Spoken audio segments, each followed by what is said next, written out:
40-30.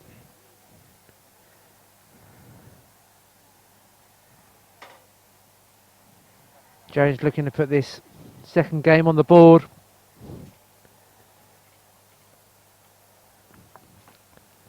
Logan forcing the error. Juice. Nice deep shot there from Logan. Forcing Jones into the error.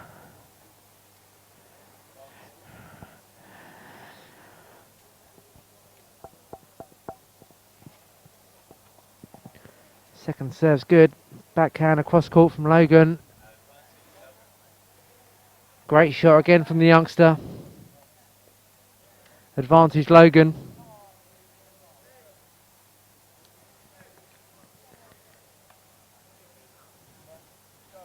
Oh, big pressure on this second serve from Jones.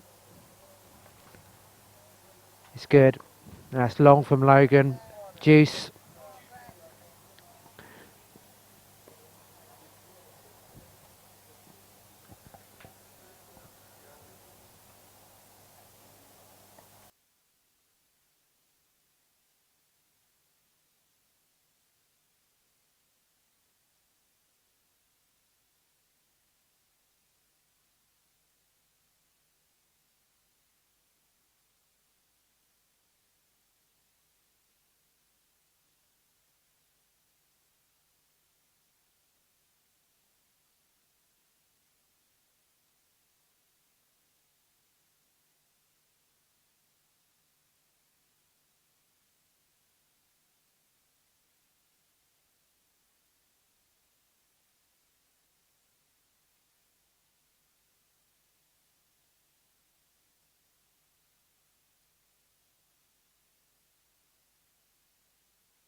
A very good morning to you from the Manchester Tennis and Football Centre here in Manchester.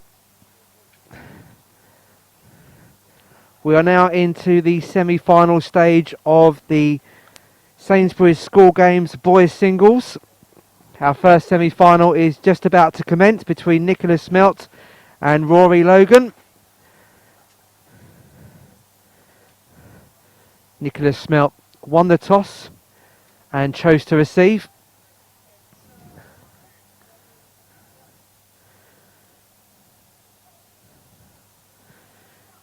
Nicholas Smelt, the number 1 seed in this competition from England,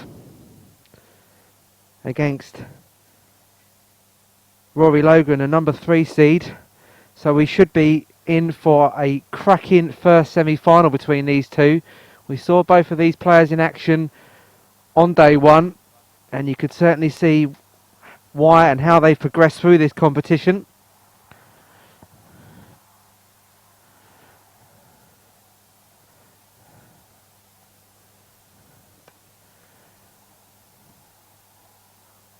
So we're at love 15.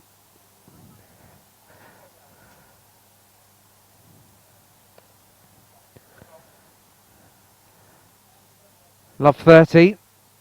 So not the best start from Rory Logan. Rory Logan, only 13 years of age, from the Craig Lockhart Tennis Club in Edinburgh.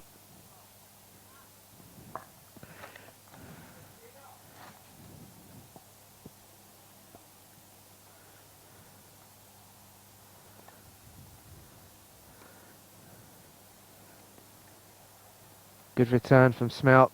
Backhand across court. Full Siniera. So 15-30.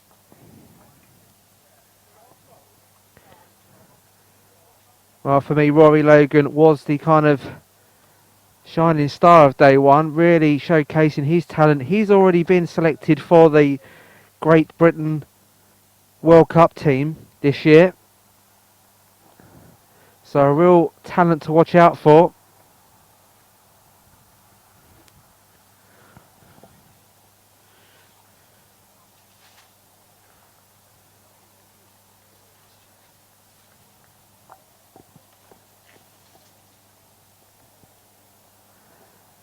Nicholas Smelt from the Bethersden Tennis Club was also a part of the World Cup team with Rory Logan, where both players helped the GB team finish in 6th place. So these two will know each other very well, teammates for the Great Britain team. So it's 30-40 in this opening game.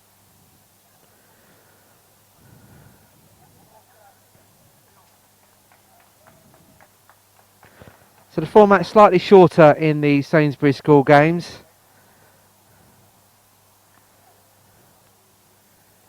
There'll be 8 games in each set, so if we do go to 4 games apiece, we will go to a tie-break. And should we have to go to a third and deciding set, it will be played in a tie-break format where each player will need to reach 10 points but win by 2 clear points. Good serve from Rory Logan. Backhand across court, just long from Smelt. So we're now at deuce.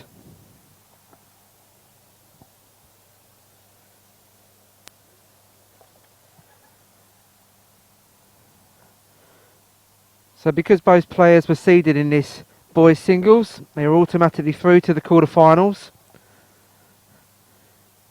Nicholas Smelt, top of the draw, played George Jeremiah in the quarterfinals, winning 4-love, 4-love. A convincing win. Rory Logan defeating Ben Jones from Wales, similar scoreline, 4-love, 4-love. So completely dominating their opening games in this competition to set up this semi-final.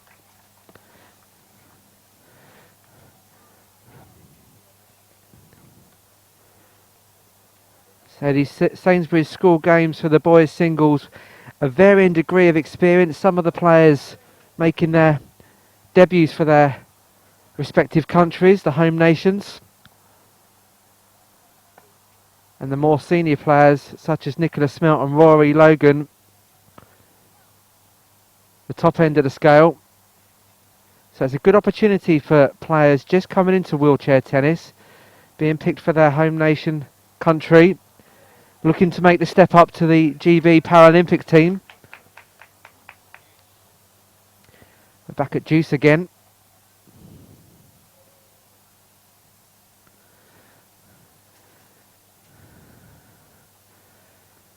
These Sainsbury school games provide a foundation for these players to kind of move up the pyramid of wheelchair tennis into other tournaments, with the end goal being the GB Paralympic team. The target for these players will be the 2020 Paralympic Games in Tokyo. Some may be fortunate enough to make the games at Rio next year, but the long-term goal will be Tokyo. Both players here really showcasing their talent. Good rally between both.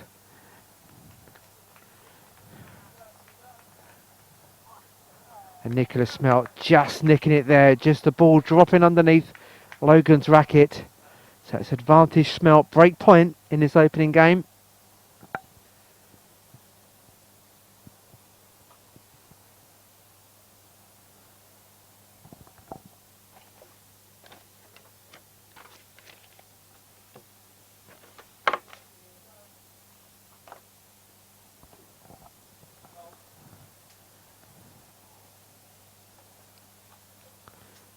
Second serve from Logan.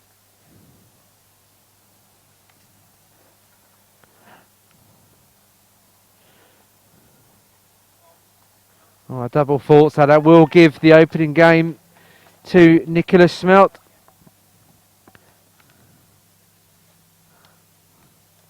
As the player swap ends.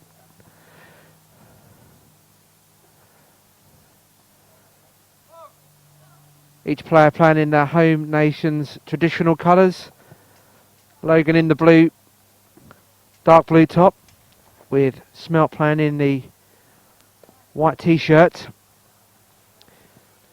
The sun is out in Manchester this morning, but it's a fresh morning.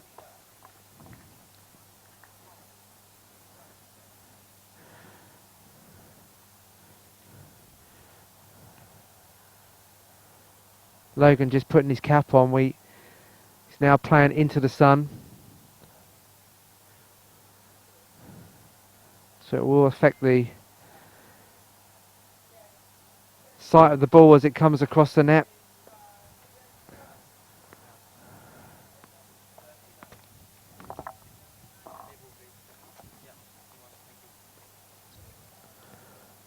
So it's 15 love.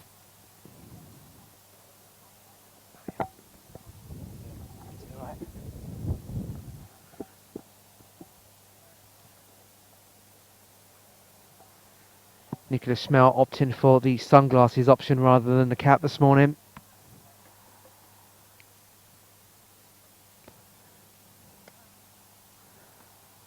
Good second serve, long from Logan. So 40 love.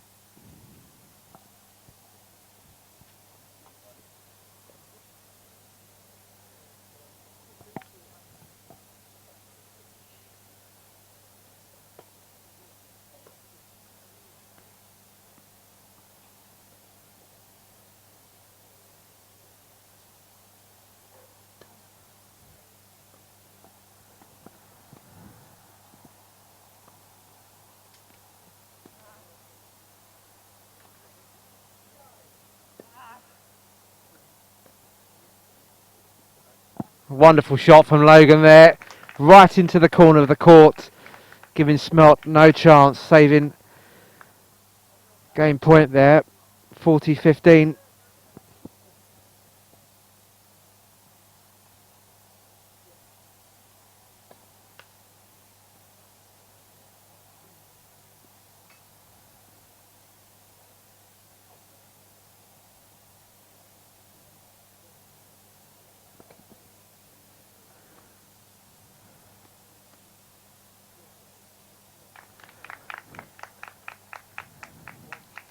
Now at 40-30, so Logan creeping back into this game.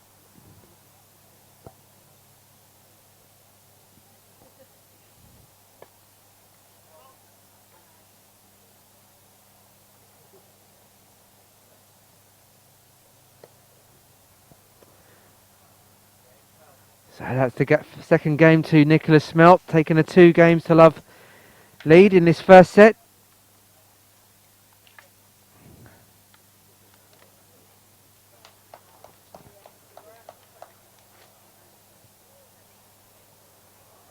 So Rory Logan, 2-serve now. Into the sun.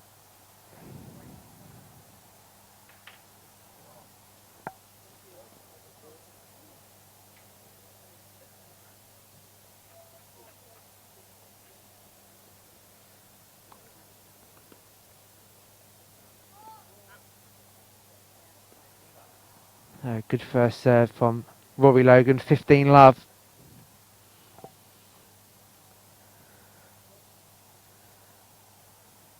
Both of these players playing with the overarm serve, generating quite a bit of power and accuracy. Maybe 30-love.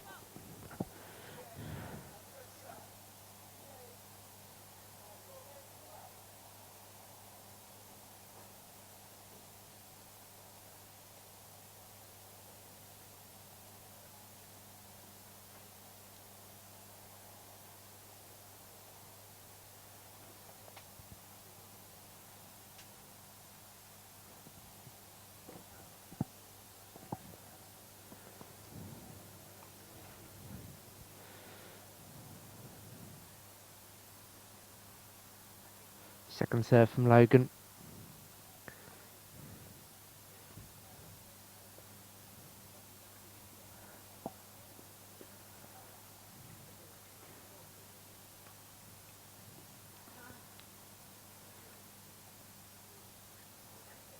And that was just enough from Smelt, I think. Now 30-15. Logan unable to get back to the lob from Smelt.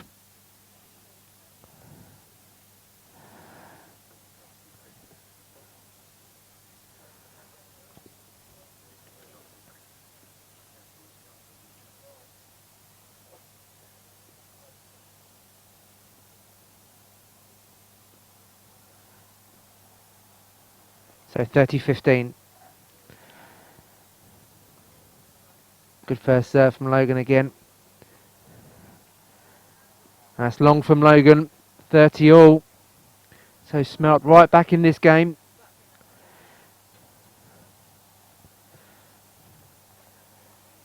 Smelt already broken the Logan serve in the opening game of this first set.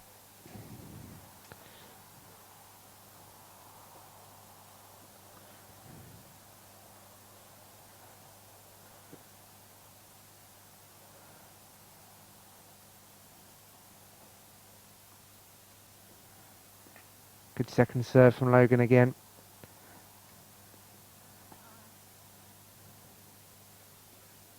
Logan just about getting to that one.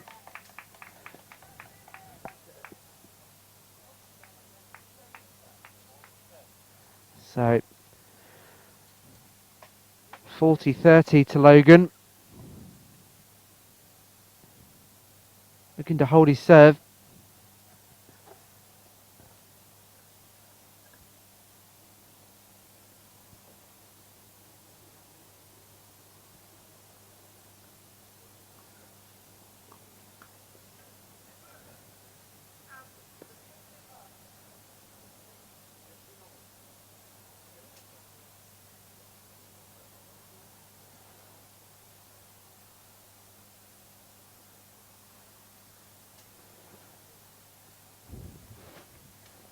So to hold serve, Logan.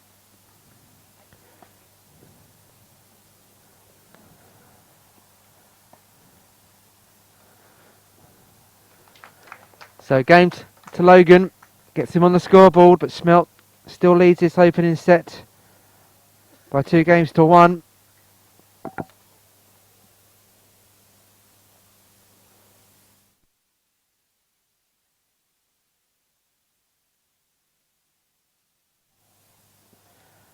Both players having a quick chat with their coaches.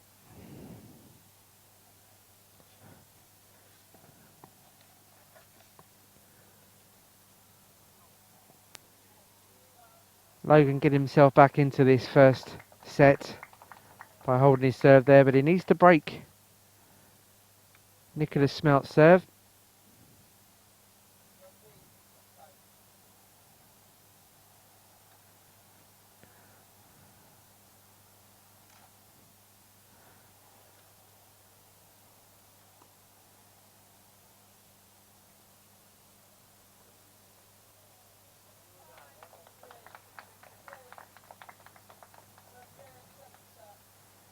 So both players making their way back onto the court. Smelt serving.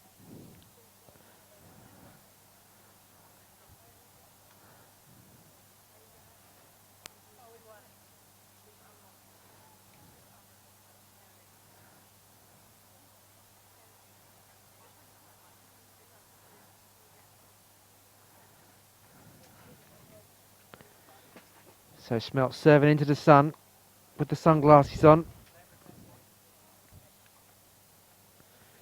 Just asking to replay the point as a ball has come on from another court.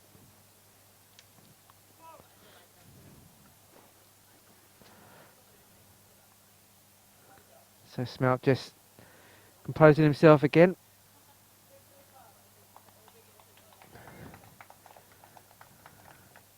Backhand with spin from Smelt. Logan just reaching it. But Smelt playing the ball long. Love 15.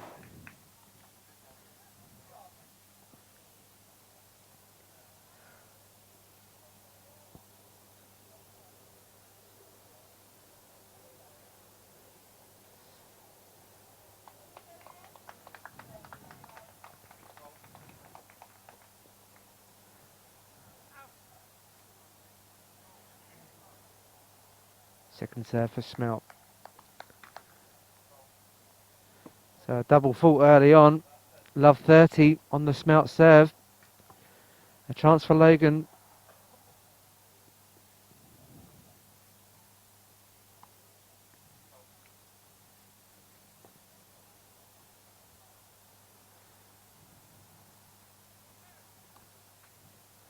Oh, another double fault from Smelt. So Love 40. 3 break points for Rory Logan here. A chance to level things up.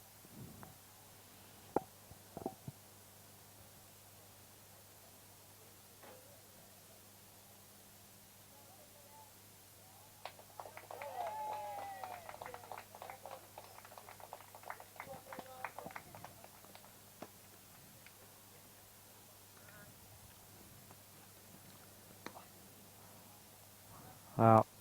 Nicholas Smelt with the backhand with a bit of slice there. Just not allowing Logan to reach the ball. So 15-40. Better from Smelt. Oh, Logan just reaching that. Smelt acknowledging a little bit of fortune with the ball hitting the net. Took a bit of pace off.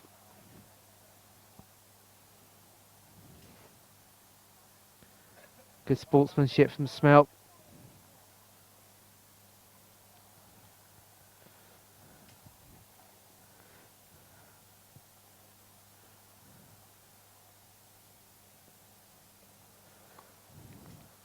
So still 2 break points for Logan.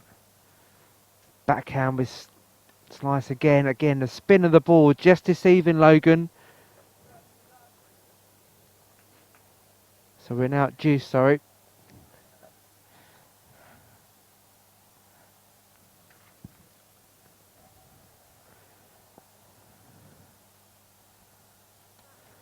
Backhand slice for Smelt, really paying off for him at the minute. He's just taking all the pace of the ball, not bouncing high for Logan to return it.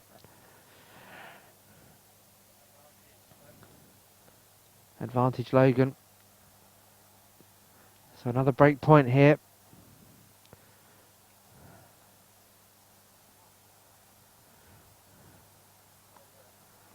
Good first serve from Smelt. Deep return from Logan.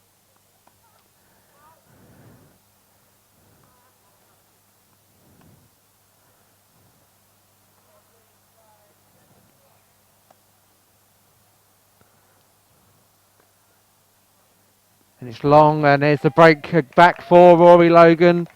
Smelt playing the ball. Long, so we're now at 2 games apiece in this first set. We're now back on serve.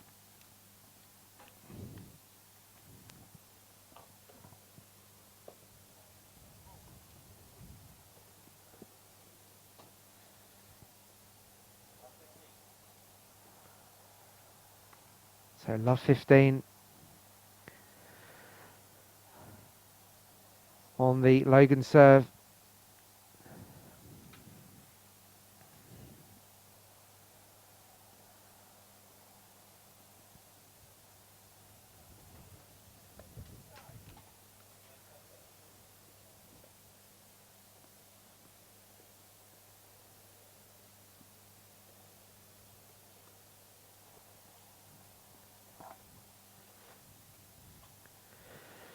So in the second semi-final coming up after this match, we have Ross Gourlay from Northern Ireland against Josh Cooper, the number 4 and 2 seeds in this boys singles. So another high quality match following these two. This match is certainly living up to expectation at the minute between England and Scotland.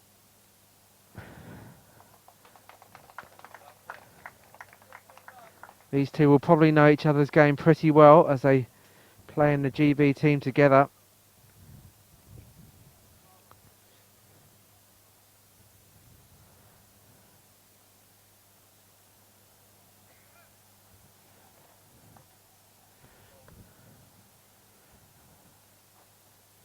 So second serve from Logan.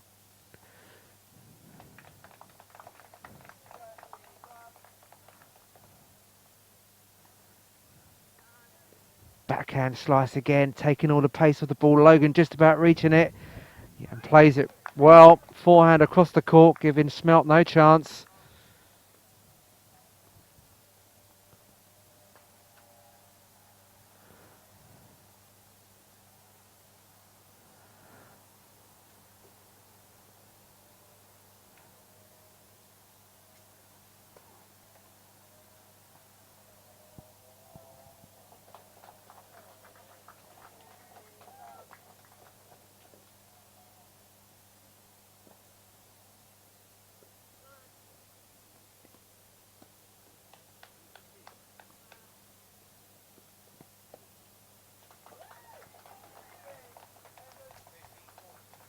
So 15-40.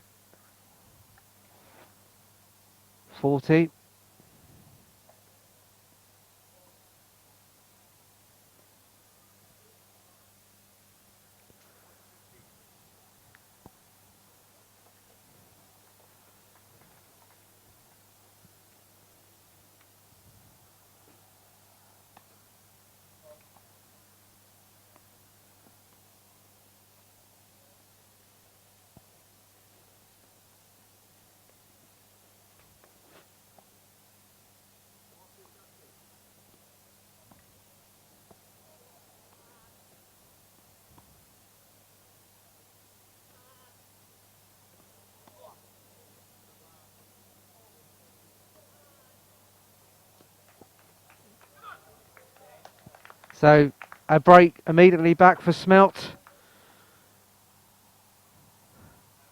Excellent rally there to conclude that game, but Smelt now leads 3 games to 2. Immediate break back. So Smelt will be serving to take this first set.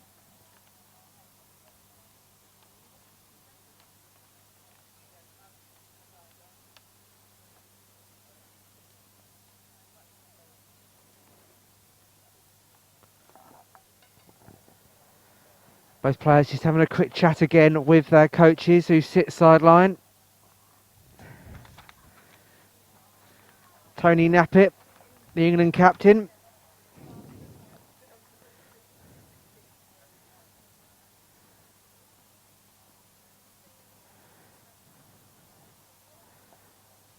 Tony Nappett represented Great Britain himself at the 2006 World Team Cup in Brazil. He's now a tournament director of Britain's international wheelchair tennis tournaments in Bolton and Preston. So more of an administrator role, but looks after the England team.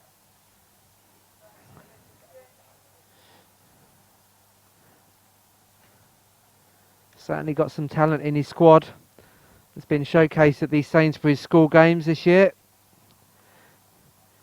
Josh Cooper playing in the other semi-final. So the semi-final lineup is 2 from England, 1 from Northern Ireland and 1 from Scotland.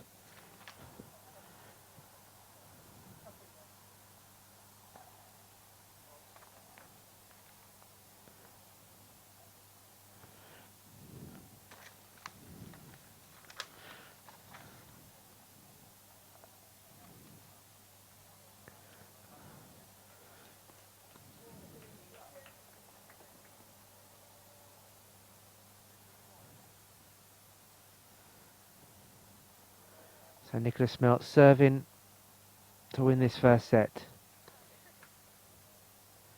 Generates some real power in his serve. Good technique.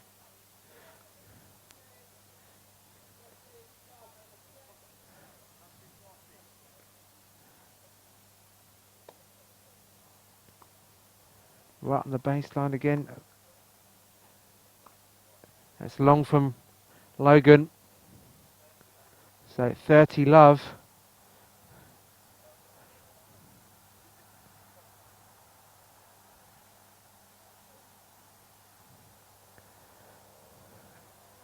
We saw this a couple of times with Smelt yesterday. He really fires them down there with the opponent unable to respond.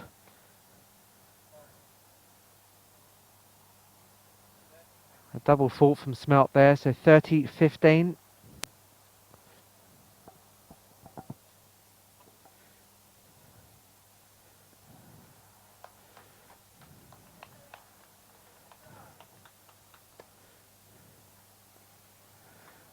Oh, and a little bit of fortune there from Logan, just clipping the top of the net and the ball finding its way onto the other side of the court. 30 all now.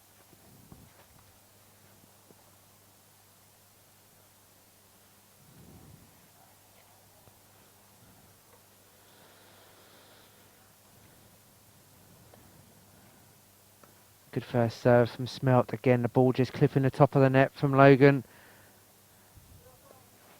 Forehand with topspin from Logan. Backhand with slice from Smelt, and it's done enough. Just all, and Logan hitting the ball in frustration, and it hitting Nicholas Smelt. The competitive edge of the young 13-year-old coming out. Nicholas Smelt playing the backhand with slice. The spin of the ball just taking all the bounce off, allowing Logan not to get there in time. It's happened 3 or 4 times in this opening set, and his frustration of not being able to get to it in time just coming through there. Shake of the head.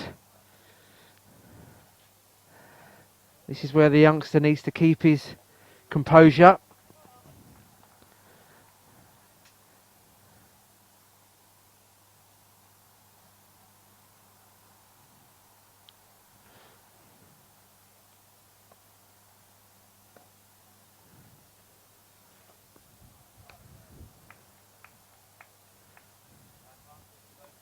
So advantage Logan here. Break point.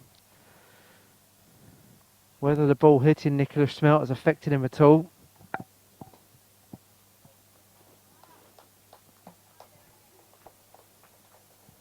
Important serve from Smelt now.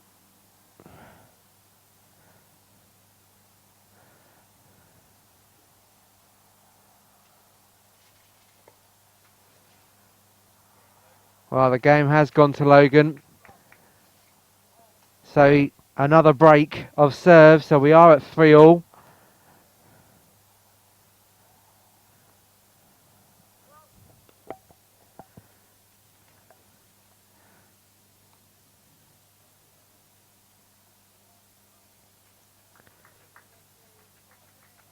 So Smelt missing the opportunity to take that first set.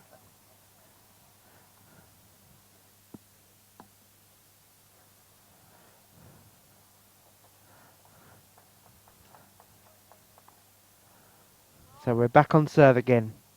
3 games apiece. Good tussle between these two at the minute. And there is that backhand slice again with the spin. Logan not being able to reach it in time. The bounce just dying very quickly.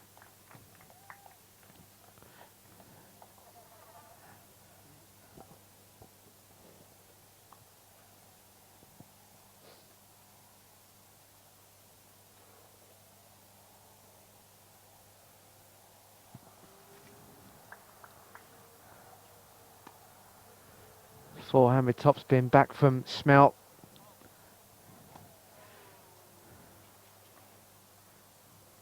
Deep from Logan again, making Smelt work for it.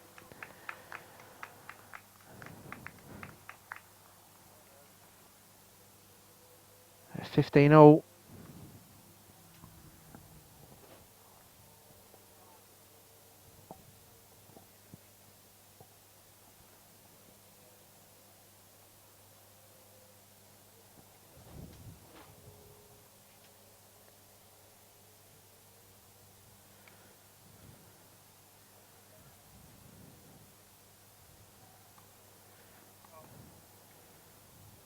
So we've got a beautiful summer's morning here in Manchester. Clear blue skies. And we are right next to the Manchester City Etihad Stadium. Just to paint the picture for you. We're in the complex that was built for the 2006 Commonwealth Games here in Manchester. Many of the venues around Greater Manchester are being used, and we are streaming 12 live sports for you this morning across the Sainsbury's school games. We've got the athletics, cycling, fencing, gymnastics, hockey, judo, rugby sevens, swimming, table tennis, volleyball, wheelchair basketball, and of course the wheelchair tennis. So we're at 15:30 in this 7th game.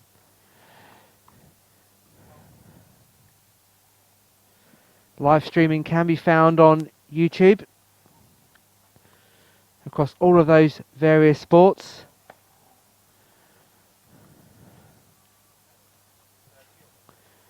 We're now at 30 all.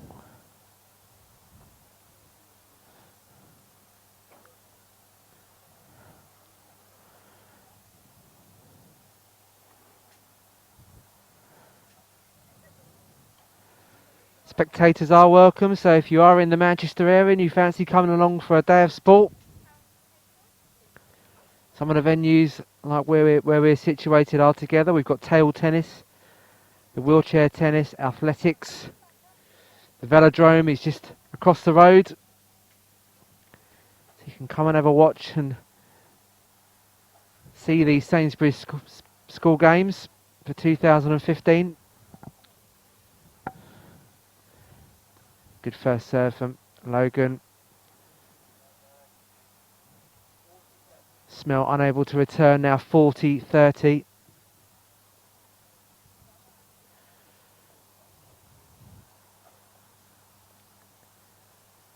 So Logan looking to hold serve.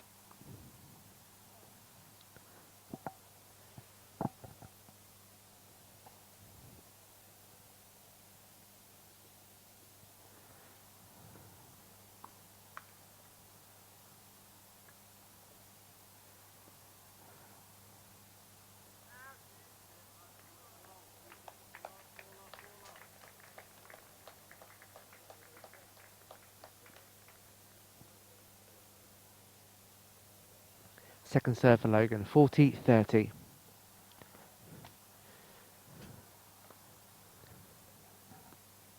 Deep from Logan, just inside the baseline.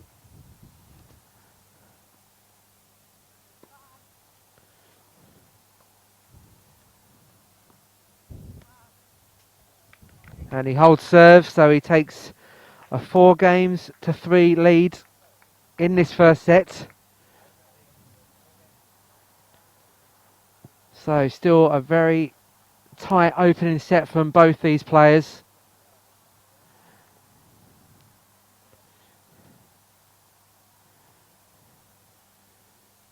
Both players just having a chat with our captain. Kevin Simpson, the Scotland captain, I'm sure will be having a quick pep talk with Rory Logan. He doesn't look happy at the minute. Bit frustrated. These guys will all want to win this Sainsbury's school games, boys singles. It's a prestigious tournament. It's good for the CV. Helps them with their selection and their progress, looking to represent Scotland and Great Britain.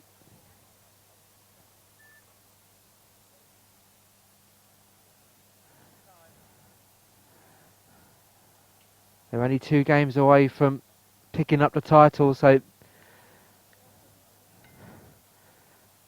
they want to perform their best. Kevin Simpson just giving some words of encouragement.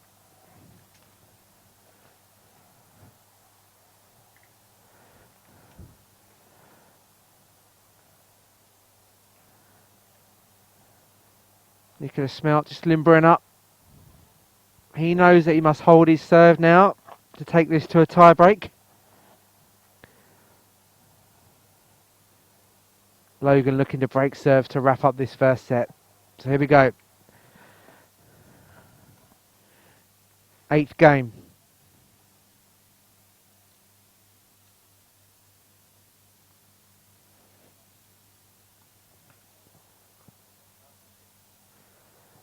Love 15.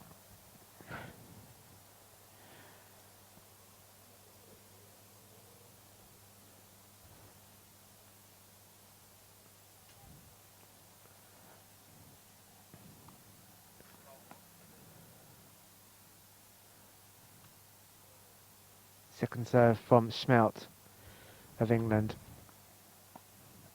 Good backhand return from Logan. Smelt lobbing it over the net, but a bad connection from Logan. 15 all.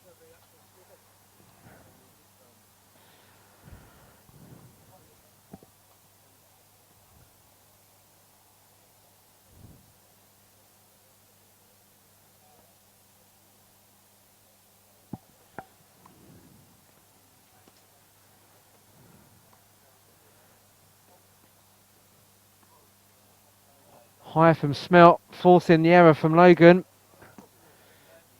30-15. Logan unable to reach the ball and get a good connection.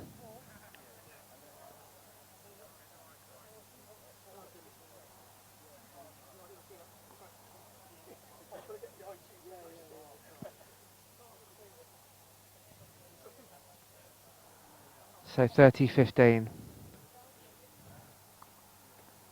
Good first serve from Smelt.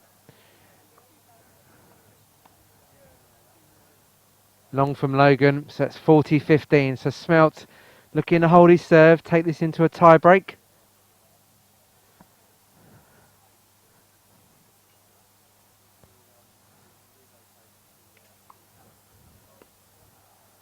Smelt's done well to pick himself up. He had the chance to serve for the first set and was broken.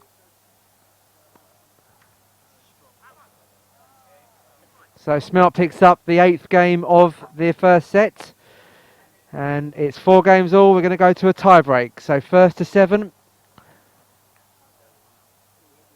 needs to win by 2 clear points.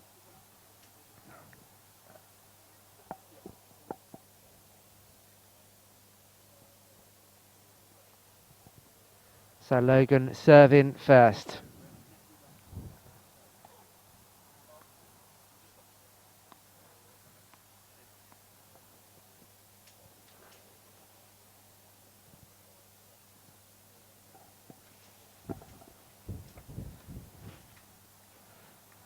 Backhand across court with slice. Smelt into the net though. 1-0 Logan.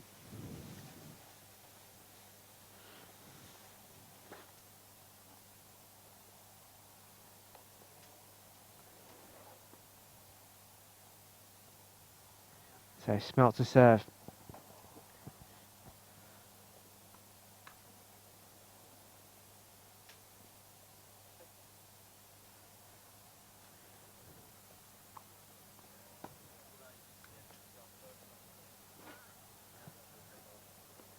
deep from Smelt. 1-1.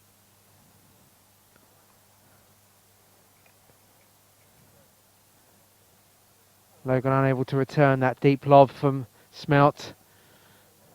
Ball bouncing high.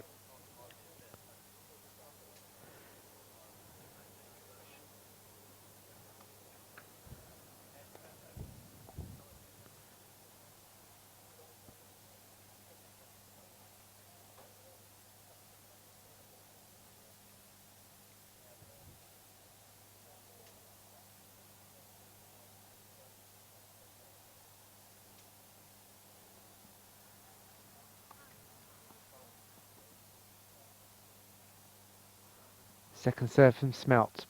1-1 in this first set tiebreak. Double fought.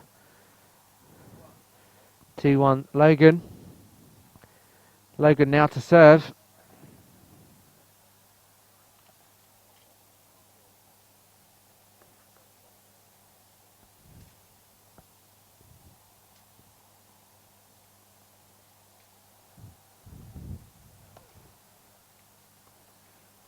Powerful first serve from Logan. Out though. It's 2-2.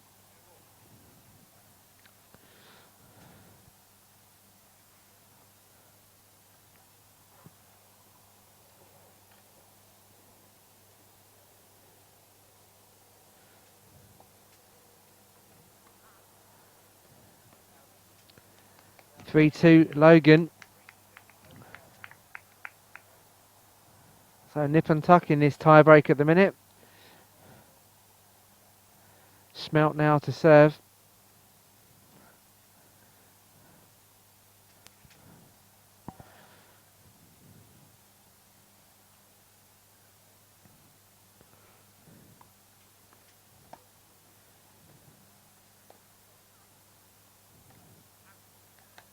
4-2 to Logan.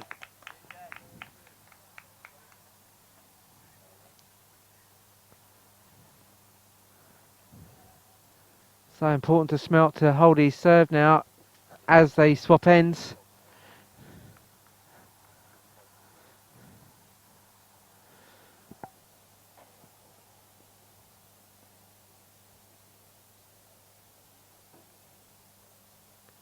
So 4-2 Logan.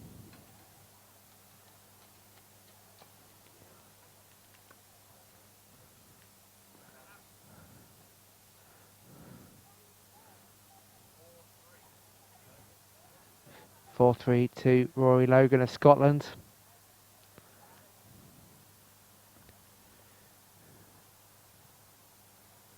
Logan now to serve.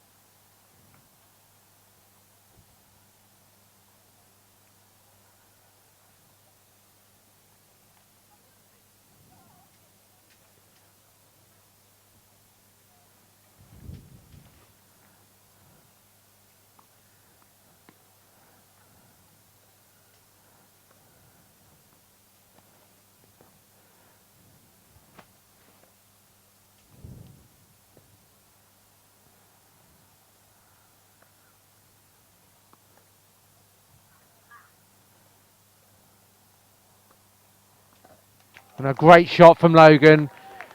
Forehand pass there, giving Smelt no chance. 5-3 Logan now. Fantastic rally from both players there. This is the kind of level we're expecting from these two seeded players today. A real good tussle.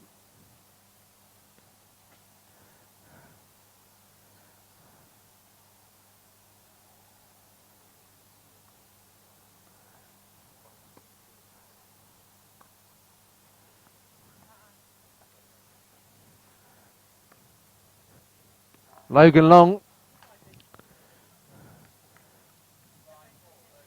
5-4 to Logan still.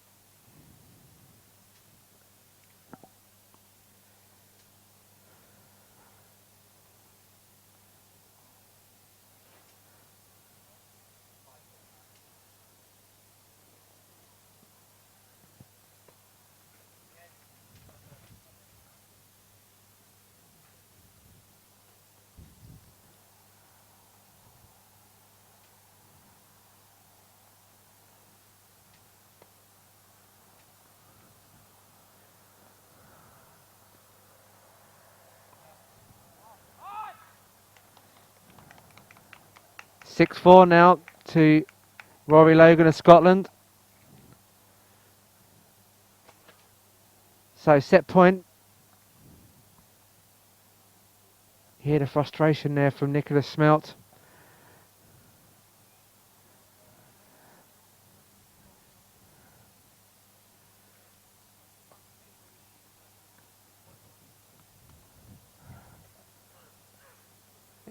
He's not going to get there. Again, that backhand with slice. 6-5.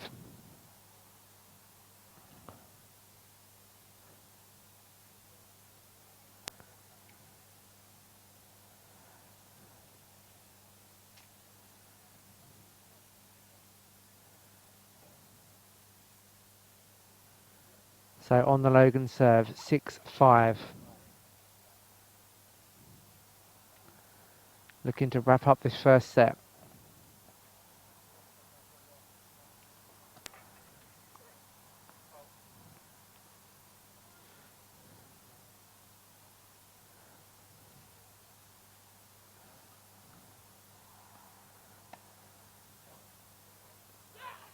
And there it is, that's the first set. Smelt going long, 7-5. Logan has taken the tie break in this first set. A scream of yes from the 13-year-old from Scotland.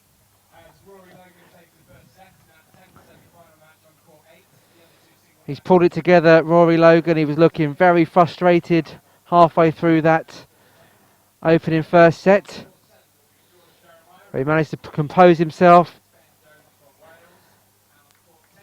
Wisdom and kind words from Kevin Simpson obviously helped.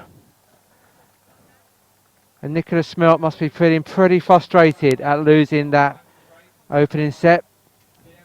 He's already back out on court, Nicholas Smelt. He wants to get on with this. Oh, I think he might be going for a quick comfort break. So we will have a little delay between the first and second set, and we'll be back in just 1 second.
So we're into the second set. A slightly extended break between the first and second set.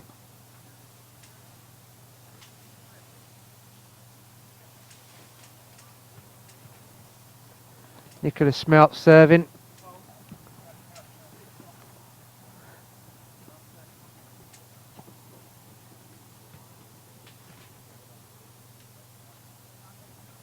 So love 30 on the Smelt serve.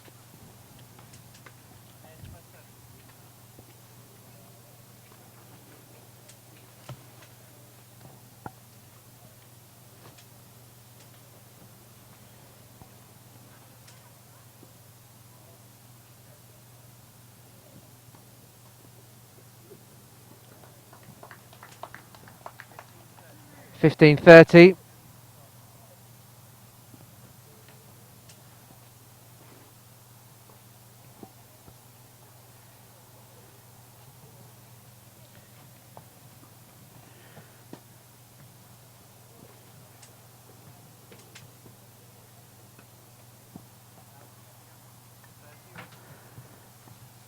So 30 all. Smelt clawing his way back into this opening game.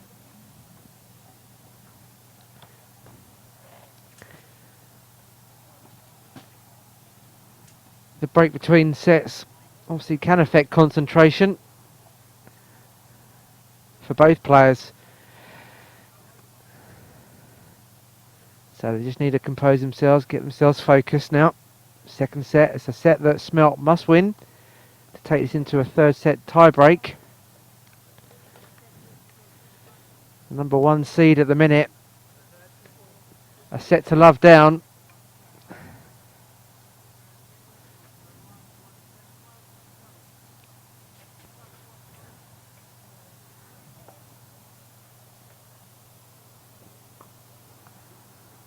Excellent serve from Smelt. Ace. Giving Logan no chance. A clap of appreciation from Logan as well there. Acknowledging the serve from Smelt. Good sportsmanship from the young 13-year-old.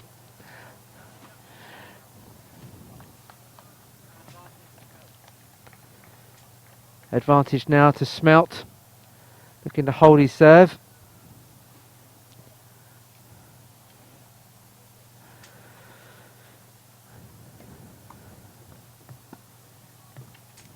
Good return from Logan again. Backhand, but it's long from Smelt. So back to deuce.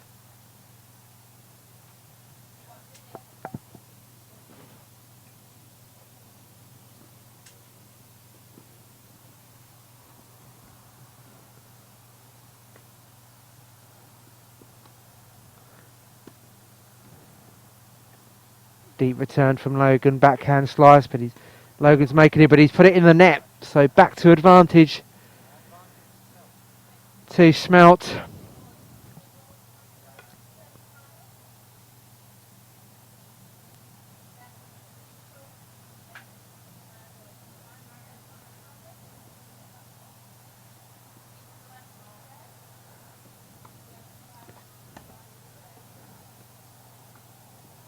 Smelt with that backhand spin again. Smelt just making it, but he's put it into the net. He had plenty of time to play that shot, but just didn't get the right connection. Back at deuce again.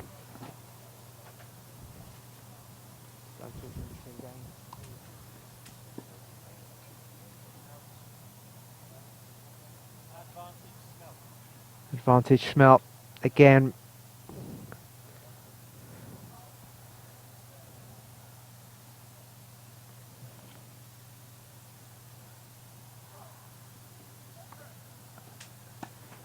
Great return from Logan. Smelt into the net, back at deuce again. You can see the frustration there from Smelt. Just can't seem to put this opening game to bed.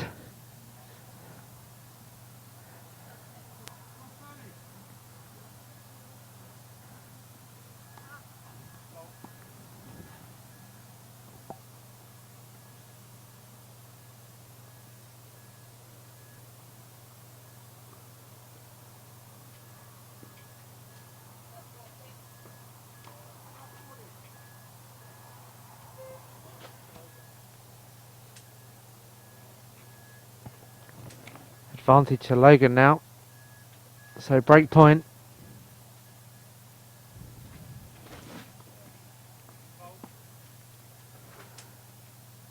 A critical serve now from Nicholas Smelt. The 18-year-old needs to make sure this counts.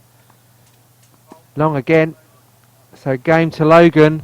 Double fault at the end. Smelt frustrated. So Logan, break of serve. Now leads the second set by 1 game to love.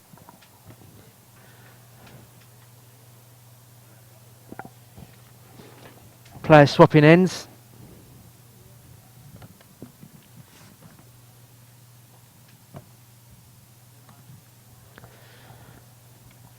Logan now serving into the sun. Towards the Etihad Stadium. Beautiful complex. Great facilities around here.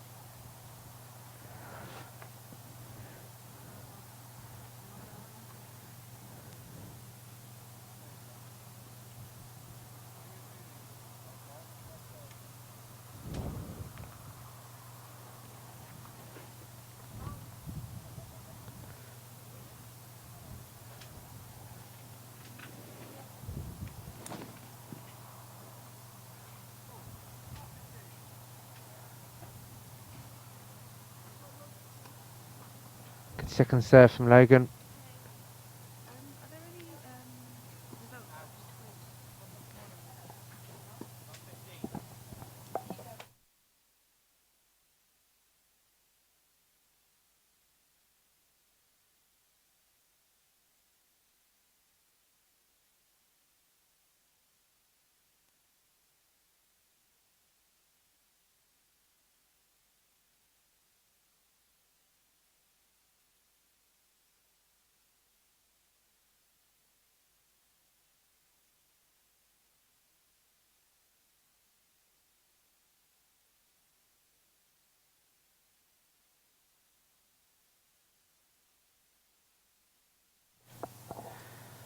So love 30 on the Logan serve.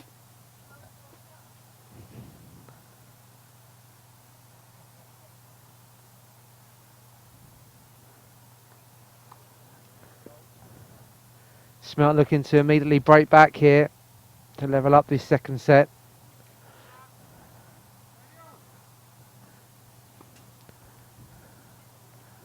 And there is that backhand slice again. Logan though, forehand passing shot, giving Smelt no chance. Logan just starting to read the backhand slice from Smelt a little bit better, giving himself more time to get there to play the shot. 15-30.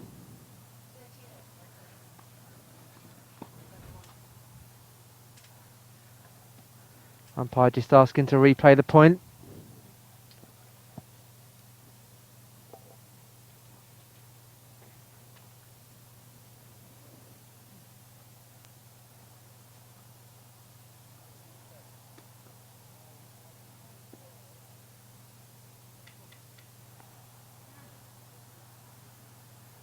$15.30.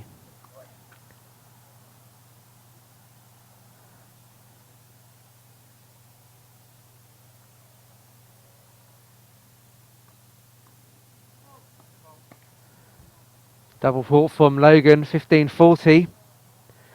So 2 break points for Smelt.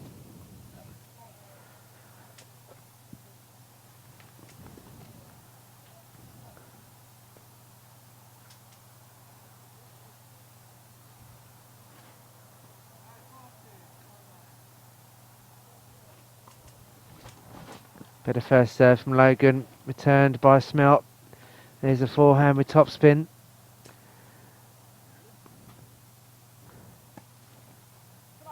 And there's a backhand passing shot.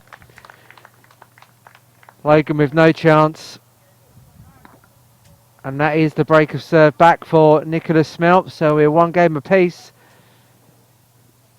Immediate response from the 18-year-old Englishman. So back on serve.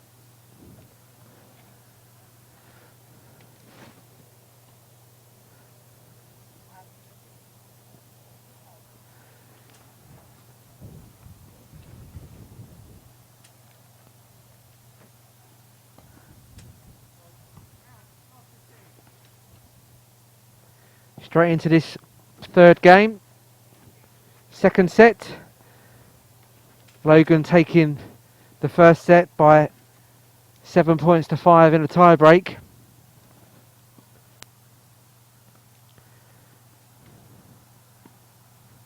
Both seeded players had convincing wins to get through to the semi-final without dropping a game. 4-love, respectively for both players. Tougher test now in this semi-final. Both players representing Team GB. So they played at the highest level for the junior level. But love 30 on the Smelt serve again. Neither player being able to hold their serve in this second set.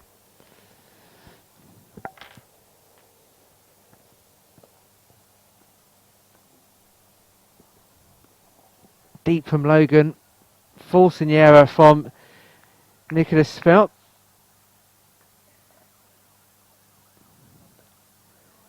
Love 40, so 3 break points for Logan.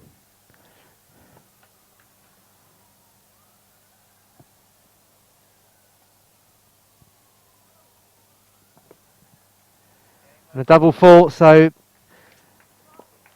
game Logan, 2-1 Logan leads, another breaker serve. But Logan now to serve. If Logan can hold his serve, he can book his place in the final of this Sainsbury School Games Boys Singles for 2015.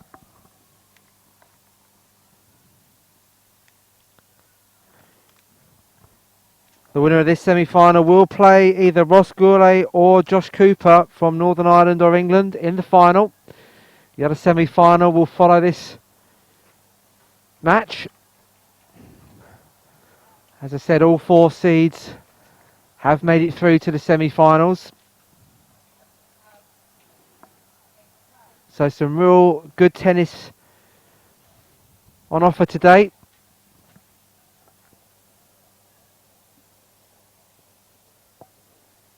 This is the young talent of the home nations, England, Ireland, Scotland and Northern Ireland. All looking to push through to the Great Britain team, both at junior and senior level. I say the long-term goal is 2020 in Tokyo. They'll be working with their coaches at club and international level to reach that goal.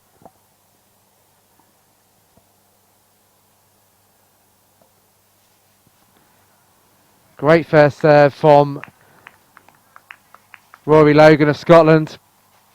Smelt with no chance with that one. 15-love.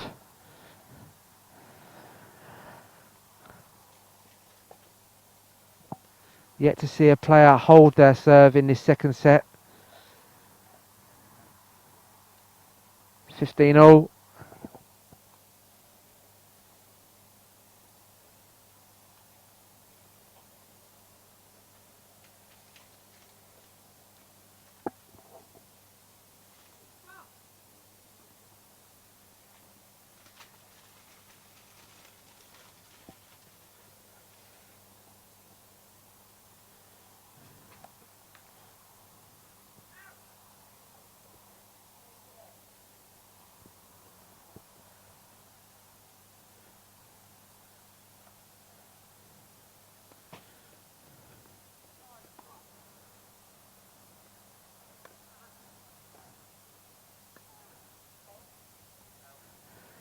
Out from Logan, 15-30 now.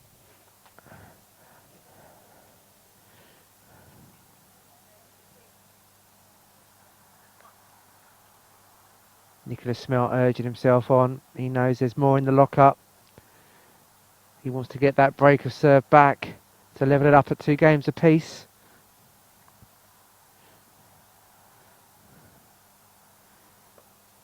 Smelt anticipating the Logan serve.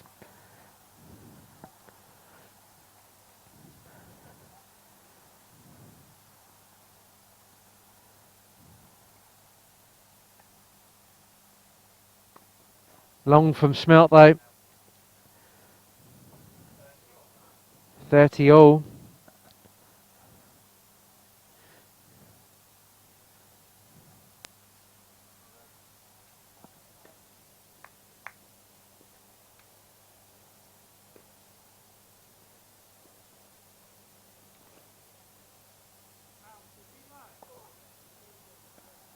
Good first serve from Logan.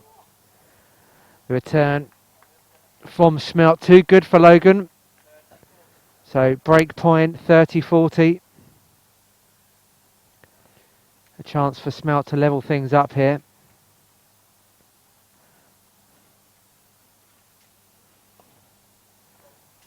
Long from Logan.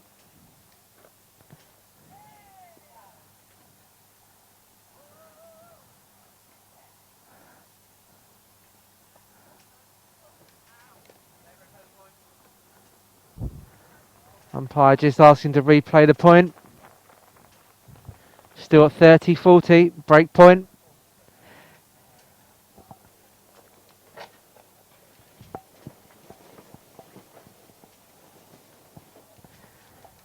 Wind just picking up around the tennis arena here.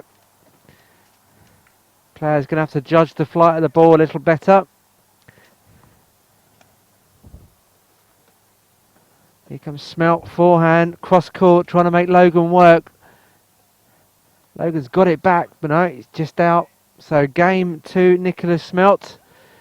2 games apiece now in this second set.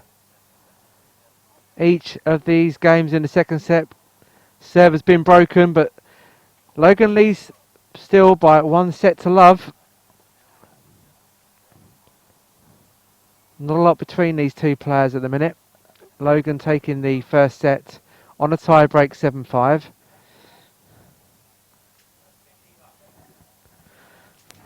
So 15 love.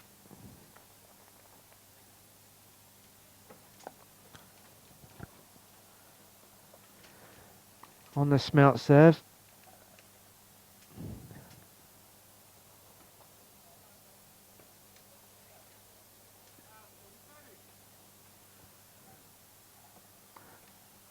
Long again. Another double fault from Nicholas Smelt. 15 all.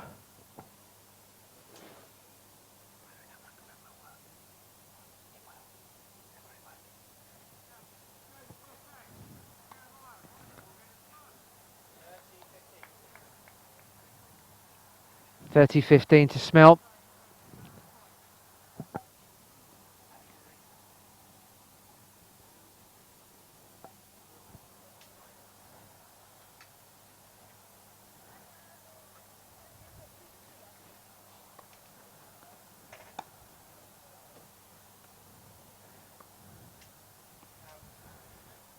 (30 all). Both players really using the whole width of this court, making each other work for every point.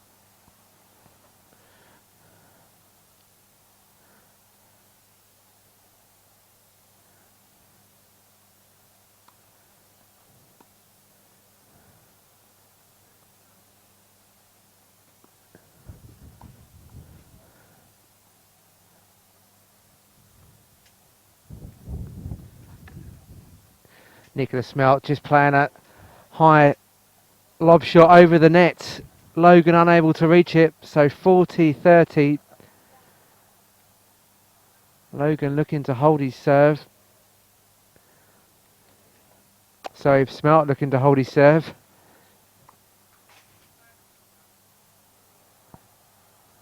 Neither player has done so far in this second set. So a double fault from Nicholas Smelt. We're now at deuce.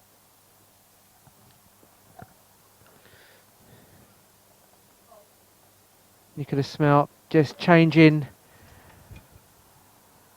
racket. Not happy with the equipment.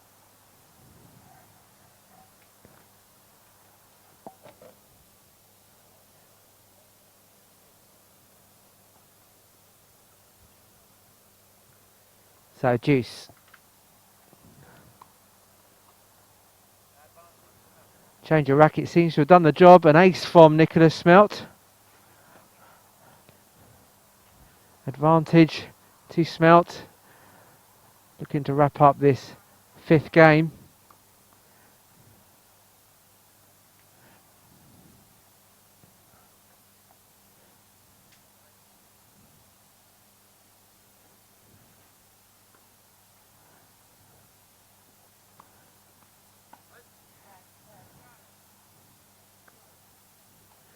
Long from Smelt though, so back to Juice.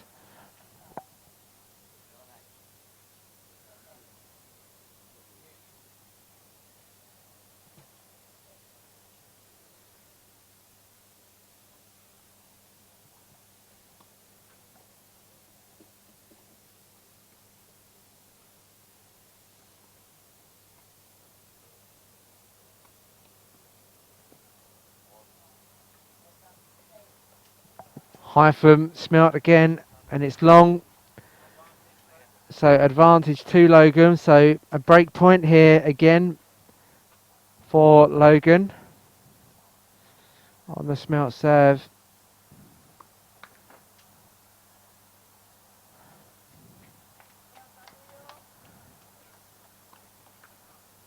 And that is game to Logan. Another double fought from Nicholas Smelt.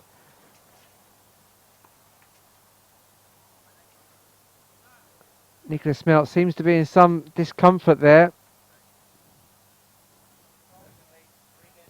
But Rory Logan, the 13-year-old from Scotland, is leading by 3 games to 2 in this 2nd set and will be serving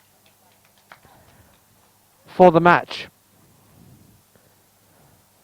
Logan leads 1 set to love at the minute. Both players just having a talk with their coaches.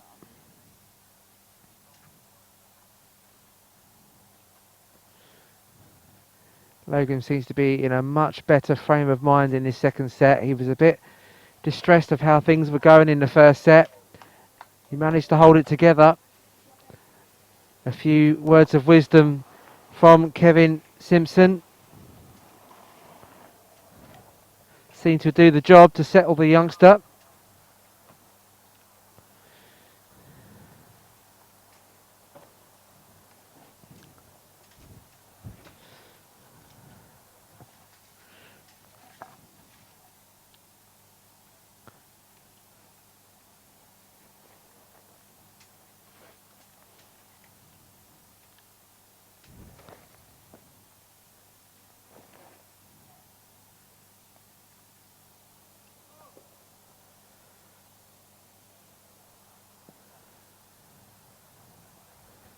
So both players back on court.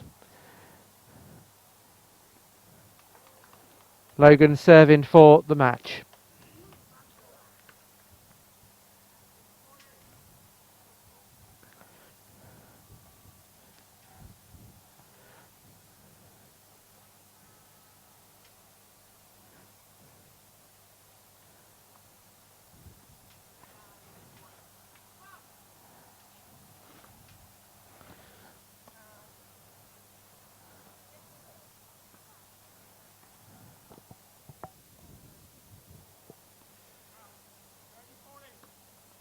Logan opting for power, straight into the net, love 15.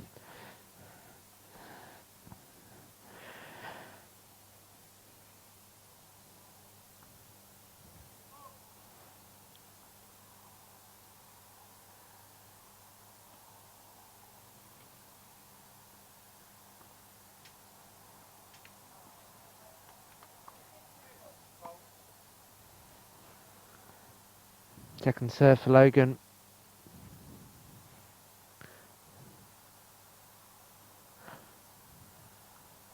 Put it into the net, double fought from Logan, 15. Sorry, love 30.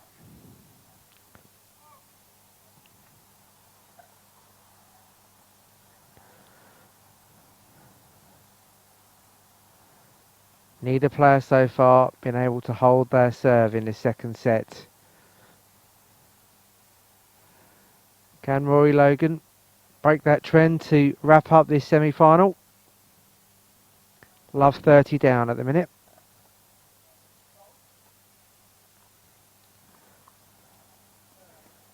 Better first serve from Logan.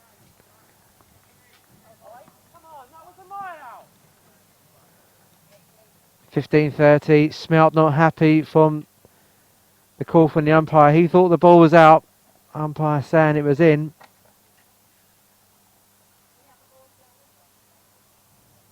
It's 15-30.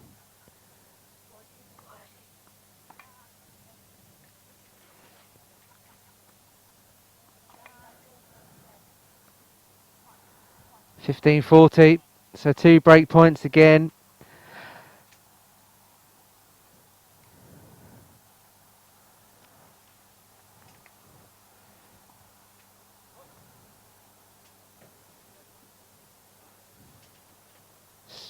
Logan leading 3 games to 2 at the minute.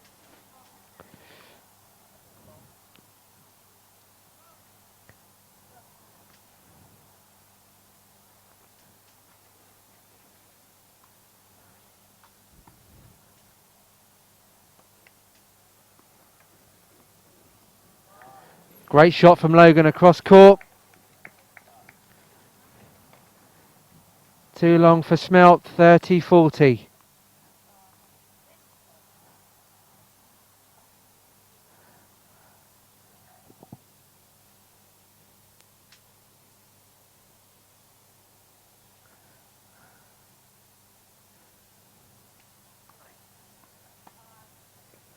Another good serve from Logan, powerful first serve. Umpire asking to replay the point.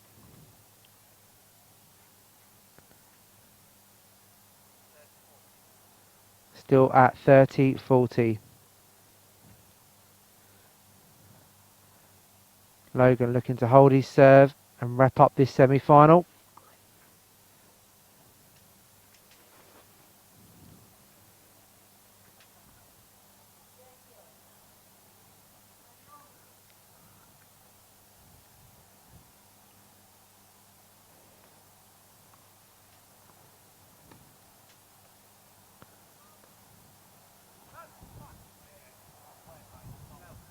So another break of serve, 3 games all, second set. We can't separate these 2 players at the minute. Logan still leads by 1 set to love in this Sainsbury School Games boys singles.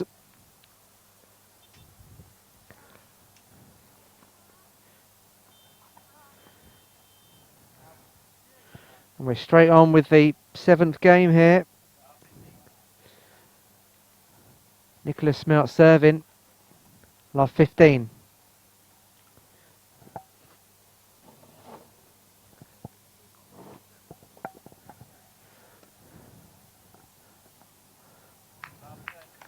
Love 30. Great return from Rory Logan. Deep in the corner of the baseline. No chance for Nicholas Smelt.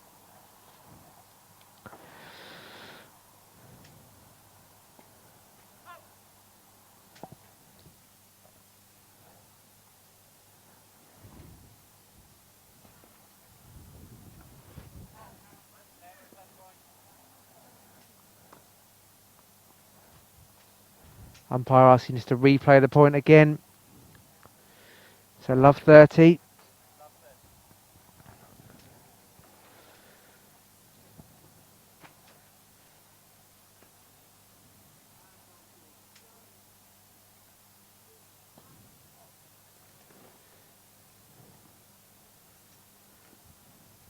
High from Smelt. Long from Logan. 15-30.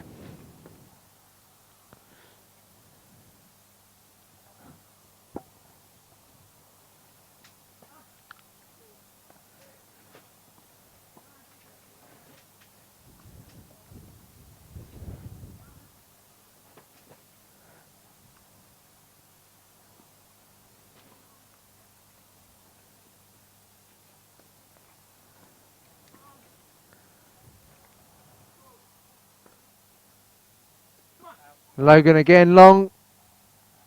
So 30 all. A good rally between those two players at that point.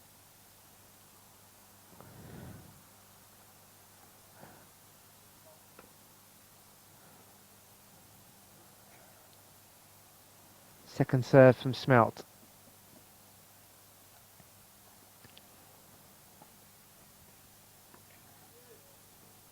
Logan, cross court backhand.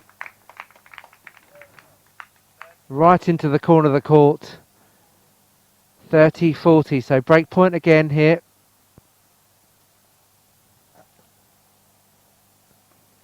High from Logan and long. Juice.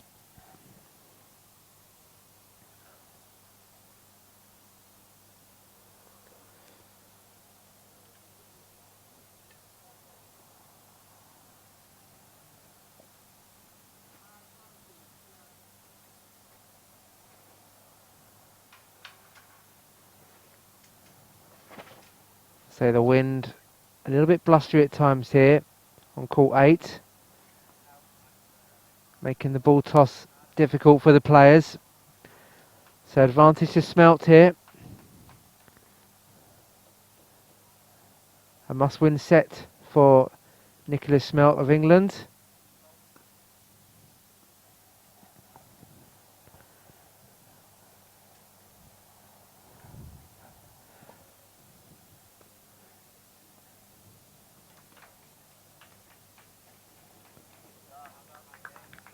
A great shot there from Nicholas Smelt, dropping over the net.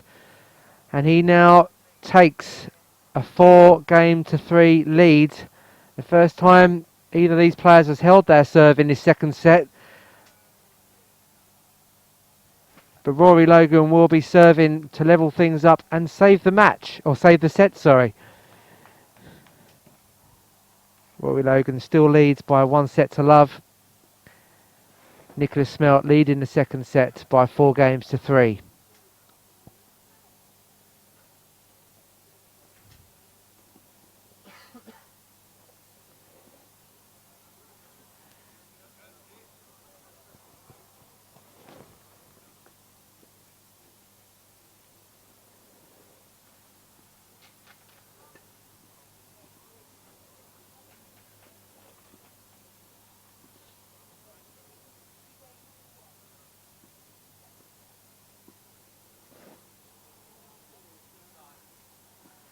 Umpire called time.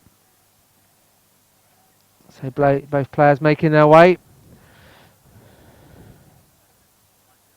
back onto court.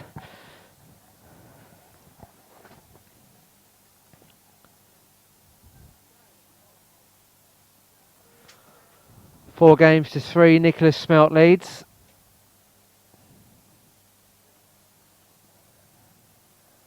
Logan serving in this 8th game.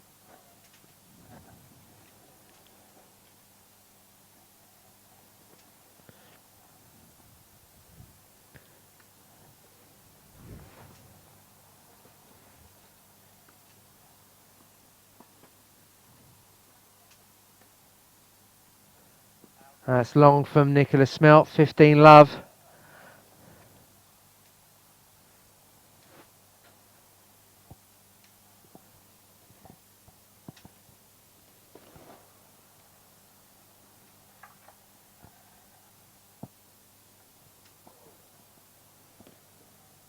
Good first serve from Logan. Smelt unable to control the return. 30-love.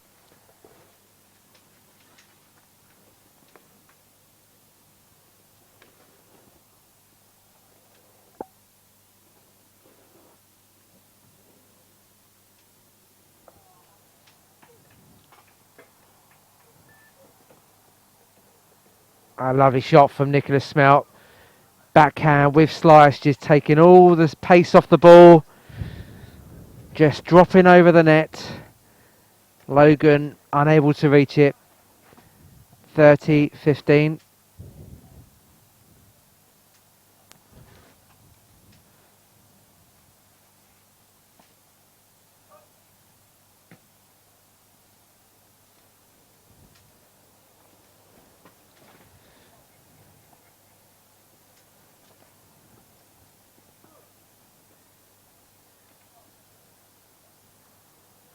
There's that backhand slice again from Smelt.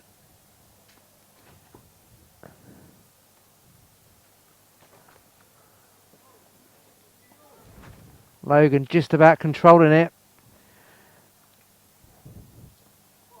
Smelt deep within inches of the baseline, taking the point. 30 all.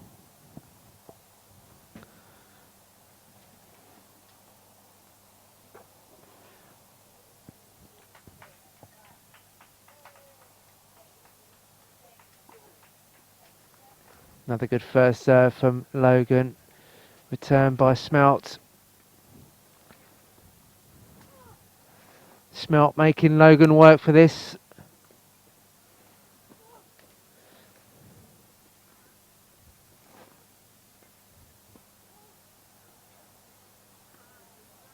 Deep and long from Smelt. 40-30.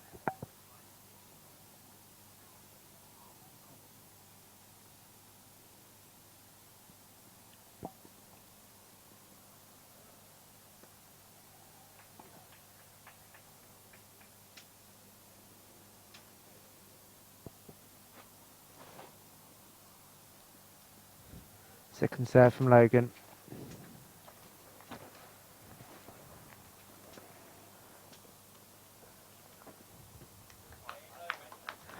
Well, there's game, Logan. So we're 4 games all in this second set. We're going to a tie break.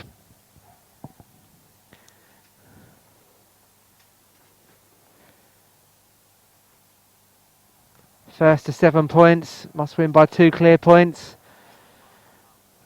So work for Nicholas Smelt to do to remain in this match. Playing for a place in the Sainsbury School Games finals.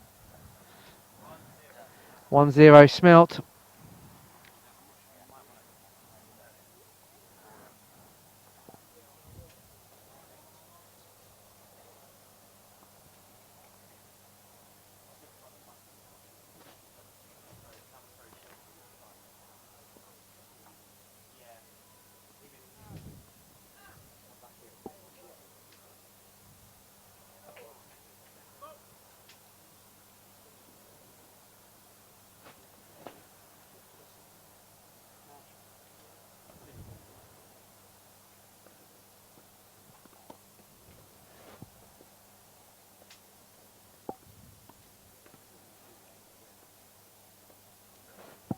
Long from Smelt. 1-1.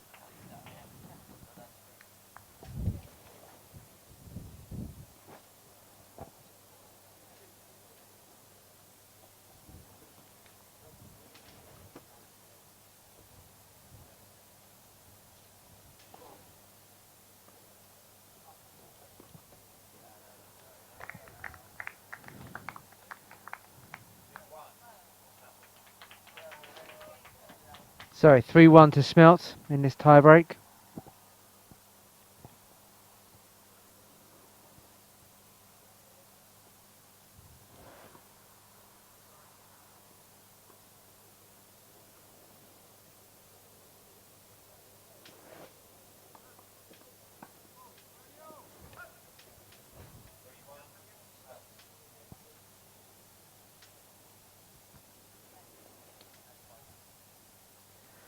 So 3-1 to Nicholas Smelt in this tie break.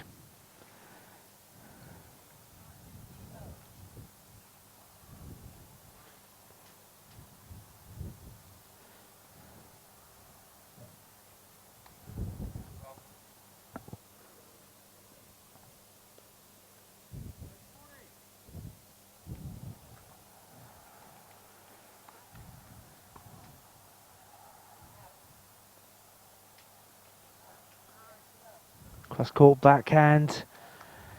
Giving Logan no chance. 4-1 to Smelt now.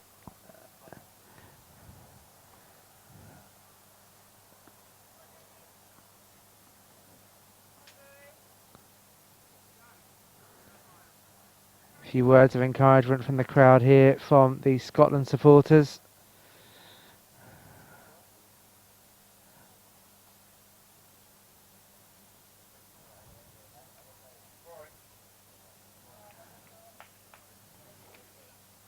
So 4-1 to Smelt. Smelt looking to keep himself in this semi-final. Logan leading 1-0 at the minute. This tie break. Nervy time for both players.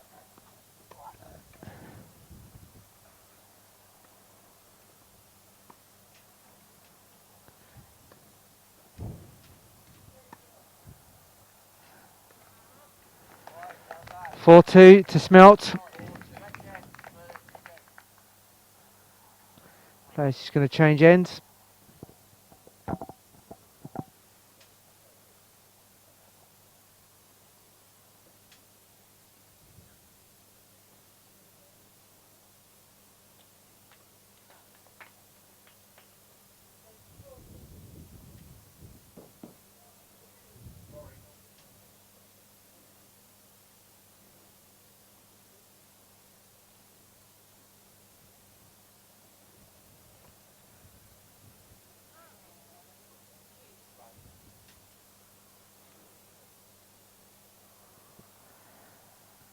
(4-2) on the Logan serve.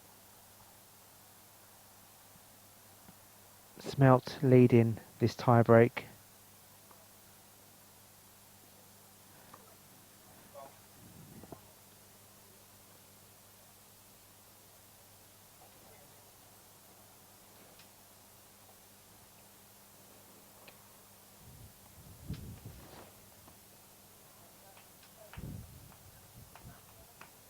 Logan just about reaching that shot from Smelt.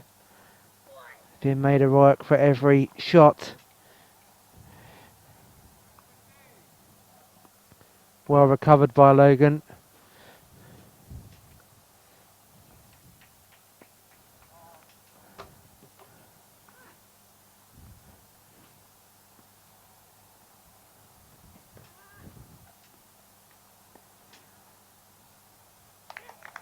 (4-3). Another point won by Logan. So Smelt with the 1 point advantage as we stand. Back on the Smelt serve.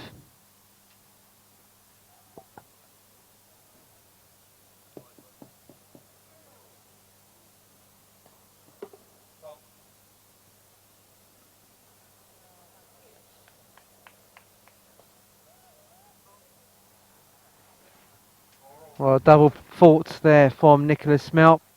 4-all now. Not the ideal time to have an unforced error. Logan very much back in this tie break. Logan would like to wrap this one up in 2 straight sets.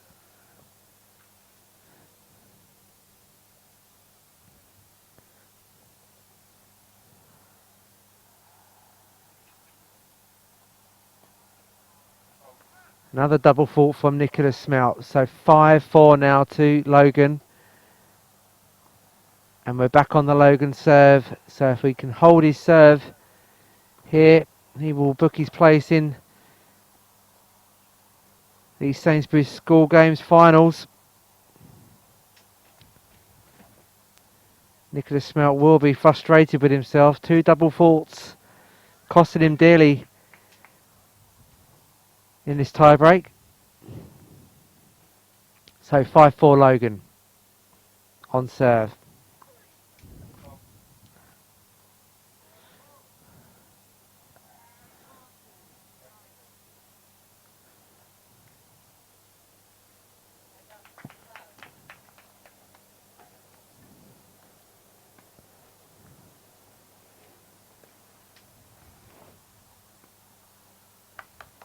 (6-4) to Logan. So match point for the 13-year-old from Scotland.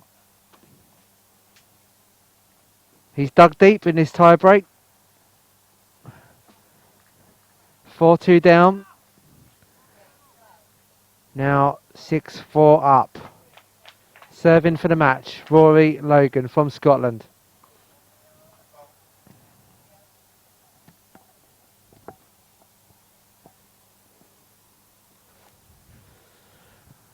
Second serve for Logan.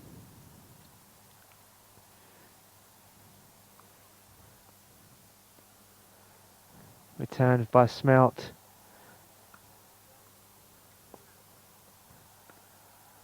Wow, Smelt digs deep there. 6-5 now, still to Logan. Still on match point.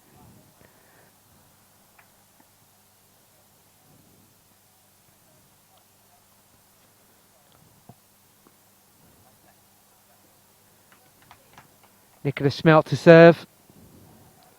Needs to hold his serve.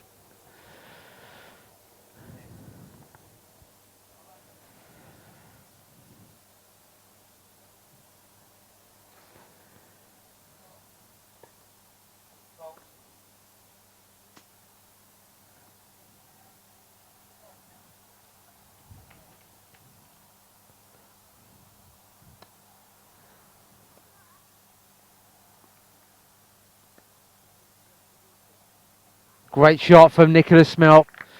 Forehand cross court. In the corner. 6-all, so Smelt has saved 2 match points. Players changing ends.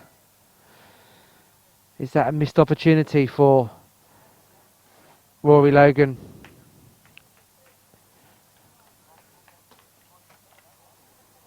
Smelt using all of his experience there to just see out those 2 points. Big intake of breath from Smelt.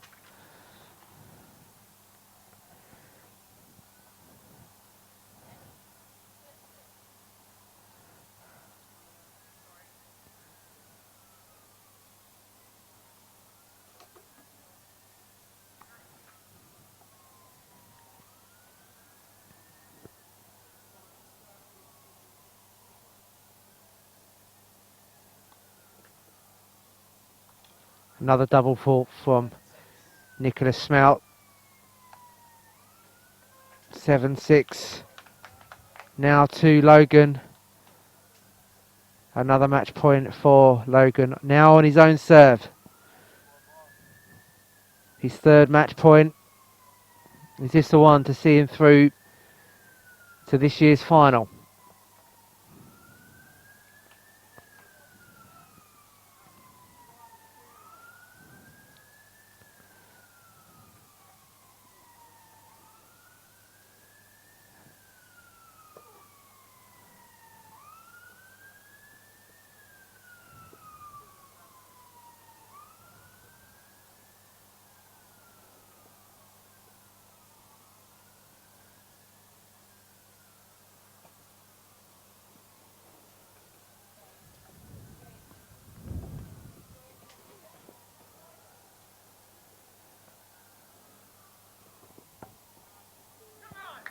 Smelt saving a 3rd match point. 7-all.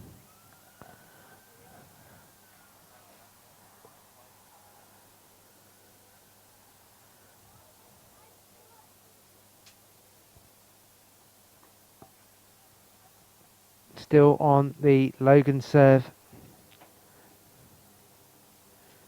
Must win by 2 clear points in his tie break.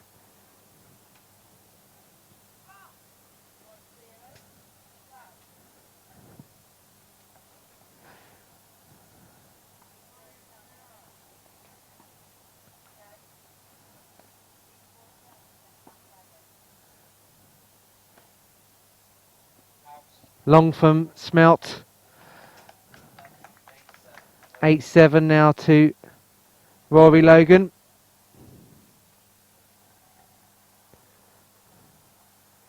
Smelt needing to hold his serve to stay in this match.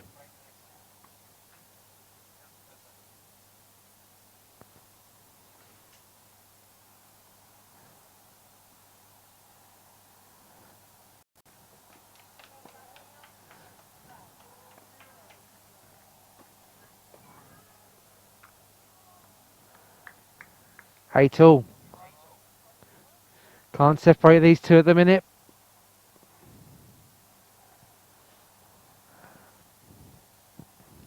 Tense times for both players out there.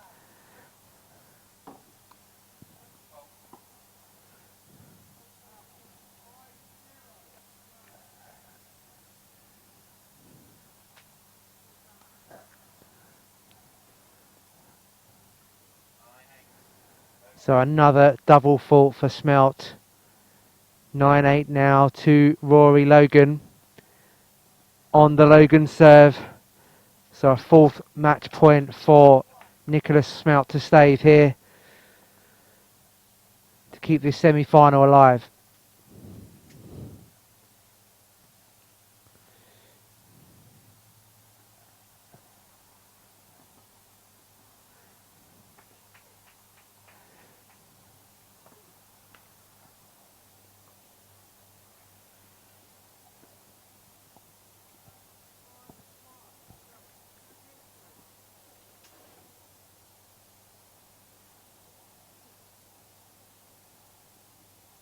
Second serve for Logan.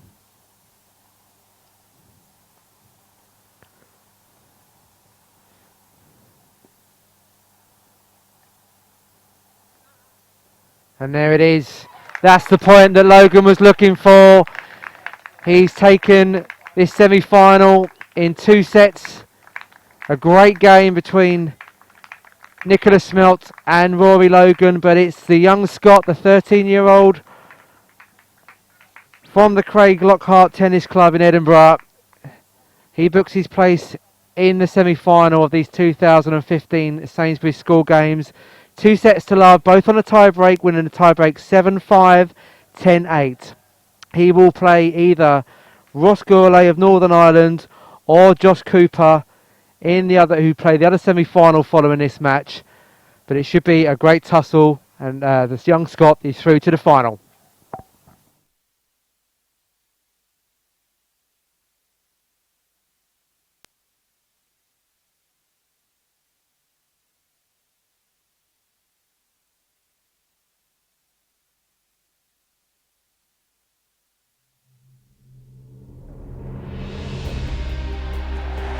Athletes, officials, Paralympic sports fans from all over the world. Dobry večer. Dobro pozdravovat Sochi. Jade Etherington into the silver. Spectacular medal for Great Britain. I can't believe it's silver.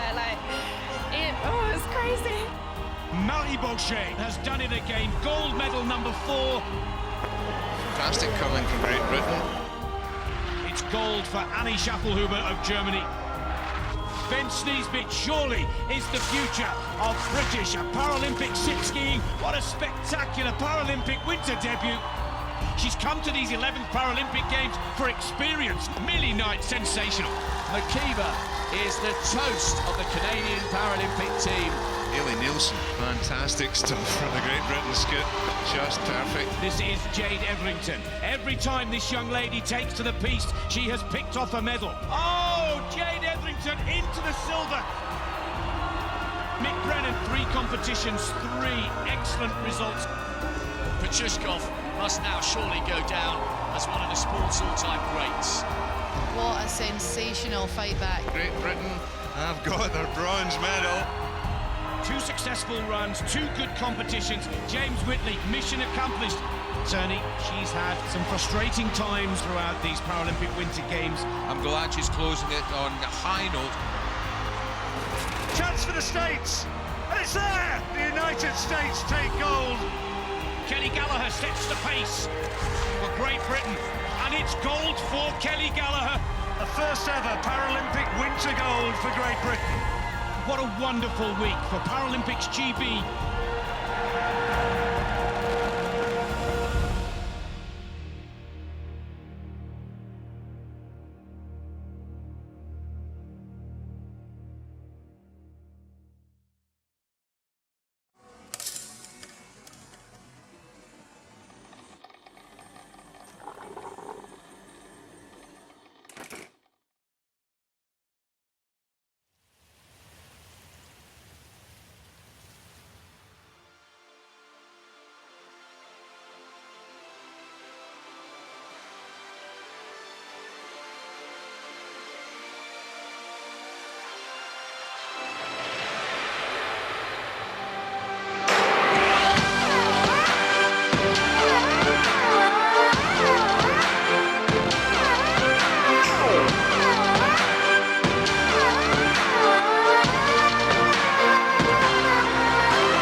The only way you're going to enjoy something is if it's fun.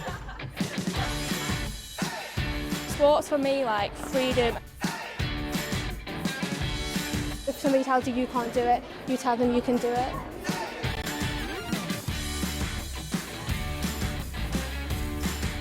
It's about getting involved and getting other people involved, so just being a leader. When Girls Active was kind of explained to me, I thought it was an excellent idea. I think it's really important to encourage girls, especially teenage girls, to engage with sport. PE might not necessarily satisfy their needs or requirements. This is a great opportunity to really give the girls themselves a voice. I like sport, but I'm not a sporty person, but you don't have to be sporty to be good at sport. So I said I was going to give it a go, and I've came here and I've enjoyed it so far.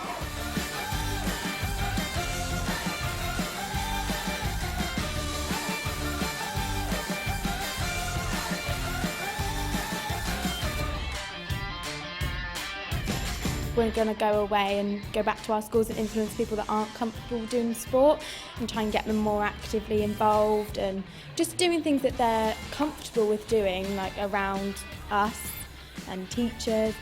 It needs to be more creative in a way. Like, I think most girls don't get active in sport because it's the same thing over and over again. Like here, it's shown me that we do need to change it and get more girls active.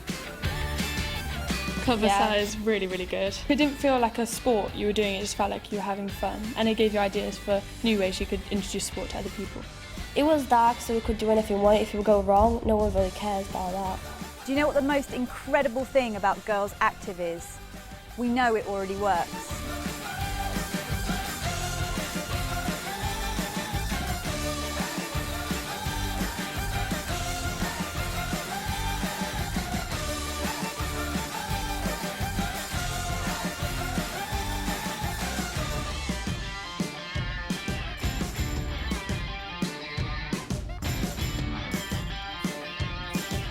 This is like a big opportunity for me to then inspire and get younger girls active to then follow their dreams and get the career that they want to have.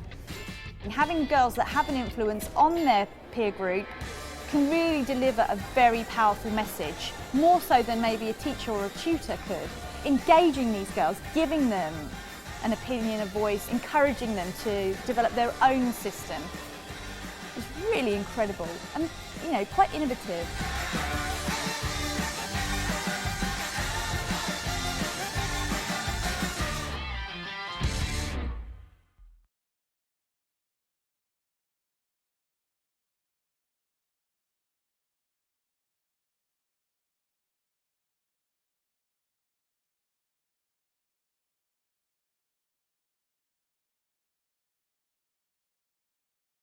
Spotter is actually called Marshall Thomas. Oh, really? Yeah. There you go.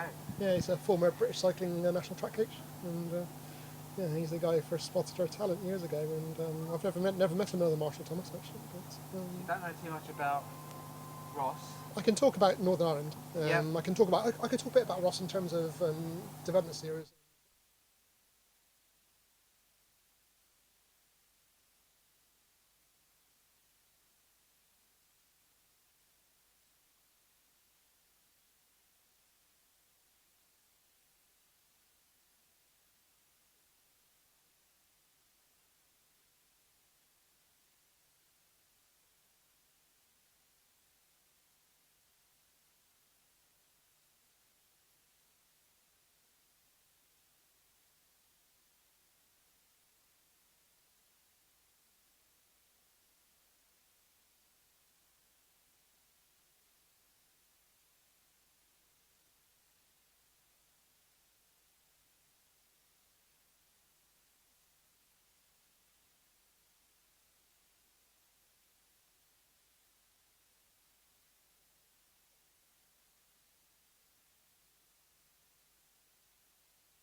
So welcome back to the Manchester Tennis and Football Arena here in Manchester. We are now just about to kick off the second semi-final of the Sainsbury's School Games of 2015 in the boys singles. We have Ross Gourlay of Northern Ireland against Josh Cooper of England. Josh Cooper won the toss and opted to receive, and that's a good start from the England youngster. I'm delighted to have alongside me in the commentary box for this game Marshall Thomas, who is a wheelchair tennis communications officer. Welcome, Marshall. So these tennis games, it's the first year in these Sainsbury's Games for wheelchair tennis. It's a good platform for the sport. It is indeed, Paul. It's a great platform for the sport, and it's as you were saying yesterday and earlier today. Then hopefully some of these players will go on and represent their countries in maybe the Paralympics in years to come, either Tokyo or 2024. And there's plenty of competition for them later this year as well, with some of the Tennis Foundation's development series events. Later this month, we've got the Belfast Development Series, where Ross was a winner last year in one of the singles and one of the doubles events, and so he'll be on home ground later this month in Belfast for that event. Well, so we've been covering numerous games throughout the 2 days so far. There's a wide range of experience between players. Some players starting off their international career representing their country, and some quite more experienced players, but they've all been brought together. Indeed, it's it's great for it's a privilege to be selected to represent your country, and so to be able to represent your home nation is a great great foundation. And as I say, they get the chance to gain valuable experience that they can hopefully take back to their clubs, to their training, and to build on what they've learnt this week.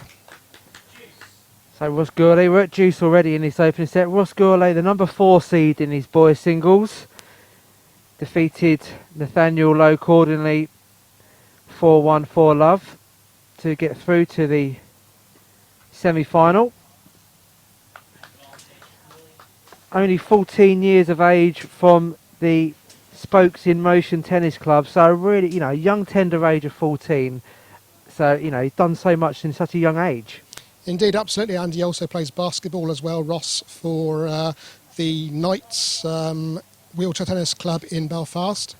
And we know wheelchair tennis and wheelchair basketball, they go hand in hand well, in terms of wheelchair basketball can be great for players to learn mobility skills, which obviously are very, very valuable when it comes to playing wheelchair tennis, because one of the big things in wheelchair tennis is the movement.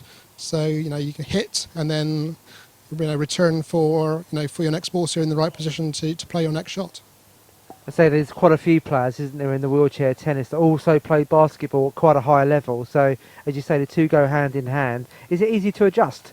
Because a few people have taken up wheelchair tennis after playing basketball. Yeah, I mean, we get players coming into wheelchair tennis from all angles. Some people who've never played tennis before, perhaps have never been in a chair until after an accident, and some people who've played basketball perhaps and then are changing sports and coming to a new sport. So it's a combination of trying to fuse together that that movement, hand-eye coordination, and like I say, a lot of our senior players, they actually have played wheelchair basketball to a reasonably high level, and it's great for them to have those chair skills. And also we have Josh Cooper, age 17, from England, from the Shrewsbury club. And he represented Great Britain in the junior team this year in the World Cup in Turkey. Indeed, Josh was in the same GB team this year in Turkey alongside Rory, who's just won the first semi-final. And they played both singles and doubles there, and teamed up in doubles as well, and helped the team to 6th place. We've got 3 players this week who've represented GB. Nick, who was the runner-up in that first semi-final, he played last year in the Netherlands for GB as well, and again the GB team were 6th on that occasion. So Josh Cooper takes the first game there, 1 game to love as the players swap ends. Do these players know each other relatively well? I mean, is there a circuit where they come across each other in other competitions, or is it very much country based? So England players will play in an England competition, or is it multi-country? Oh, we'll have, like I said, there's a development series calendar or tour in this country, organised by the Tennis Foundation. There are 10 development series events this year, and they are all over the country. Some of these players will have come across each other before, so people like Rory or Josh or Nick, and also we've got 9 international tournaments in this country in this year too, all on the World Tour. So, for instance, Nick played at the recent British Open in Nottingham. Rory's played development series events before, and Josh as well. So there's lots of tournaments out there. So this is just today, you know, the Sainsbury Sports Games is just a small piece of the jigsaw. Do they play all year round? Is it a professional sport, or do they have day jobs as well? How does the sport promote itself? Well, obviously, for our players here this week, they are all obviously either school pupils or students. As you get older, our top players are on lottery funding. The top players who are aiming for Rio in 2016, or some of our players who won medals or played at London 2012. So some of our players obviously do play full time. Some are students still, and it's a game that can be played by anybody at any age. But obviously, for the top players, then there are things like lottery funding and the chance to represent your country at the highest level is there, and to do that you actually do need to be played pretty much full time. Yeah, it's a question of maintaining your level, isn't it? You have to put the practice in, you have to put the hours in to play at a particular level. Absolutely. I mean, some of our players will be playing, very 17 to 20 tournaments this year to try and qualify for Rio next year. We're currently, in the qualification window for the Rio Paralympics. That ends next May, and some of our top players right now in Great Britain are currently in the USA for back-to-back tournaments to try and get valuable ranking points. If someone wanted to play wheelchair tennis, how would they go about it? What do you do to get into the sport? Well, the best thing is to go on the Tennis Foundation website, which is tennisfoundation.org.uk. On there you'll find information about upcoming camps or dates for camps. And the Tennis Foundation runs wheelchair tennis camps around the country, different times of the year, which are a great foundation where you can, use a tennis wheelchair for free. All equipment is provided, and get expert coaching from licensed coaches, and that is a splendid way to start. But you can actually play wheelchair tennis. If you've got a wheelchair, you can play wheelchair tennis anywhere with friends or family. As anybody watching on the live stream will see, there's a 2 bounce rule. So as long as the first bounce is within the normal confines of the service court, then the second bounce can be outside. And that 2 bounce rule means that the sport is easily integrated between able-bodied or non-disabled people and wheelchair players. Well, Josh Cooper's made a good start to this semi-final. 2 games to love up. The coaches, they sit alongside the court side here. How much of an impact do they have on the game, and what do they do during the game and after the game and before games to get the players ready for this? Well, it'll be a case of talking tactics. We've got obviously each home nation here has got a captain. 3 of our captains for Northern Ireland, for Scotland, and for England are all experienced wheelchair players. So on court here with Ross, for instance, we've got Ivor Jess, who's been playing wheelchair tennis for Northern Ireland for Ireland for many years. Ivor's injured in a cycle accident several years ago, and is now a great ambassador for wheelchair sport in Northern Ireland. Was awarded an MBE for his work a couple of years ago, and so the likes of Ivor will be will have watched Ross play yesterday. We'll have watched his opponents play, scouting some of the opponents, and just talking tactics. Talk about things to look out for, and just basically instilling that confidence into the players to help them to reach their potential. When you say tactics, what would give some examples about what would say for someone who's not familiar with tennis or wheelchair tennis, what tactics would they discuss? What would they do? Pick weaknesses out from the opposition, or would you work on the strengths of your own game? Well, it's a combination of both. It's about working on your own strengths and also, kind of exploiting, if you like, the weaknesses of your opponent. So, but as I said earlier, one of the main thing is to try and keep moving, so that you are ready for that next shot should it come back. There's no point hitting a shot, looking at it and thinking, oh wow, fantastic shot, and then all of a sudden you find that you've got a winner whizzing past you because you're not in position for the next shot. So movement is a huge part of the sport. Do the team captains watch the opponent? Do they pick things up in real time? Do they watch what's happening on the court and then make adjustments during the game?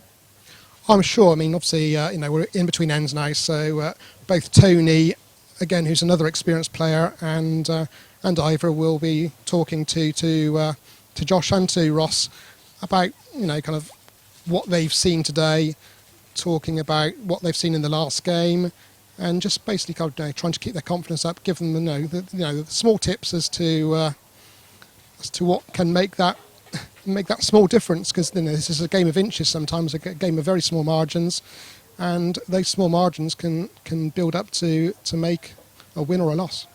Well, we saw Kevin Simpson, the Scotland coach, having a few words with Rory Logan during the first semi-final. The first set, Rory looked as though he was going to burst into tears, looked really, really frustrated, but he put that all behind him. Would that be to do with words from Kevin?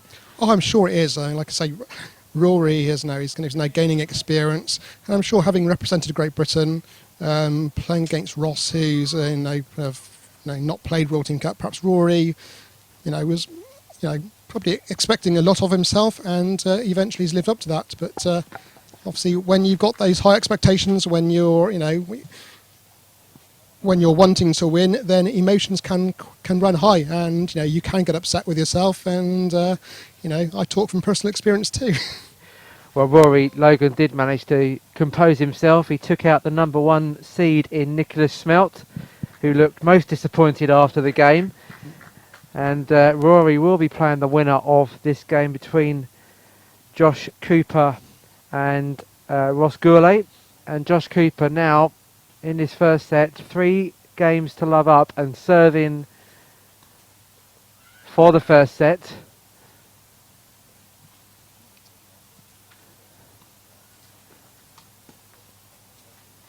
One thing I've noticed, Marshall, over the past 2 days is the variation in serving. Overarm serves are used for first serve, underarm for second serve. Is that something that develops as you go through the kind of junior ranks, so you get more confident, more accurate? Again, it will be down to experience. Josh hasn't been playing for that long. He's been playing, probably 18 months or so, and has a good coaching setup in Shrewsbury. He trains as part of the Midlands Wheelchair Tennis Club, and serving, it's easier for some players than others. It might depend on what a player's disability is, or what functionability they've got, as to and maybe things like how tall they are. See, when you're serving from a wheelchair, you're sat a lot lower than the likes of Andy Murray or Rafa Nadal would be. So it's about timing. It's about getting the ball toss in the right place, so that you can get the ball to go where you want it to go. So Josh Cooper takes the first set, 4 games to love against Ross Gourlay. So coach is having a chat now. Ross Gourlay, he's not really got into this game. Would he be changing anything different for the second set? He must win the second set, of course. Big semi-final. Would he be changing any of the tactics now, or some of the plans that they put in place? I think it's just a case of Ivor trying to get Ross to stay confident. Keep trying, basically. Not to get downhearted, and to just concentrate on getting the ball back. The big thing is, if you don't get the ball back, you can't make your opponent play the next ball. So, keep moving, try and, take the ball on the first or second bounce, whichever you think is going to be most appropriate for getting it back to make it harder for your opponent on the next shot. And you kindly provided me with some background material of some of the players to watch out for. Who do you think are the talent that will be coming through in the next couple of years? Who are the names we're going to be seeing possibly at Tokyo. As wheelchair tennis gets bigger, who's going to be the shining stars? So you've got Nicholas Smelt, #1 seed here. Who's the names that's going to be appearing on our TVs in the next few years? Yeah, well, maybe maybe Tokyo might come too early for some of these players. Maybe we're looking at 2024, wherever that will be. Well, I know that the bidding process for host cities is currently ongoing. So maybe some of these players. Obviously, Rory's 13 years old. So by the time that 2024 comes around, then he's going to be kind of like in his 20s, and it will be an ideal age for. To perhaps be, reaching somewhere near his peak. I mean, the great thing about wheelchair tennis is that you can play, well into your, well into your 40s, 30s, 40s, and we've had, GB players who've, represented Great Britain in the Paralympics before, into their 50s. It depends, of what your experience is and, how you've actually got into the sport in the first place. But it's a game that can be played by people of all ages and all abilities. Ross is obviously the one of our 4 semi-finalists who's not represented GB so far, but I'm sure he'll be out there to try and challenge these seasoned international players. And what does this mean for someone like Ross Gourlay? He's only 14 years of age. What does this competition mean? What will it do for his wheelchair tennis CV? Will it put him further up ranking list? Will it get him higher selection for his country? Will GB be obviously more interested in his progression? What are these competitions that you said, a development series, what do they mean by doing so well? Okay, well this isn't actually part of the development series, but obviously Ross has got a good grounding over in Belfast. He's well known to Ivor, his captain here, because he's part of the wheelchair basketball and wheelchair tennis setups in Belfast. So there's no ranking points as such, there are no ranking points available here at the Sainsbury's school games. This is, as you've been saying the last 2 days, it's a great grounding for the players to knowing the kind of protocols, processes, and staying in an athlete's village that things they will experience if and when they go on to be able to represent their country at future games. So I'm sure Ross will be kind of going back from here thinking, right, what worked well, what didn't work well, and basically just benefiting from the experience that he can take into his next tournament, which, as I said, is most likely to be the Belfast Development Series in a few weeks' time. That he won the B Division singles there last year and the B and C Division doubles. So, that will be Ross's next focus, and I'm sure it'll be a case of just trying to take this big experience from here so he can get to Belfast now and do well in his next tournament. So Josh Cooper serving. He's taken the first game of his second set.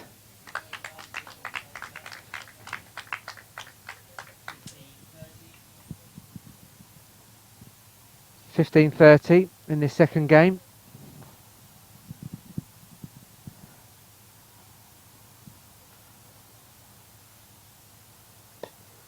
You say Josh probably only been playing 18 months. He looks very, very composed. His serve looks really good. I mean, the powerful serves seem to be doing really well in this competition. Nicholas Smelt, and Ross, Rory Logan, sorry. The more powerful serves seem to be making the progress in the competition. Is that because obviously limited change of position, possibly? I don't know. Just give us your kind of views on what makes a wheelchair tennis player play at the top level. Is it the capability of moving around the court quickly, or the serve, or the shot selection? To be a top player, you need a combination of all of those things. In wheelchair tennis, the actual return of serve is more dominant than the actual service game, because when the whole process of having to serve and then get your hands back on the wheels, ready to move, ready for that next shot, makes that whole kind of time process that bit different to if you were playing on your feet.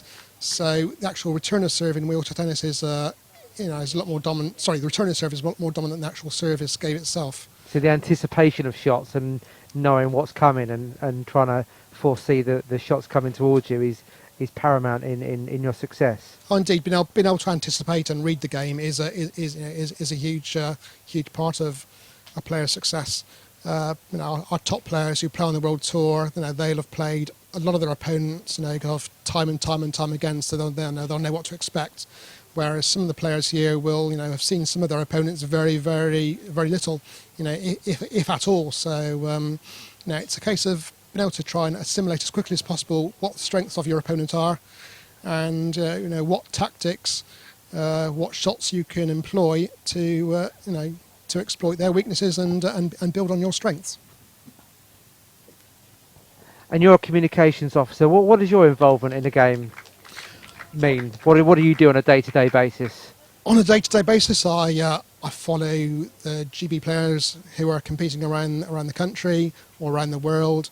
There's a world tour of about 150 odd tournaments every year in about 40 countries. And as I said, we've got we've got 6 of our top GB players right now over in St. Louis in the USA, playing at a Super Series event, which is the second tier of international tournament down from the Grand Slams. So we've got 6 players there who are in St. Louis. 4 of those will be going on to New York next week for the Grand Slam. That's Andy Lapthorne, Gordon Reid, Lucy Schuker and Jordan Wiley. They'll all be competing in the final Grand Slam of the year. And I know, as you said yesterday, wheelchair tennis is now firmly established in all 4 Grand Slams. And singles will be coming to Wimbledon next year. Indeed, absolutely. That was a big announcement this year during Wimbledon, that in 2016 Wimbledon will feature singles events for the men's and women's for the first time. Wheelchair tennis has actually been at Wimbledon since 2005. It started off as a men's doubles event, and then women's doubles was introduced in 2009. And now, like you say, next year there'll be singles events for the men and women, which is great. And the only difference for the Grand Slams in 2016 is that the US Open will not feature wheelchair tennis next year because the dates actually coincide with the Rio Paralympics. Clash of dates. That's not good organisation, is it? Unfortunately for some. It's just the way it always is. I mean, US Open has had wheelchair tennis since 2005. And so, say 2008, 2012, are the years when US Open, just can't have wheelchair tennis because obviously the Paralympic Games is going on at the same time, and that's just something that we know and we live with. So, talking about someone like Nicholas Schmeldt, he says in his profile, positive coverage of the 2012 Paralympic Games inspired him to take up the sport. So if someone wanted to take up wheelchair tennis, they could be travelling the world essentially, funded by lottery. They could play at the top level like anyone else in every other sport and have a really good sporting career. Well, with lots of experience and obviously the right coaching setup and obviously having the talent as well. To be a top player, to reach the level that the likes of Jordan Wiley has reached, or Gordon Reid, you've got to have had, you've got to have the talent, you've got to have the drive, the determination to get up, to train, 5, 6, 7 days a week sometimes, for some of the players, and you've got to have a combination of a lot of things to reach the top. Is there a lot of physical fitness involved in wheelchair tennis? Do they have to, work on things like their core and not just about playing the game, but do they go to gyms and make sure they're physically fit as well? Oh, indeed. Our performance players have all got strength and conditioning coaches, as well as obviously their on-court tennis coaches.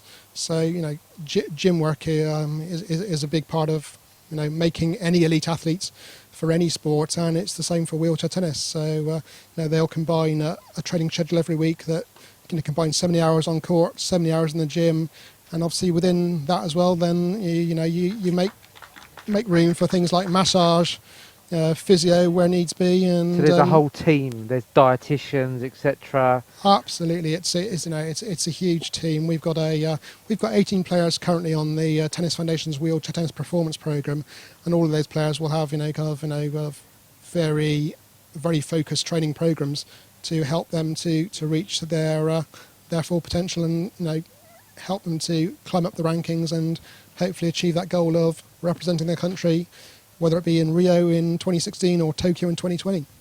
So that's one thing I've noticed, the 2 days coverage we've done so far. Very, very professional outfit. Everything is done very professionally. As you say, going down to the organisation of it, the streaming that we're doing, the different 12 events we're covering, but the whole, the athletes are standing in the athletes' village. They will do as they would do if they were at Rio next year or in Tokyo in 2020. The whole preparation's very professionally done, so you get the maximum performance.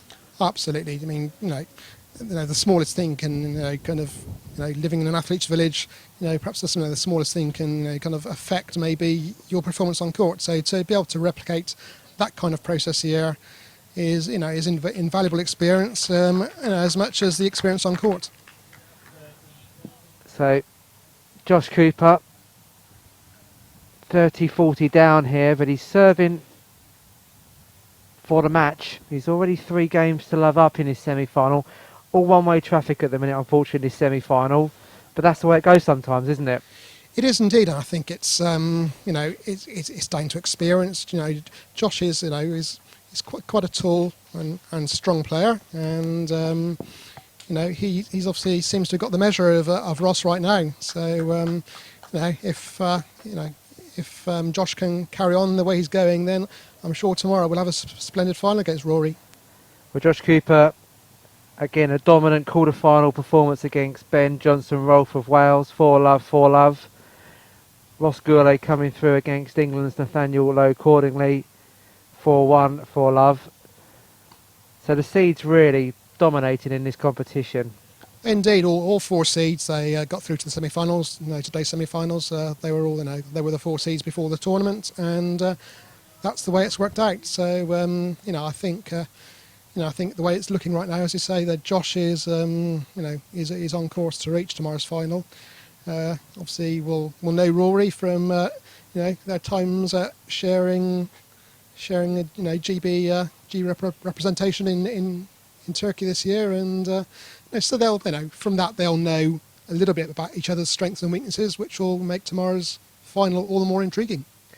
The thing I liked about the format was the losers, if you want, the people that weren't quite so successful, went through to a separate draw.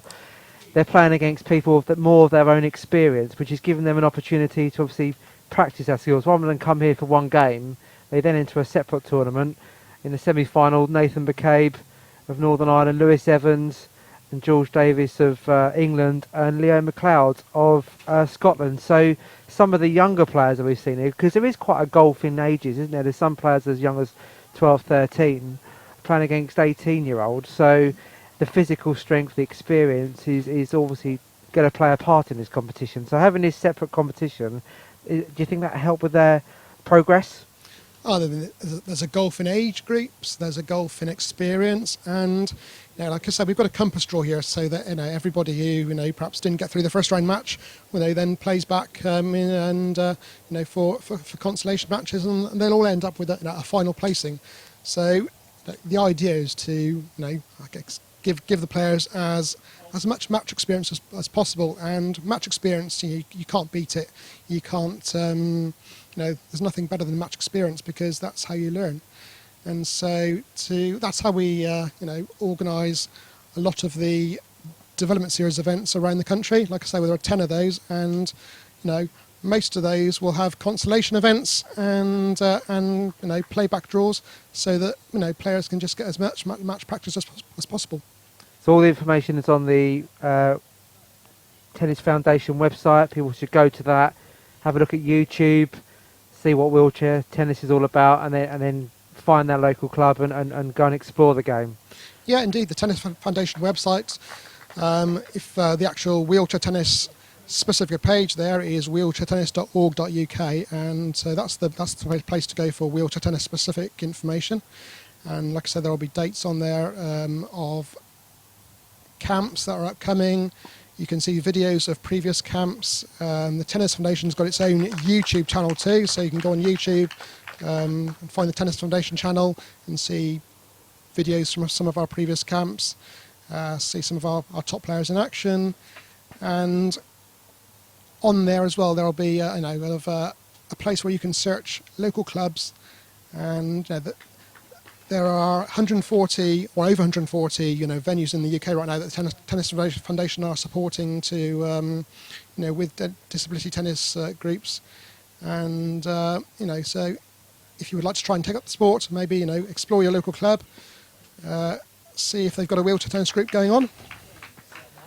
And that is game, set and match for this semi-final. A very comprehensive win for England's Josh Cooper.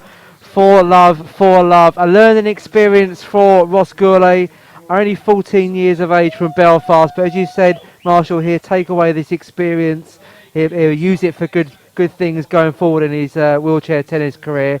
But it's Josh Cooper who will play Rory Logan in tomorrow's final for the Sainsbury School Games Boys Championship. He wins 2 straight sets, 4-love, 4-love.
The only way you're going to enjoy something is if it's fun. Sports for me, like freedom. If somebody tells you can't do it, you tell them you can do it.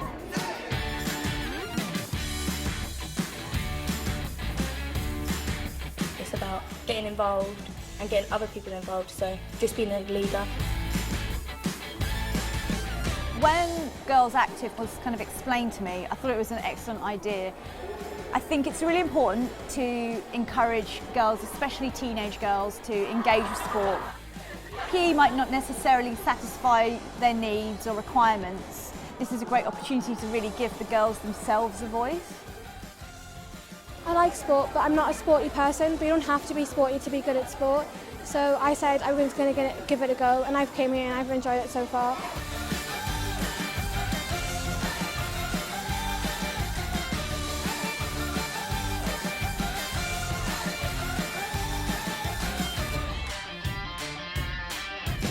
We're going to go away and go back to our schools and influence people that aren't comfortable doing sport and try and get them more actively involved and just doing things that they're comfortable with doing, like around us and teachers.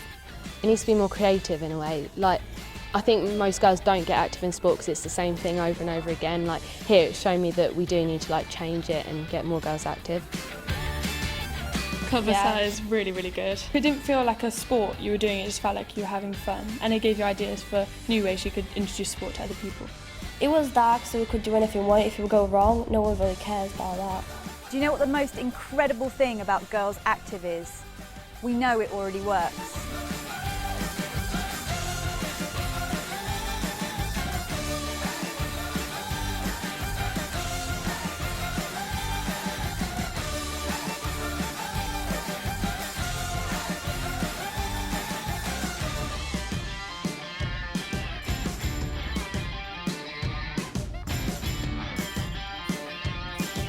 This is like a big opportunity for me to then inspire and get younger girls active to then follow their like dreams and like get the career that they want to have.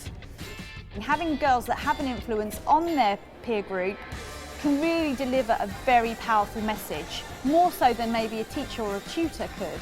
Engaging these girls, giving them an opinion, a voice, encouraging them to develop their own system is really incredible and, you know, quite innovative.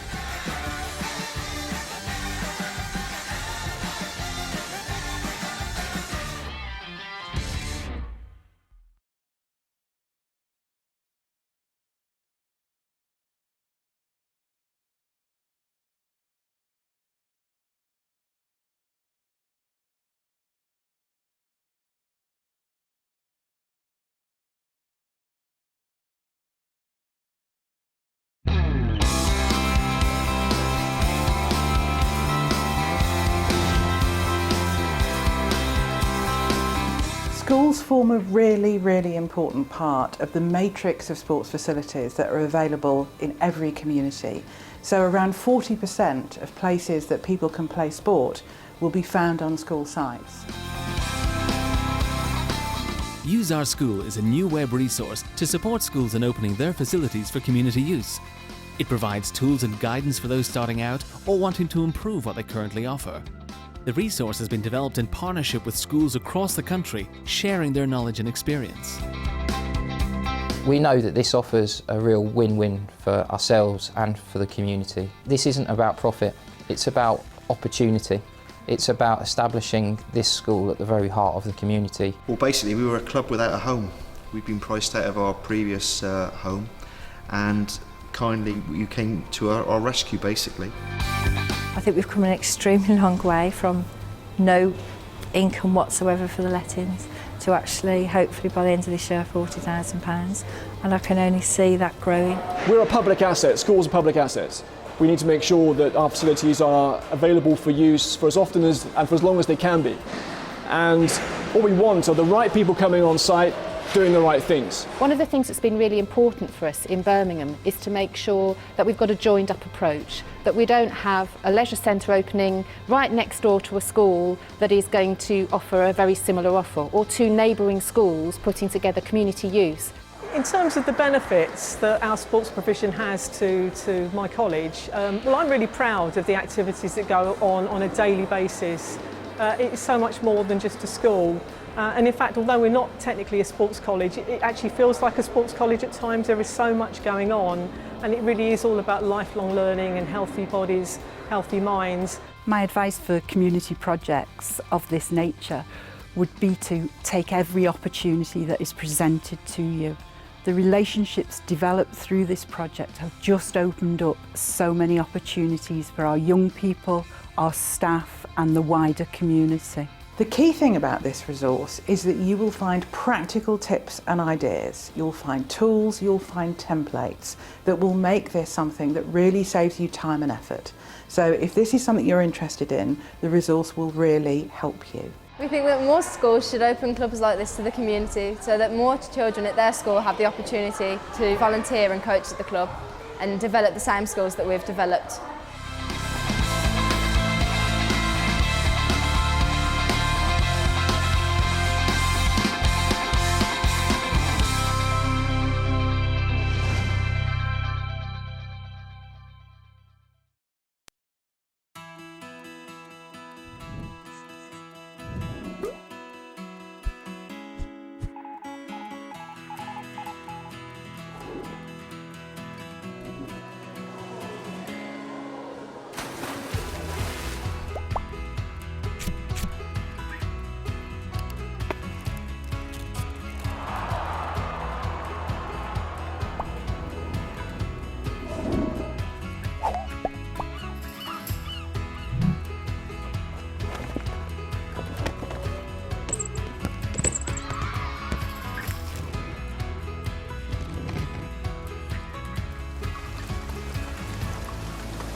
to be goalkeeper? I was told I wasn't good enough to be goalkeeper, but that didn't stop me. My first sport was hockey, and I played hockey for England for the junior team. Sinatra in a flat Cadillac, my old lady leaning out the whole window. Everybody looking when we walking slow. I'm the bomb and about to blow up. I'm the bomb and about to blow up. Whoa, whoa, whoa. Everybody sing it now. Whoa,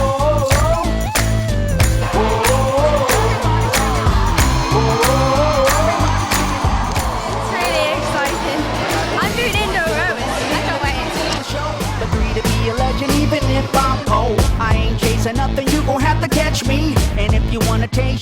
to pay a fee.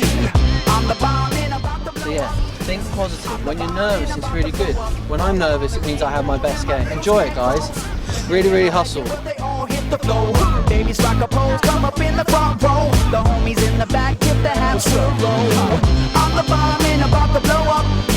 I'm the bomb and about to blow up.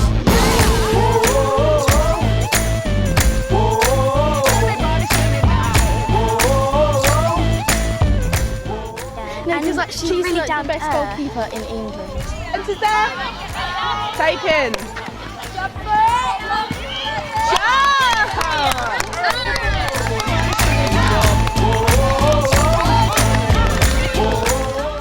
You might get one, might you? Yeah. Well, why not, eh? I'm gonna win. Yeah? Yeah. I think I could do better. And come first place next year. Again, even though we're not winning, don't We're having give up. fun. So it was an Olympics. Yeah. So you say your favourite.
So welcome back to the Manchester Tennis and Football Centre.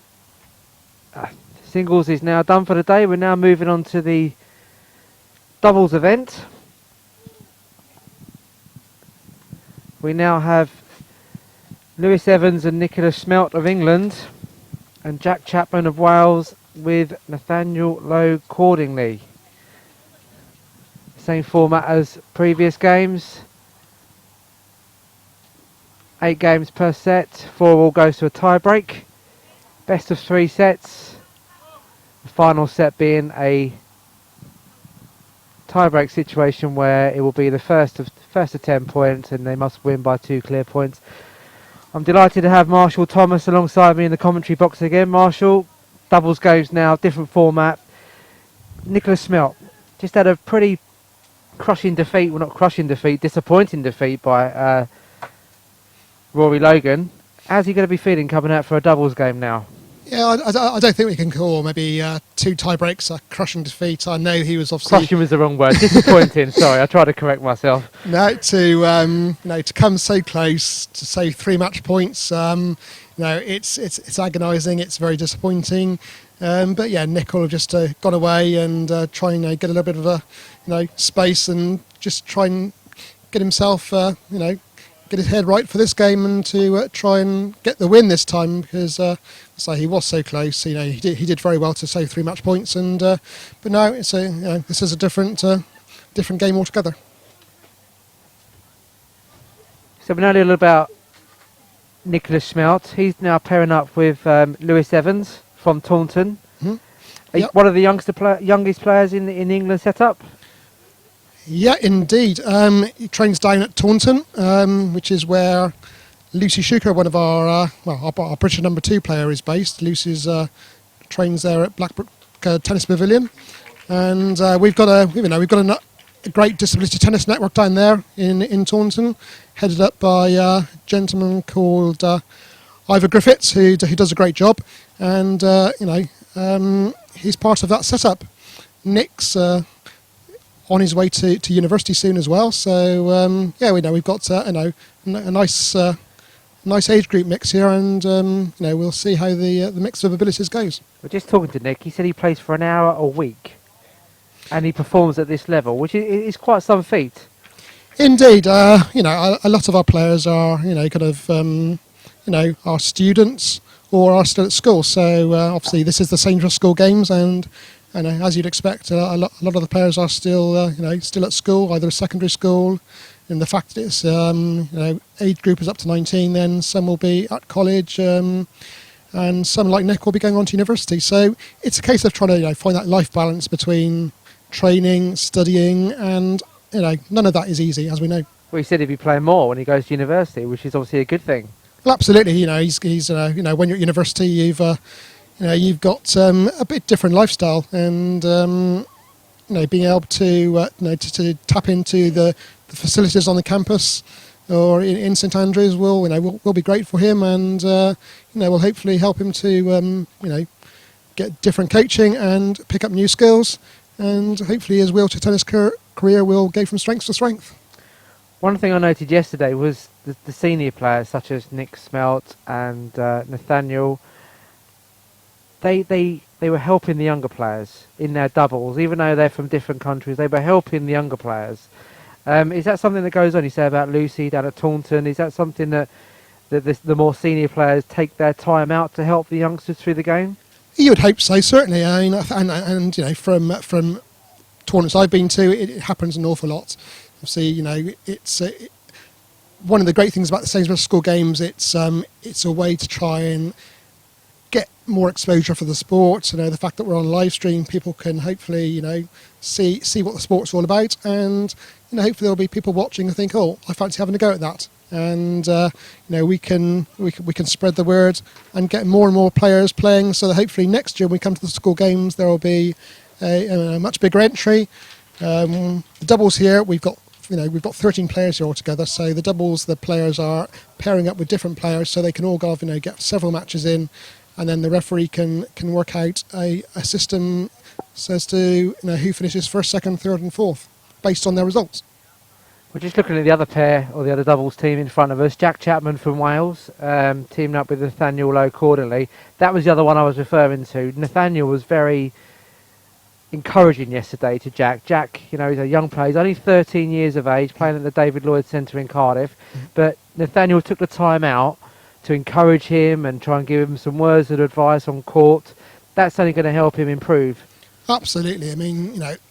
As much as the players here are opponents, then off the court there, and I know they're doing a lot of activities in the evenings, and a lot of time to socialise, make friends, and that's what sport's all about. It's not all about competition. Sometimes it's about making friends. It's about new life experiences, and so Nathaniel, being able to give that advice, it's great on him, and I know that. Nathaniel, he's part of a great setup at South Ribble Tennis Centre, and his team captain Tony Nappett for England is a big driving force behind that setup at South Ribble Tennis Centre, and so that's that all feeds back through to Nathaniel, and hopefully have an influence on him being able to help other players as well. I see Nathaniel. Obviously, he's working for his basketball coaching award as well. A big crossover between the two sports that we touched on earlier. Yeah, indeed. As we said earlier, then movement in wheelchair tennis is a huge thing. If you don't move, then you're going to find very quickly that you're going to have lots of winners going past you. So the idea is to push in, hit the ball, whether it be forehand or backhand, and then recover either into the court or out of the court, back towards the baseline, ready for your next shot, and do that as quickly as possible. Well, it's a good start for the England pairing of Evans and Smelt. 2 games to love up already against Lowe Cordenley and Chapman. Yeah, Nathaniel comes from South Ribble Tennis Centre is where he's based, and he'll have had the experience of training a lot alongside or seeing other players up there who are much more experienced than him. People like Jamie Burdekin, who's one of our top quad singles players in this country.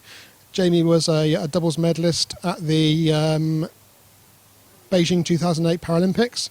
Currently one of the GB players in the USA, and Jamie trains there at South Ribble Tennis Centre too. So to have that for Nathaniel to aspire to learn from, it's a great thing. You touched on quad disability there. We were talking about it just between games, about the different categories of disability players. Maybe you could just expand upon that for us. Yeah, well, there are two main classifications or divisions, if you like, in wheelchair tennis, and one is open and one is the quad division. So men's and women's open singles is for players with a range of disabilities, from paraplegia, amputation, cerebral palsy. And then the quad division is for players who have got a more severe disability, a higher spinal break maybe, which typically could result in the disability affecting them in 3 or more limbs. So some of the quad players will tape the racket to their hand because they perhaps don't have the same strength in their hand to be able to hold the racket, like some of the players we're seeing on court today. Something noticeable to me that the coaches, the national coaches, are not sitting alongside courtside now. Is that something they do because there's 2 players on court, they can just bounce off each other? I think probably. Or is it just lunchtime? Who knows? They may come back, but the fact that we've got 3 England players and a Wales player, then perhaps trying to work out who's going to captain is a bit difficult. But when you've got say 1 Wales player and 1 England player on the same side of the net, then it's a tough one, I suppose. But do you have a leader on court here? Does someone take the lead in terms of tactics if at the doubles pairing? Well, I guess on Nick's side of the court, it would probably be Nick, because he is the more experienced player. So he's the older player, he's the more experienced player, and so the players, as we were saying earlier on, they will work out their relative strengths and weaknesses. So we'll get to see who's perhaps got the better forehand, who's got the better backhand, and so they'll work it out between themselves. And we said about the big Grand Slam tournaments, the 4 throughout the year, have wheelchair tennis, doubles, singles is coming to Wimbledon. There's something that I'd like, quite find fascinating. Doubles players do not always make good singles players, and vice versa. What's the reasoning behind that? Well, that's certainly the case when you look at the likes of Jamie Murray. He's obviously won his first Wimbledon title before brother Andy. And Jamie is pretty much a dedicated doubles player in either on tour or for Davis Cup. But when it comes to wheelchair tennis, you'll find that there's a much more even spread. Singles players and doubles players, they are pretty much on a par, I suppose. You don't get the same kind of specialism in wheelchair tennis as you do in on the ATP or WTA tours. Well, the England pairing of Evans and Smelt, 3 games to love up in this first set.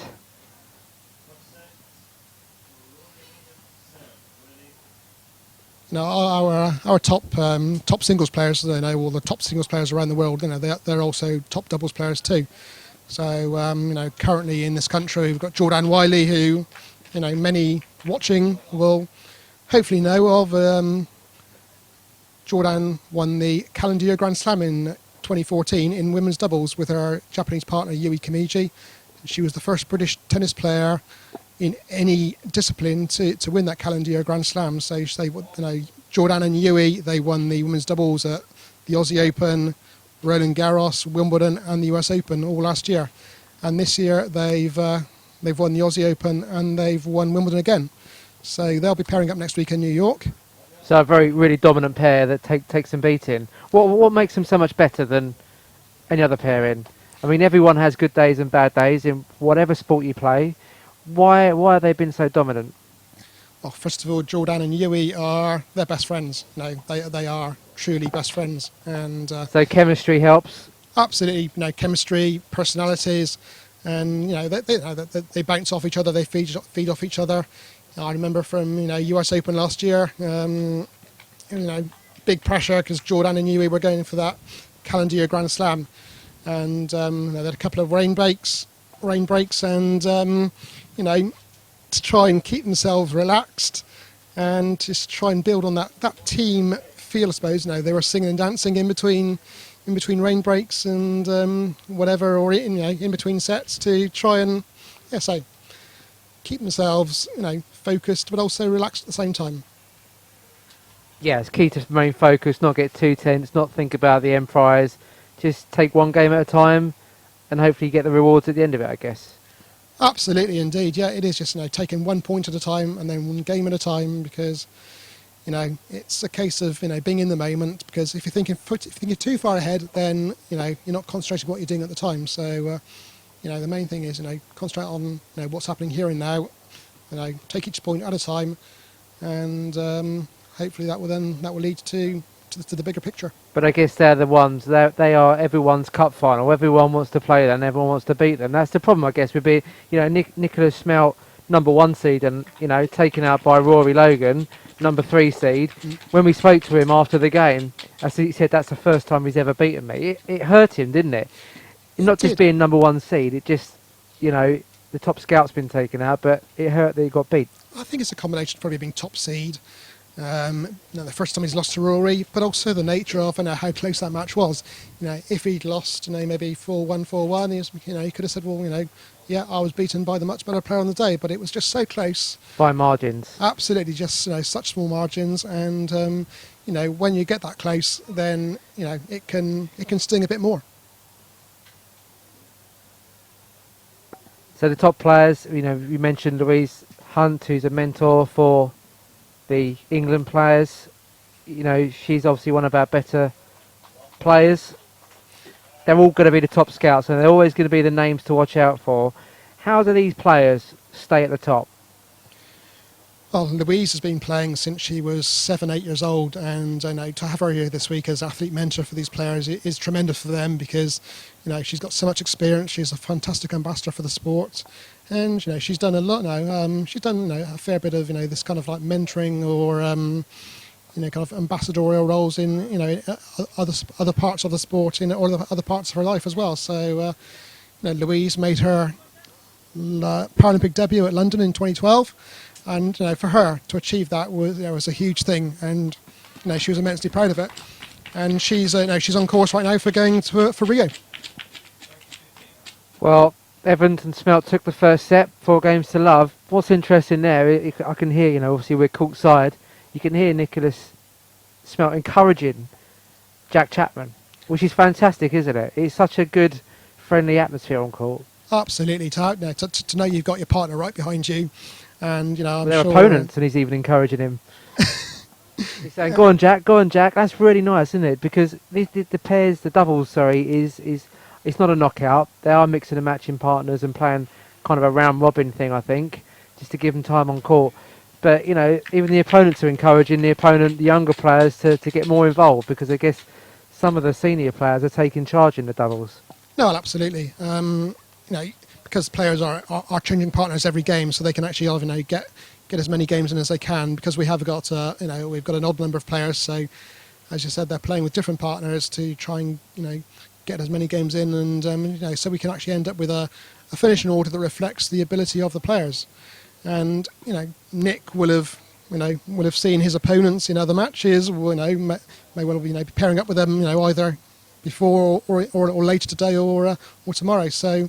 It's great to see him, giving that encouragement, and so then, when he's pairing up with other people, they all know that they can get that same encouragement and feedback from him.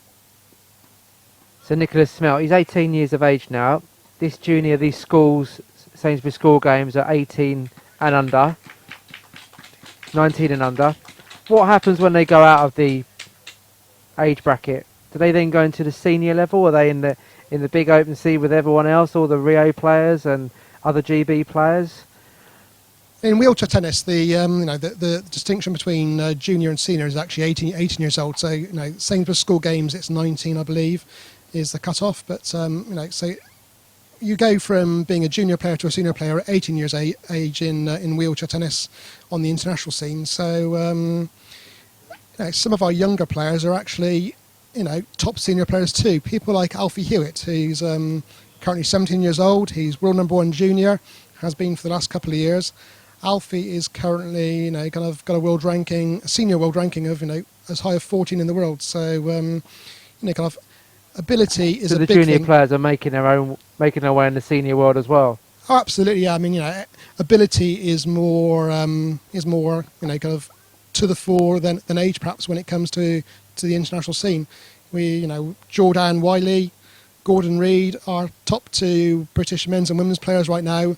Were world #1 juniors back, in their days before they were, when they were under 18 years old. So it does, things translate from the junior game to the senior game. It is a natural progression, yeah? Absolutely. It's not like England football where you get an under-21 cap and then they disappear off the international scene. They never make it into the senior squad. Oh, there is a natural progression in wheelchair tennis where you can go through the ranks and play senior level at the end. There seems to be that, and so a lot of our world #1 junior players in the past, junior masters players, have gone on to be top 10, top 5 singles players in the senior game. And as we said, once you get into that world environment, GB, you play in all the Grand Slams, you play in other worldwide tournaments, and you get funding from the lottery to help you become a professional. Yeah, like I said, we've got 18 players currently on the Tennis Foundation's Wheelchair Tennis Performance Programme. Why only 18? What's the reason behind 18? Well, it's a case of, to get on the performance programme, the players have got to meet certain criteria. They've got to, obviously show the ability to be aspiring to the pinnacle, or of the sport, the top of the sport, which is world team. How do they get selected for that development squad? What do you have to do? By playing more tournaments, by being talent spotted. Jordan was talent spotted, I suppose, when she was around about 12 years old. So there's people out there going around the tournaments, looking at players. Absolutely, indeed. At club level and county level, and then national level.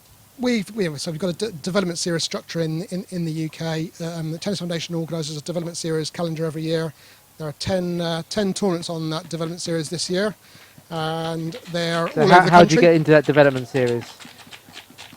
Anybody who trains at a local tennis centre or who started the sport, you can enter a development series tournament. You can just enter it, so it's free to enter, and that's when you kind of get noticed. Yeah, the development series tournaments are like an entry-level tournament for young players to gain experience, and the idea is that they are there to gain tournament experience before going on to compete in international tournaments or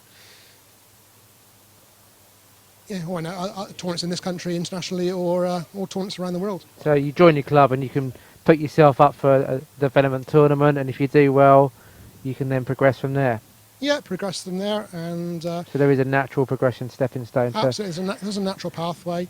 If anybody who's interested in the pathway can go on the Tennis Foundation website at tennisfoundation.org.uk, and you'll see on the homepage there we've got a document that explains what the pathway is, and this is a document that's been published recently and just explains how to go from being a beginner and how to go about turning yourself into a player that perhaps could become one day one of the performance program players, and what that entails.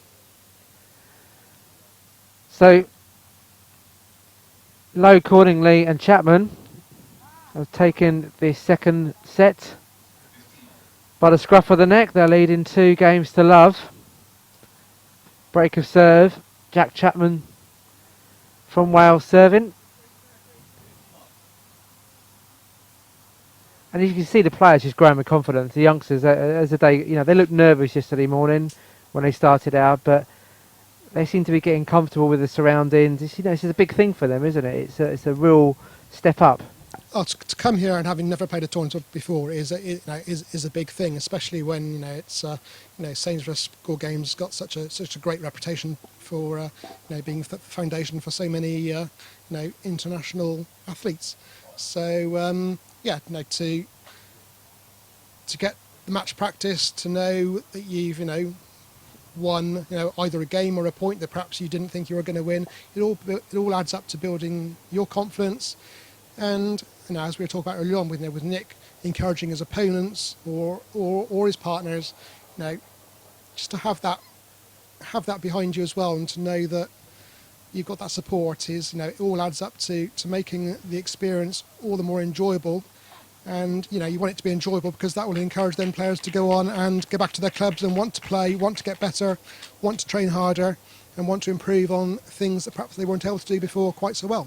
We said it's a whole network, isn't it? These players have got a whole team behind them. The mums, the dads are here, physios, and all whole team of people to help with the national team, and they must all travel together. And there's a network of support.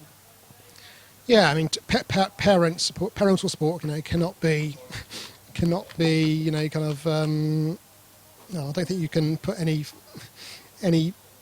less emphasis on it. It's it's where you start, and you need need the parents to take you to training, take you to tournaments, to help you fund the equipment, taxi, get you around. Yeah, we've all been there and done that. The bank of mum and dad, and behind, I think if you get an interview with any top athlete, whether it be Andy Murray, whether it be kind of Dina Asher-Smith, who I know is a former Sainsbury Sport Games alumni, they will all say their parents were key to their development of young athletes as much as their coaches were and their club structures. Well, one thing I noticed, I arrived up in Manchester on Thursday, and the local news had the Sainsbury Sports Games coverage, and there was lots of athletes around the track on Thursday, and they're giving up their time, aren't they? The top level athletes are endorsing this, backing this, like Louise Hunt, as you said, that they're here giving up their time to really push their own sport forward and put it on the map and get more people taking it up. Absolutely, yeah. I was talking to Louise when I arrived today, and she's having a fantastic time.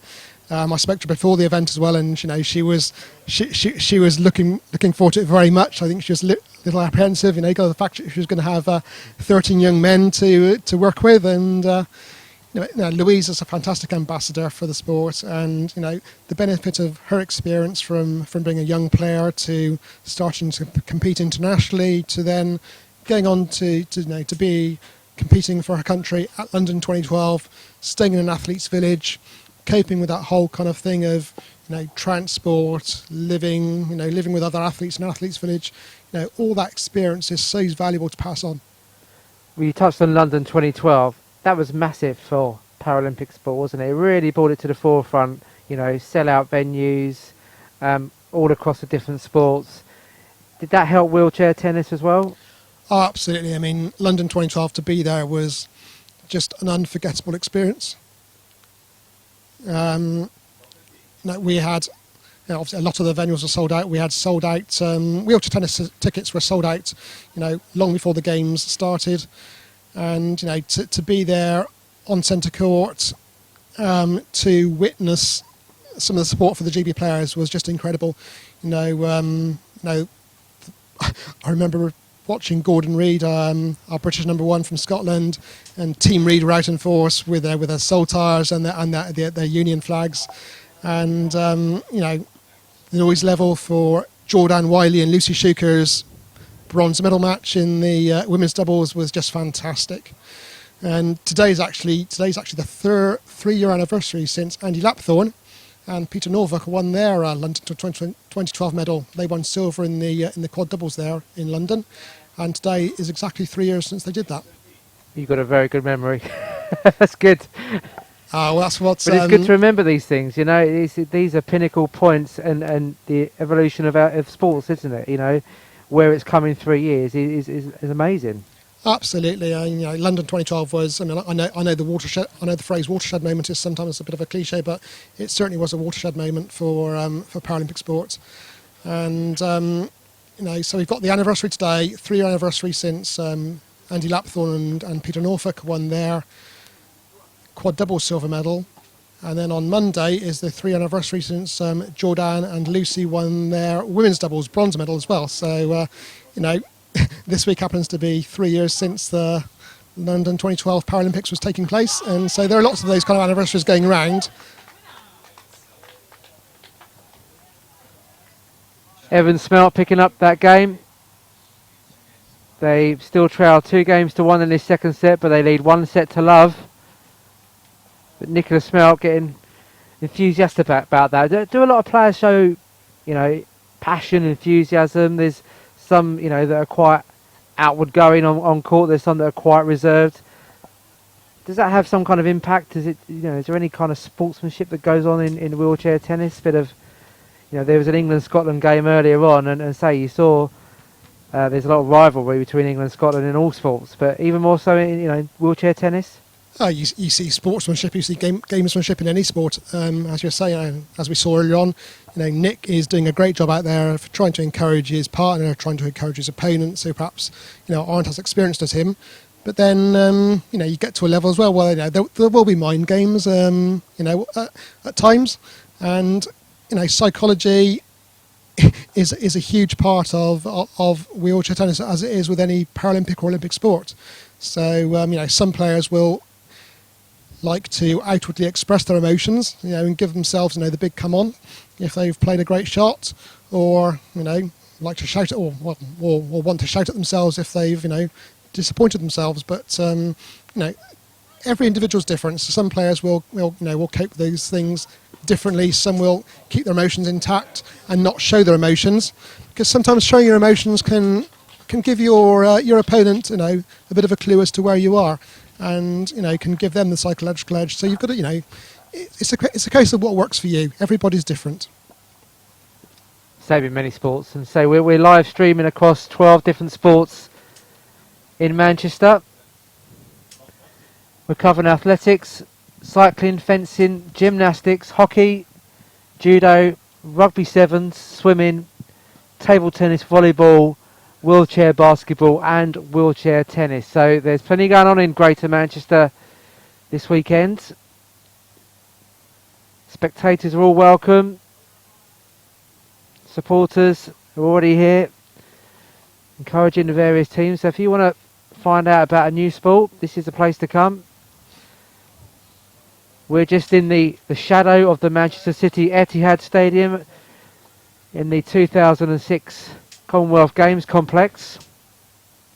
Marshall, this is this is great facilities here. These were built 10 years ago now, coming up 10 years ago. Just a wonderful facility for many different sports. Absolutely, indeed. The tennis centre here is actually it's actually been one of our or is actually one of our venues for one of the development series events that the Tennis Foundation organises every year. So it's not just this week where you'll see wheelchair tennis here, but there's wheelchair tennis here as well at other times of the year, and it's this is about trying to encourage more players to take up the sport and to go further in the sport as well. So hopefully the likes of Lewis, who's playing his first tournament this week, will go back and think, right, I really enjoyed that. I want to do better. I want to play more tournaments, and he'll get back to his club and he'll train harder, he'll train more, and come out next time and and hopefully play more and more and get. He's had more a taster now, hasn't he? That's Absolutely. the thing. You get a taste of something when you do it for the first time. Yep. And you think, I want to go back and have another go at that, but do better. Indeed, and and enjoying it is the big thing. So and everybody seems to be really having a great time, and encouraging each other. And for some of these players, it'll be the first time, whether it be the first time they've actually played a tournament, or whether it be the second or third time, it might be the biggest crowd they've played in front of as well. So which can be a big thing in terms of nerves, and so again, it's all experience in the bag for next time. So here, just outside the Etihad Stadium, the City of Manchester Stadium, we've got table tennis. We're covering the wheelchair tennis. Just behind us, we've got the athletics stadium. So there's lots and lots to see. And so you can also be a part of this on social media as well. If you want to follow us on Twitter, we are @_schoolgames. And if you use the hashtag 2015 SSG or hashtag SSGWC tennis, that's SSG wheelchair tennis. You can follow us on Twitter, and then there's Facebook, facebook.com/school games, or we're also on Instagram if you look for school games. There's been pictures and that posted on all 3 social media formats. And they say if you want any other information, tennisfoundation.org.uk has got results updated with what's been happening over the weekend so far. So do join us, get involved, come down, follow us.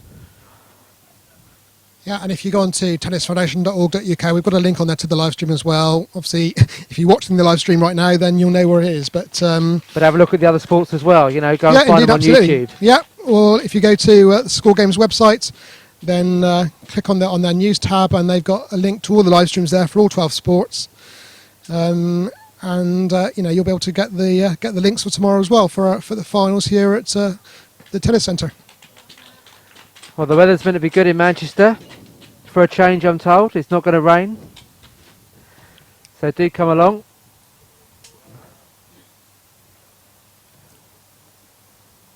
So Chapman and accordingly winning 3-1 now. Still trail by a set to love. And we're at deuce.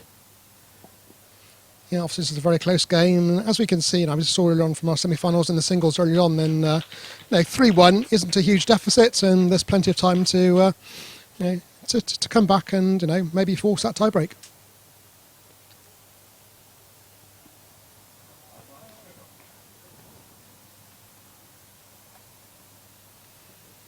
We were talking earlier on about London 2012 and the legacy that left, and what a watershed moment it was for Paralympic sport. And one of the things that we're very proud of in this country is that the venue that was used for wheelchair tennis in 2012 is now the venue for the year-end wheelchair tennis masters event. So where you get the likes of Andy Murray and Roger Federer at the O2 Arena for their masters event, then our wheelchair tennis players will be back in the Olympic Park in December, from the 2nd to the 6th of December, for the Wheelchair Tennis Masters, which is being organised by the Tennis Foundation. Tickets for that are currently available. If you go on to wheelchairtennismasters.com, you'll be able to find tickets for that. And that will be 8 of the top men's singles players, 8 of the top women's singles players, and 4 of the top quad singles players, all competing to be the year-end master. Well, we've just seen Jack Chapman and Nathaniel Lowe Cordonley wrap up that second set. We're now 1 set apiece. So we will go into a third championship set. Not played by games, this is points, so it's first to 10 points, but you must win by 2 clear points. So it's a tie-break format, just extended to 10 points.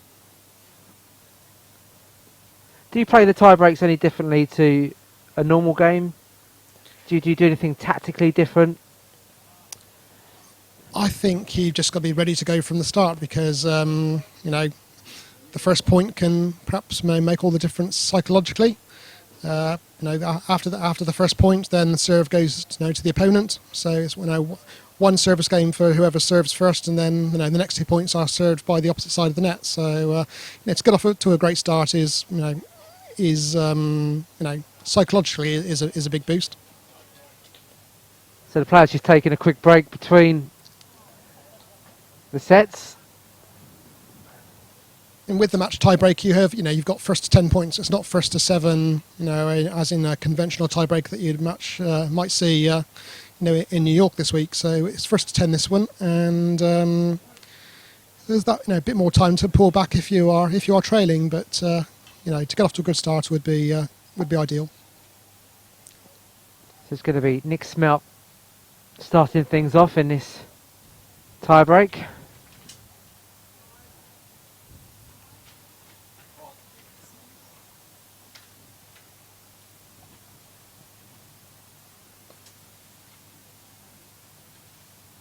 And I guess even though these doubles is kind of a round robin thing, you're mixing up partners. Winning is a habit, isn't it? It's a winning mentality. You don't, these are games that these guys still want to win.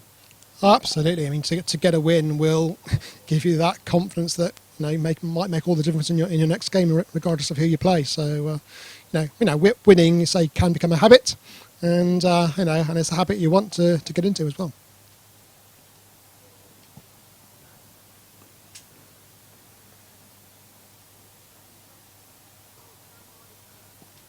So Lewis accordingly. Sorry, low accordingly.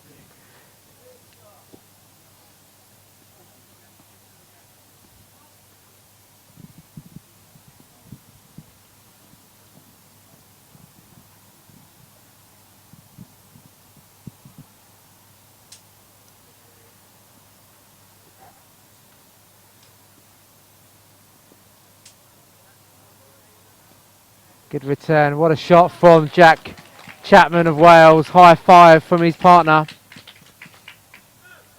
Yeah, from the time that Jack struck that serve, you could see that Nathan was well impressed, and and so it proved. So, great point.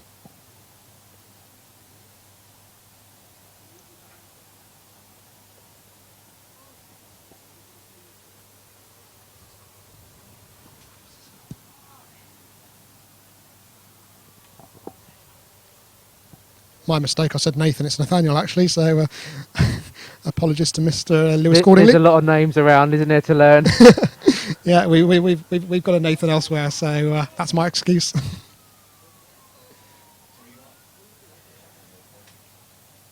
3-1-2. Chapman, low accordingly in this tie break.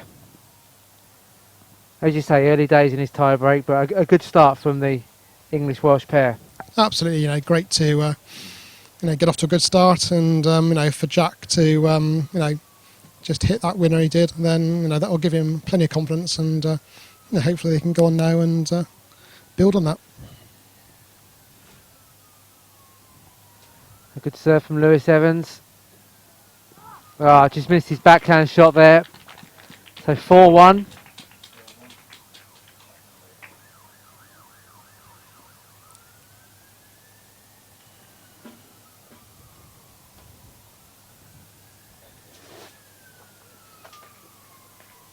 Marshall, what's your next trip then? If you cover lots of different events, where are you off to next after the Sainsbury school games?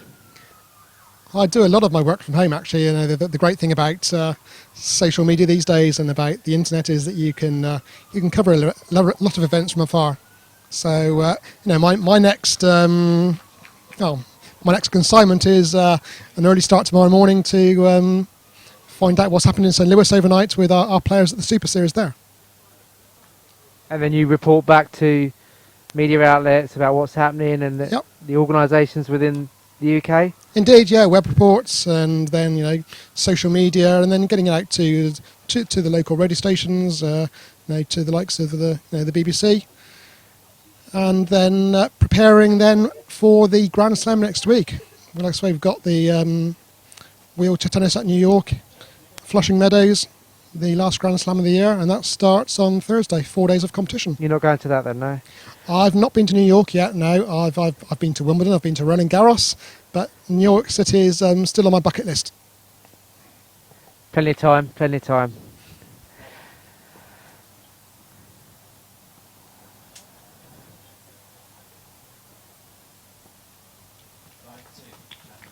So still 5-2 lead for low accordingly Chapman.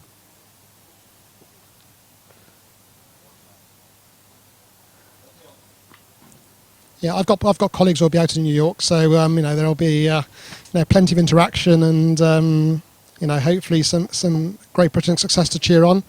Last year in New York, Andy Lapthorne, our #1 quad singles player in Britain, he won his first Grand Slam title, and that was a huge thing for him. And the same tournament, Jordan Wiley, like I said, won the women's doubles to complete the Grand Slam with her Japanese partner Yui Kamiji. So 5-3, Nicholas Smelt just powering 2 straight aces, making it 5-4 now. And that's Nick's strength, isn't it? I mean, that's what he's been doing in some of his singles things. He can really dominate points with just his serve. well, he's experienced. He's a big lad as well, and strong, and some strong ground strokes, and he'll be looking to build on his semi-final earlier on, and try and get the win in the bag here.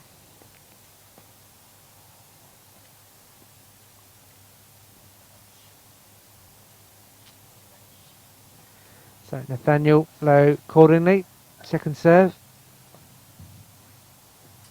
Double fault. So 5-all now, level pegging in this tie break. So essentially first to 5 now. Yeah, it's tense now, isn't it? Well, these are pressure situations. You can do all the coaching you like, and practice matches and that, but you can't train for pressure situations. Yeah, no matter how much coaching you've had. I mean, yes, you can take things from your coaching, take things from past experience. People have said to you, but when you're on the court, it's just you and your opponent and that ball, and it's about taking the best of your opportunities. It's a 5-all in this final tie break. That's a great shot from Nathaniel Lowe. Accordingly, just dropping it over the net into the tram line. No chance for Lewis Evans. 6-5 they lead now.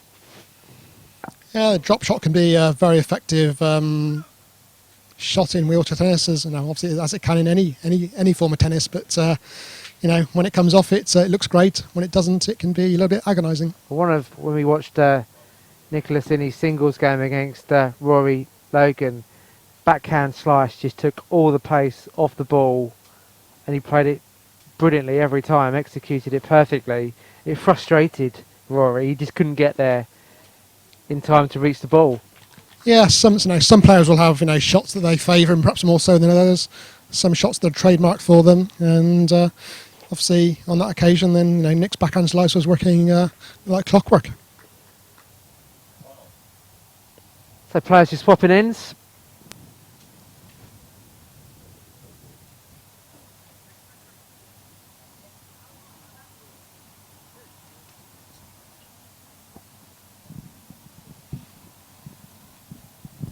As we were saying earlier on, Nick and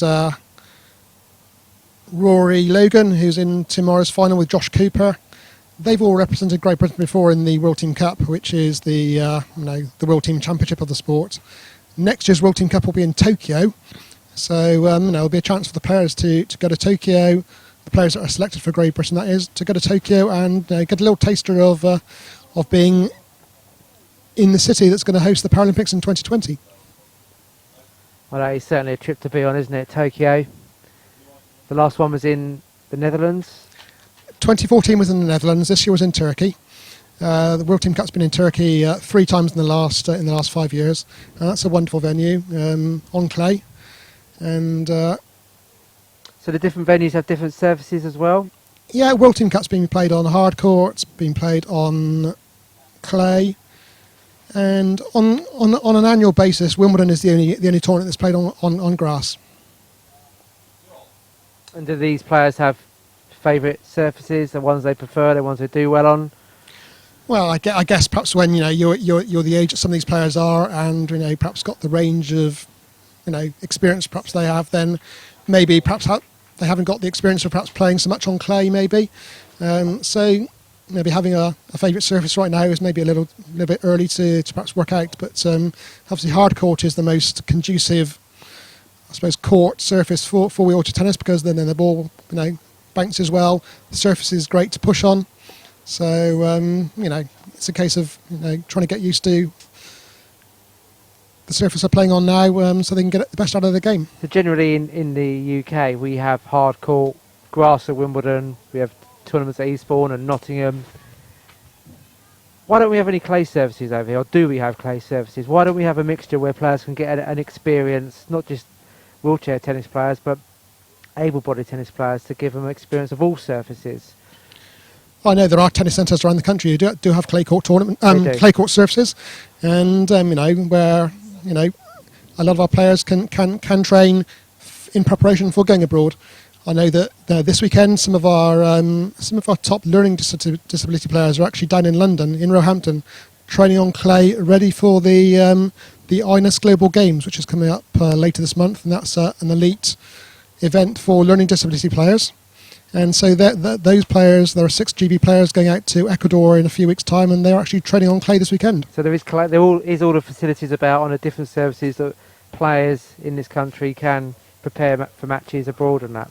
Yeah, there are different surfaces at different tennis centres in different parts of the country. So, like I say, some of our players are in London this week training on clay, ready to go to Ecuador for those global games that are coming up in Ecuador.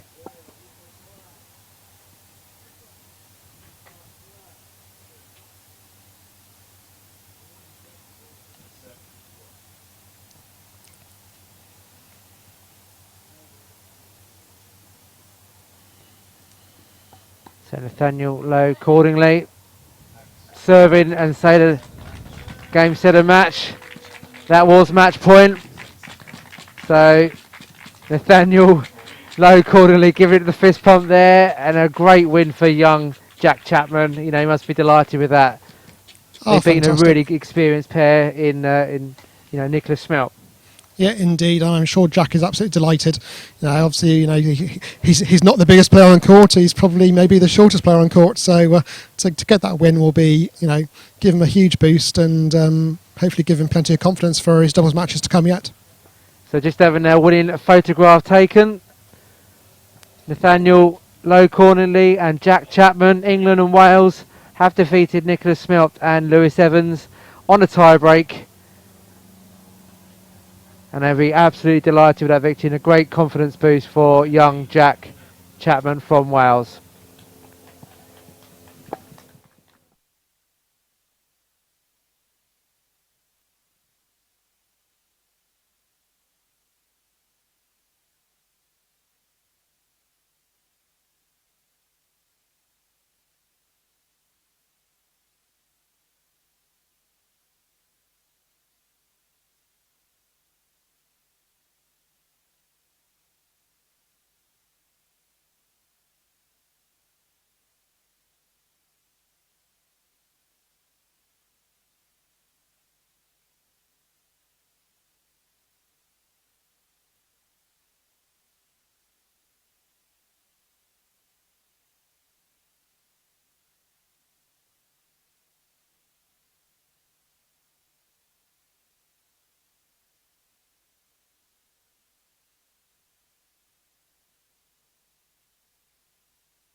welcome back to the Manchester Tennis and Football Centre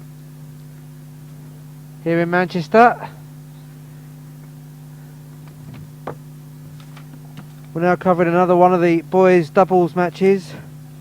Ben Johnson, Rolf of Wales and Nathan McCabe of Northern Ireland against Lewis Evans and Nathaniel Lowe-Cordenley, both of England. So we've just kicked off. Ben Johnson, Rolf of Wales in the red shirt serving. Each of the players wearing their home nation's colours. As you can see at the bottom of your screens, the two English lads.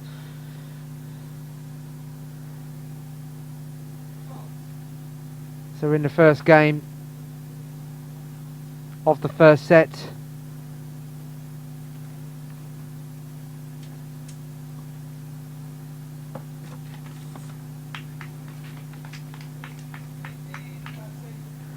$15.30.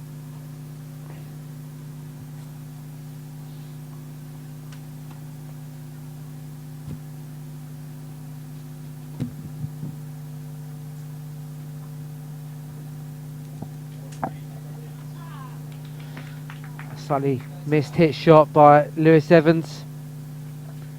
30 all.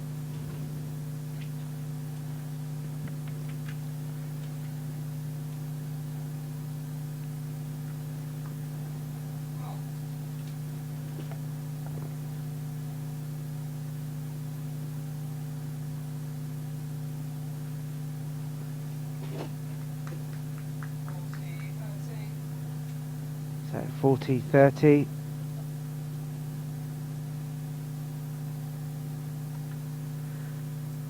Johnson, Rolf, McCabe looking to put this first game in the bag. Second serve.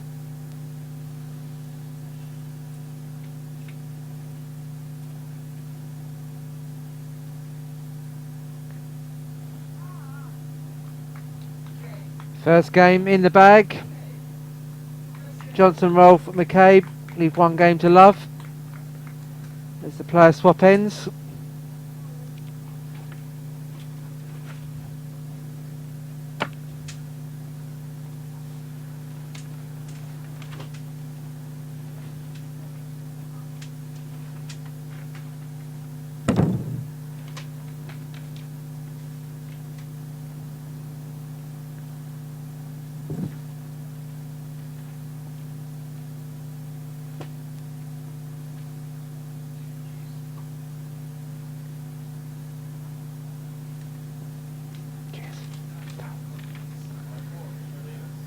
So Nathaniel Lowe-Cordenley serving for the English double.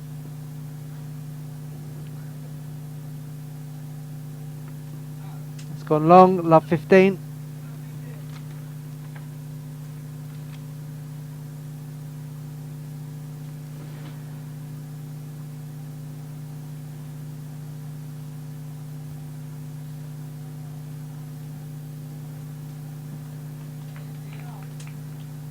Nathan McCabe not been able to get to that one. 15 all.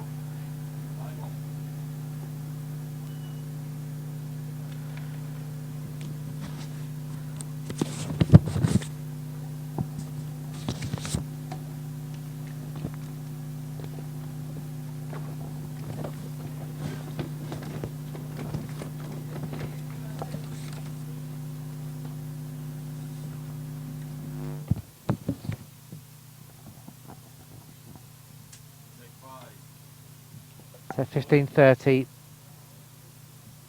Lowe-Cordenley serving.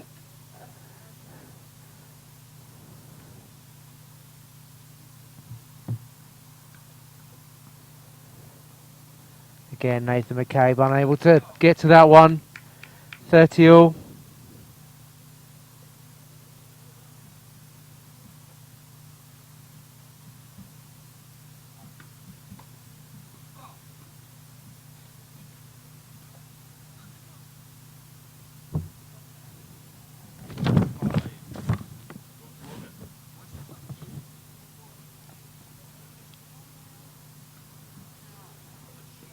Ewins with a good return. McKay back over.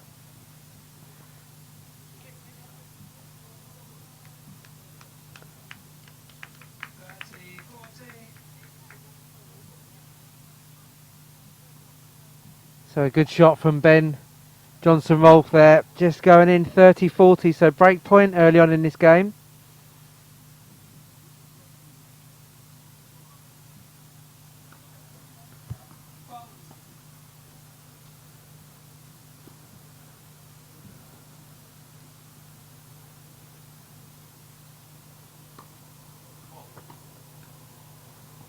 Good second serve from Low Cordingley. Juice.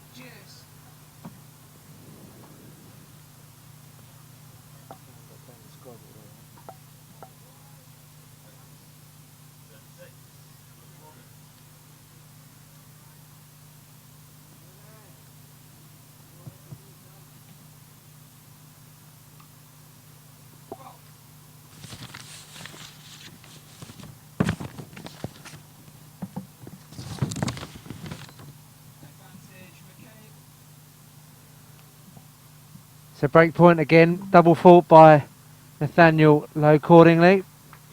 Put him under himself a little bit of pressure with this point.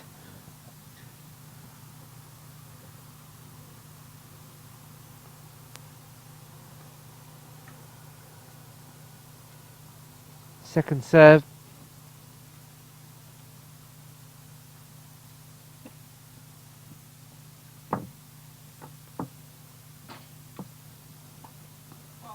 So it's another double fault.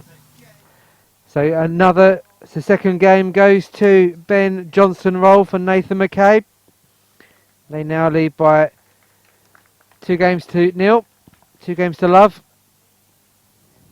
in this first set.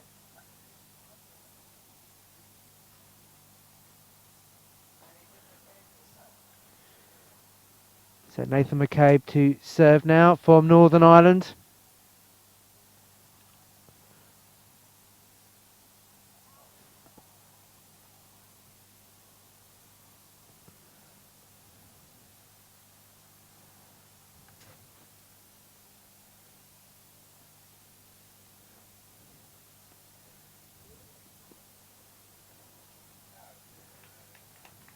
Love 15. So Nathan McCabe from the Spokes in Motion Tennis Club in Belfast. Only 12 years of age. This is his biggest achievement, being selected for the Sainsbury's 2015 school games.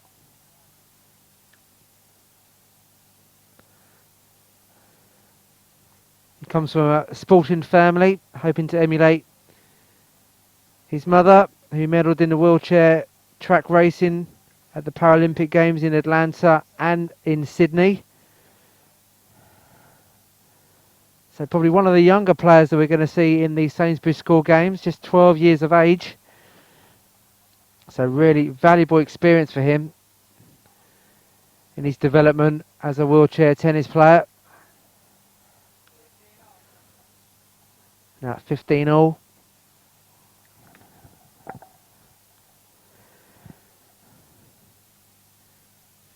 Nathan's playing alongside Ben Johnson-Rolfe.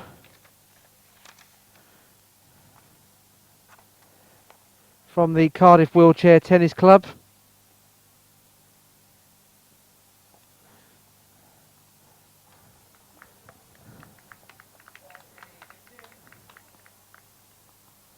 (30-15) to the Northern Ireland Wales pairing.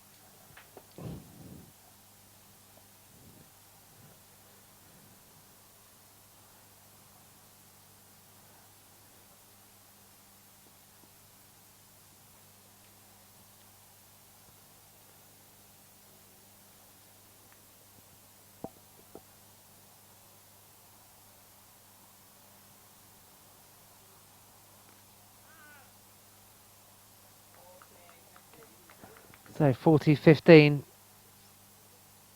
These two from Wales and Northern Ireland not hanging around, looking to get this first set On the board, already 2 games to love up against the English pairing.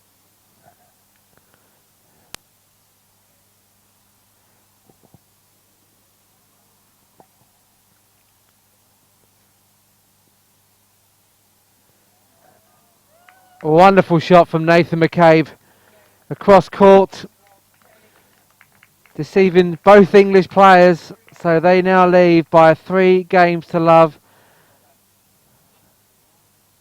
And the English pair will be looking to hold their serve to save this first set.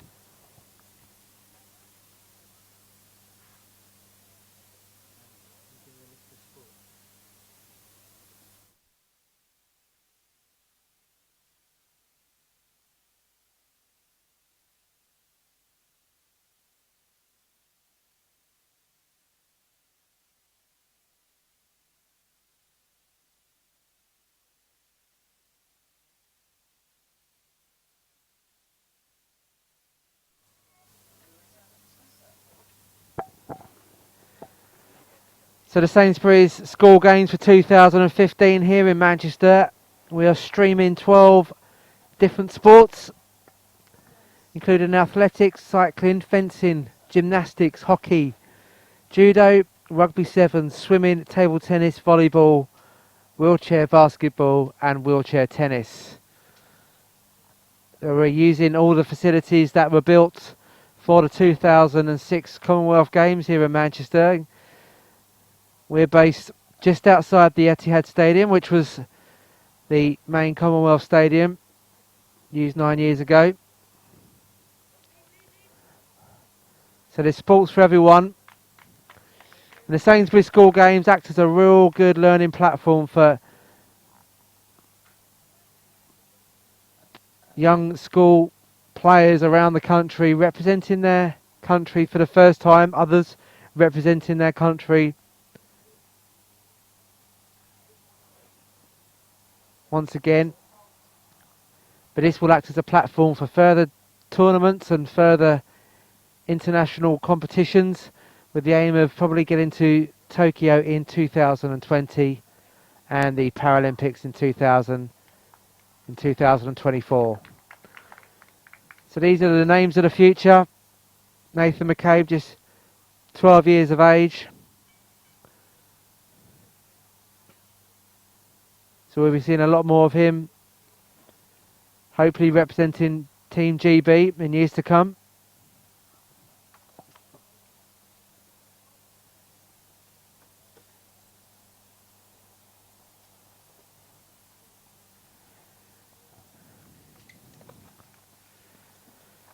All the 12 sports are being streamed live on YouTube. And you can also take part by joining us on social media. Follow us on Twitter @_schoolgames. Using the hashtags 2015 SSG. Or the hashtag SSGWC Tennis for the wheelchair tennis. We're also on Facebook at facebook.com/schoolgames. And on Instagram, with pictures being uploaded all day long with all the different sports.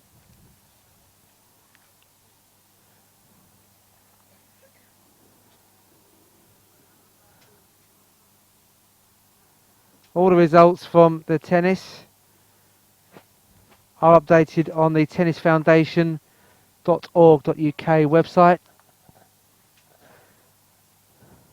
Do have a look with all the information about your local clubs if you want to get involved and take part in wheelchair tennis at a local level, school level.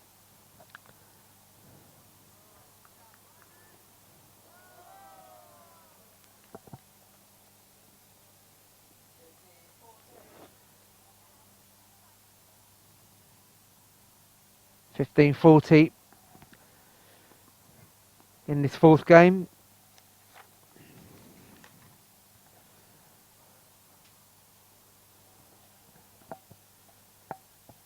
So 2 break points for the Northern Ireland Welsh combination, looking to put this set to bed.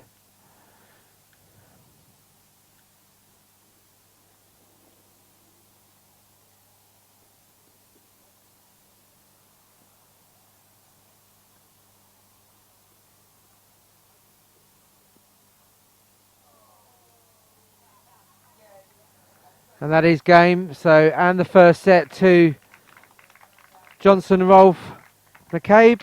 And he take the first set by 4 games to love.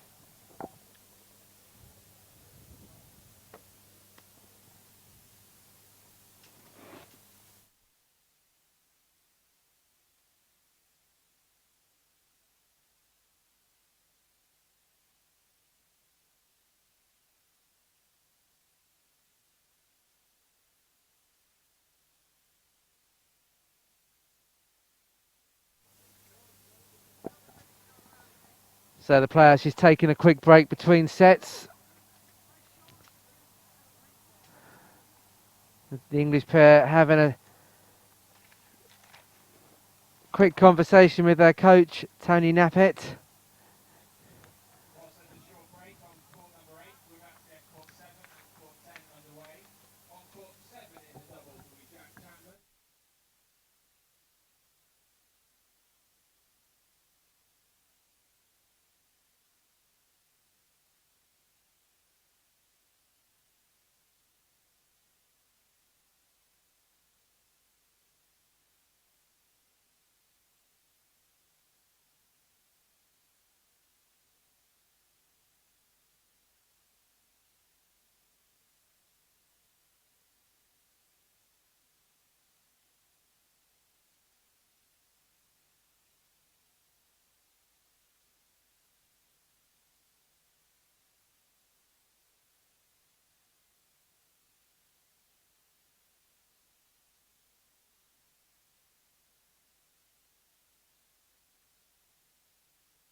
So into the second set, Ben Johnson, Rolfe serving.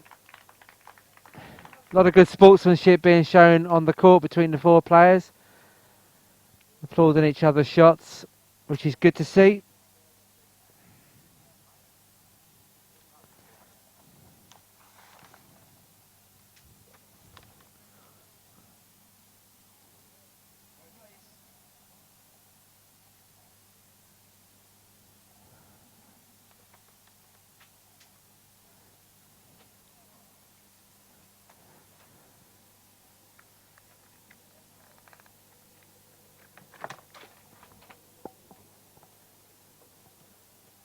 So love 30 on the Johnson Rolfe serve.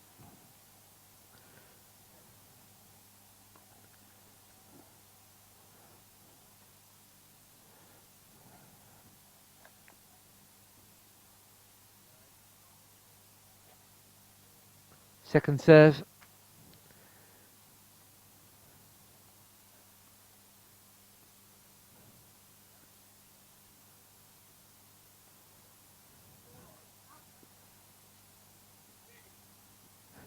Nathan McCabe there playing the lob shot. Urging some appreciation of the crowd because it was a cracking shot. Straight over Nathaniel Lowe accordingly. Couldn't do anything about that. 15 love.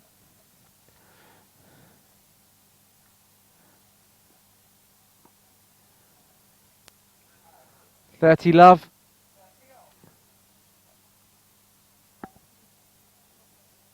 Sorry, 30 all.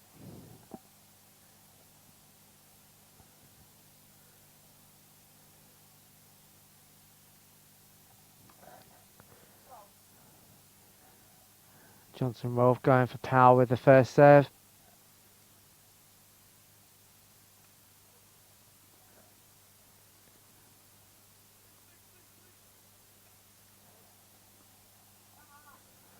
$40-30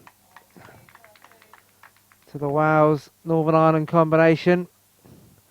Carrying on where they left off in the first set.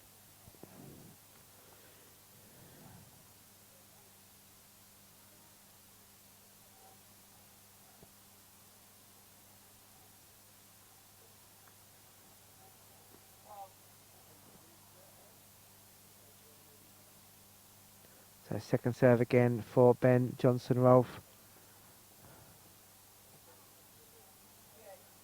And the first game on the board for Johnson, Rolfe, McCabe. They leave 1 game to nil, or 1 game to love and 1 set to love.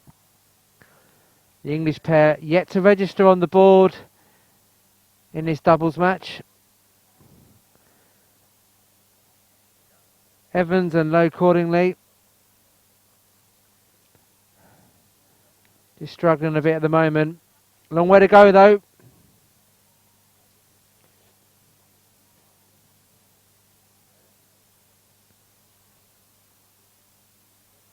As the player swap ends.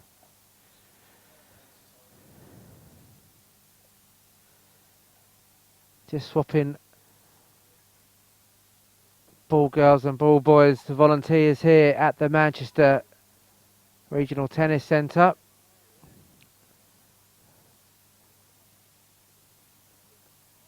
A couple of hundred volunteers from local and faraway schools, far away as Bath and Glasgow, are giving up their time to come and help in these Sainsbury school games for 2015. Everything very professionally done and work like clockwork. Takes a lot of organisation to put such an event on, spread across venues around Greater Manchester.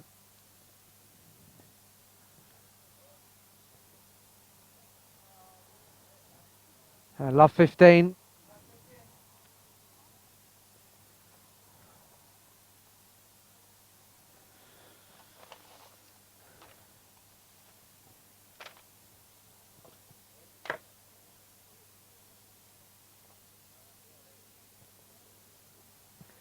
Low Cordingley serving.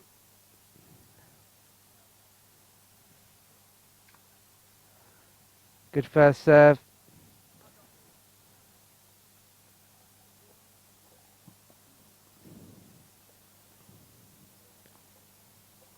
Making McCabe work for it. It's a good point for the English pairing. 15 all.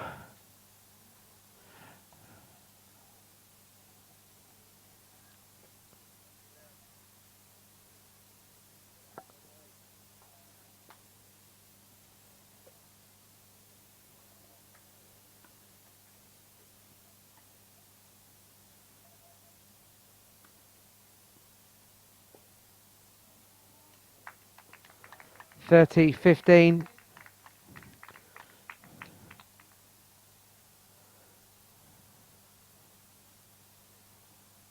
So Low Cordingley making his service game count here, putting the Northern Ireland and Welsh player under a little bit of pressure.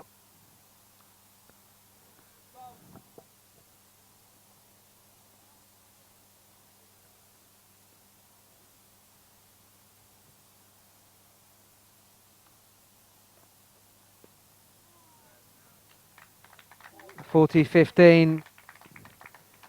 So a chance for the English pair to get their first game under their belt. A set they need to win.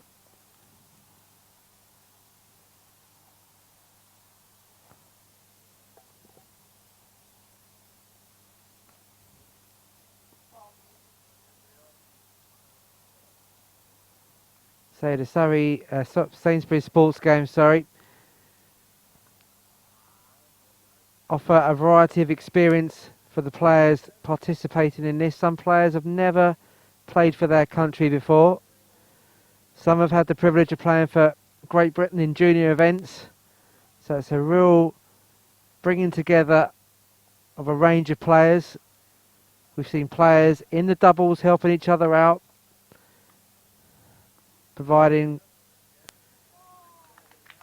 words of wisdom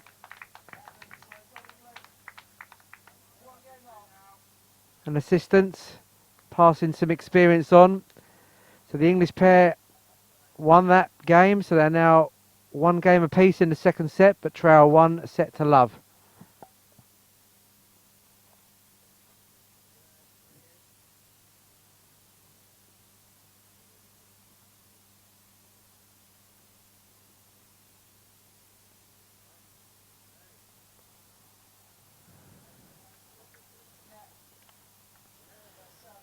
So Nathan McCabe, just 12 years of age.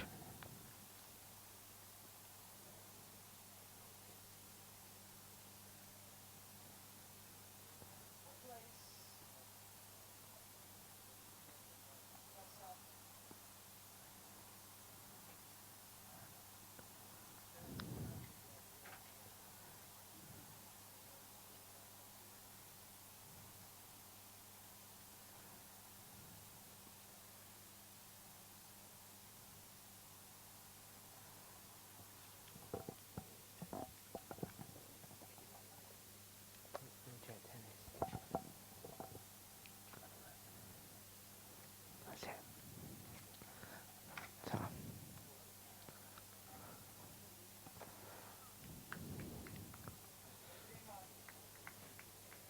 15 love.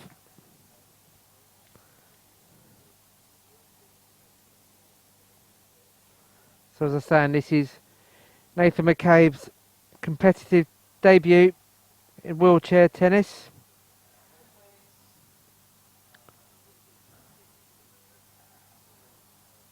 So this will be a real big learning experience for him. The idea of these school games is preparation for future events, as we said about GB and the Paralympics. The players have been staying on in an athlete's village and travelling together, eating together as they would as a part of a GB Paralympic team, all in preparation for 5 or 8 years, 9 years time.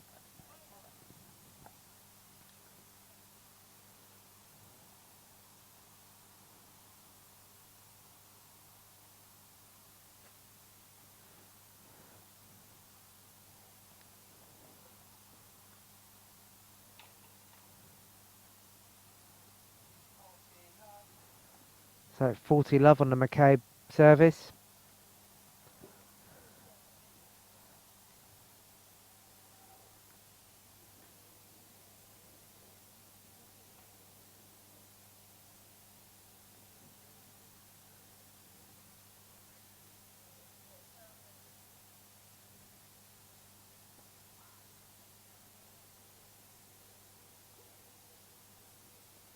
Good first service from McCabe.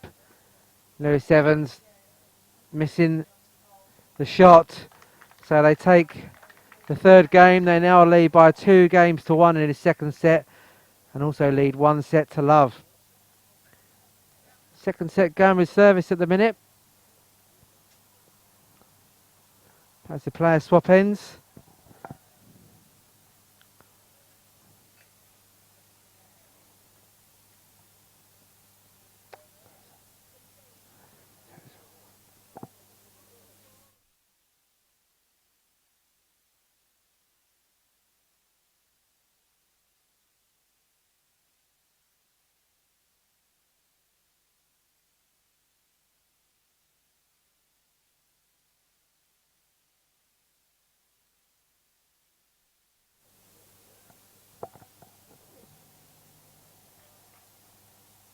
So Lewis Evans serving for England from the Taunton Club in Somerset.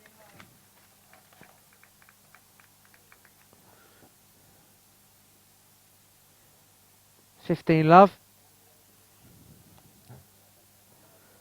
And his partner in Nathaniel Lowe Cordingley from the South Ribble Tennis Centre.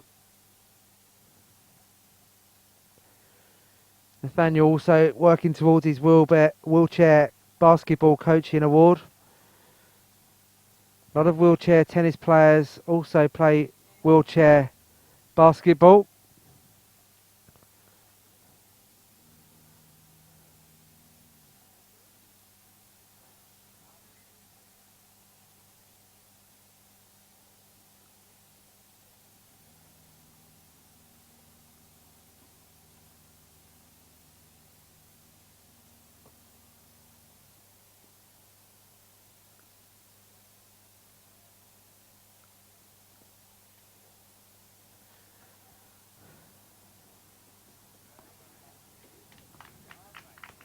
Good serve by Lewis Evans.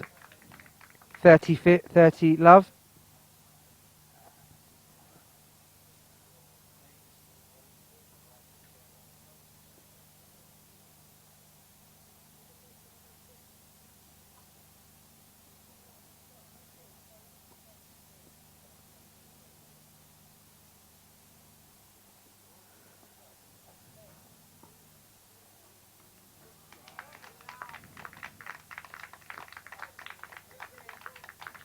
40-15.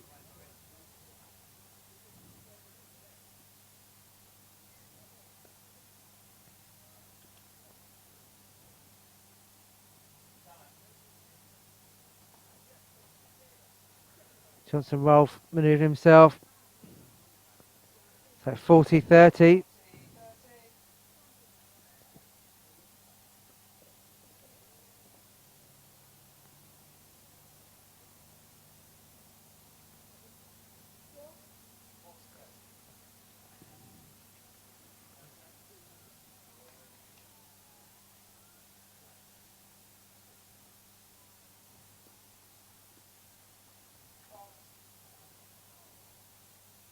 So second serve from Lewis Evans.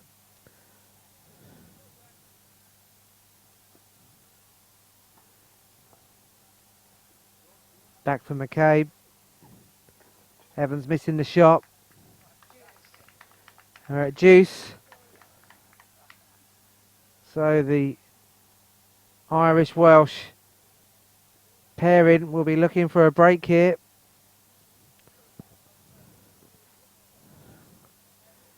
A break of serve will certainly put them in pole position. They'll be serving for the match, should they win this game.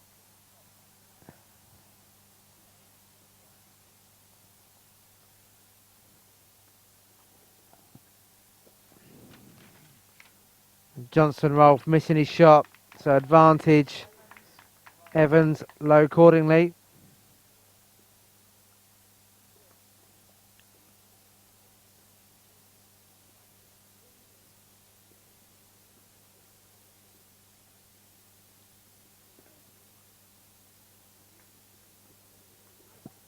Back for McCabe, good return. Johnson Rolfe not really positioned himself there, so that will be the fourth game to the English pair. 2 games all in this second set. Johnson Rolfe, McCabe leave 1 set to love.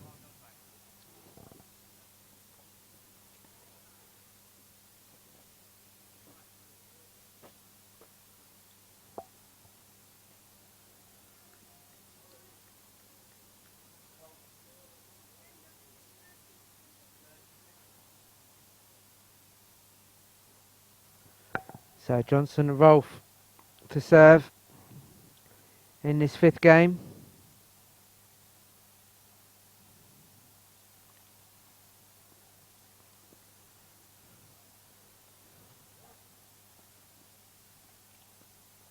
Evans with a return.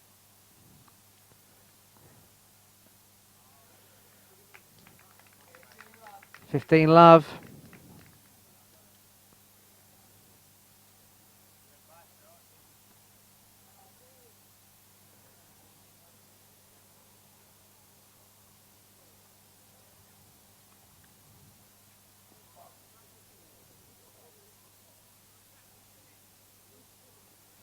Second serve from Ben Johnson Rolfe. It's long again. Well, it was just in.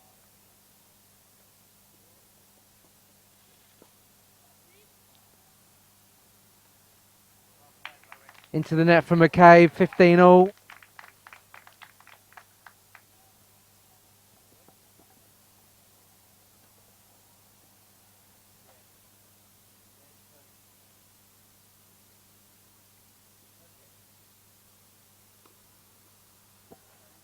Johnson Rolfe going for power with the first serve again into the net. Second serve.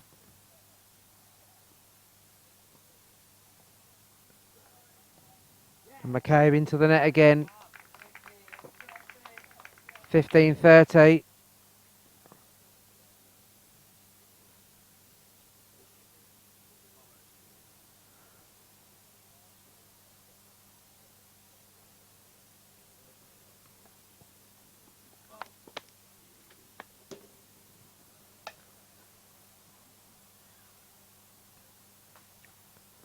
Second serve from Johnson Rolfe. And the English pair getting a little bit of fortune off the top of the net. 15-40. So 2 break points for the English pair.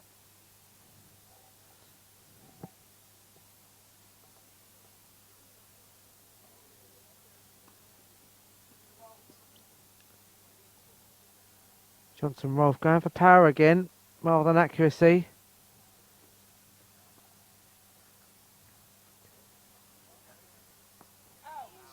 And that was out for McCabe.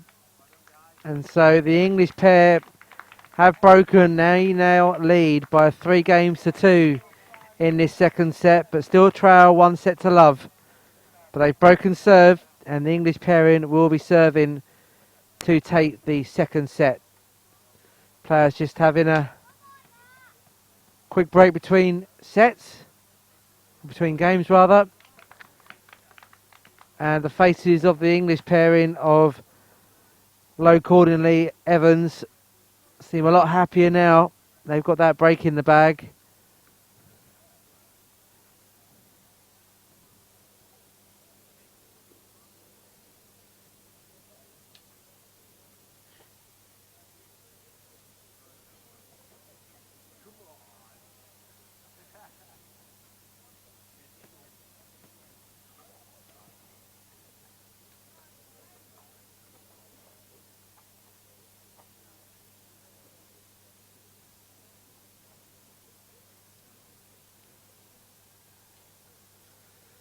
Well, the pairing of Johnson, Rolfe and McCabe out on court already. The English pair keeping him waiting at the minute.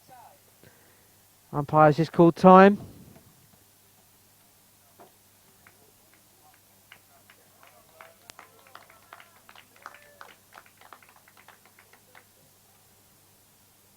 So that'll be Nathaniel Low Cordingley serving for the second set.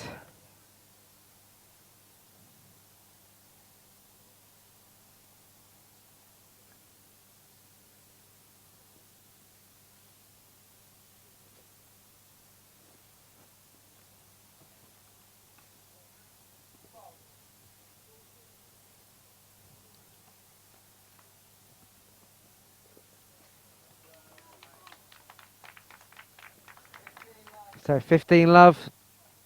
Good start for the English pairing.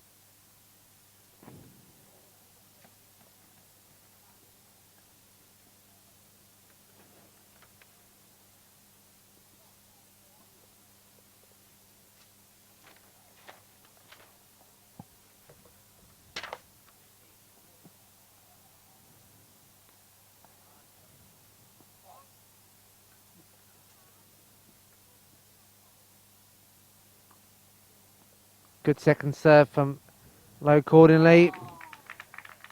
McCabe not being able to return that. 30 love.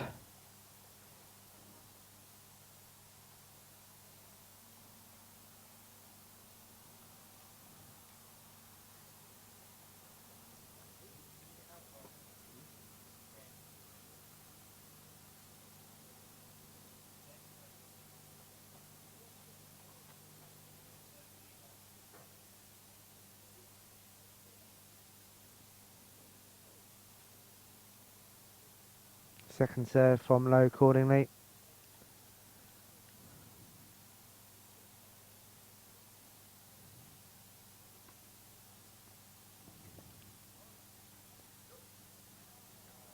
Evans not being able to return that one. 30-15.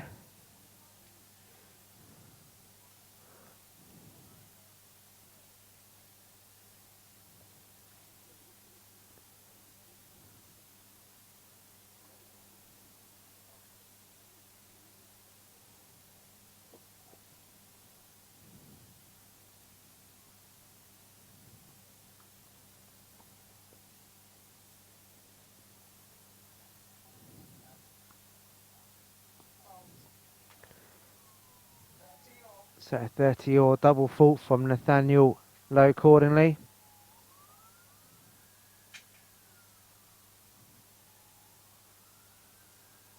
Big opportunity for the English pair to square this match up at 1 set apiece.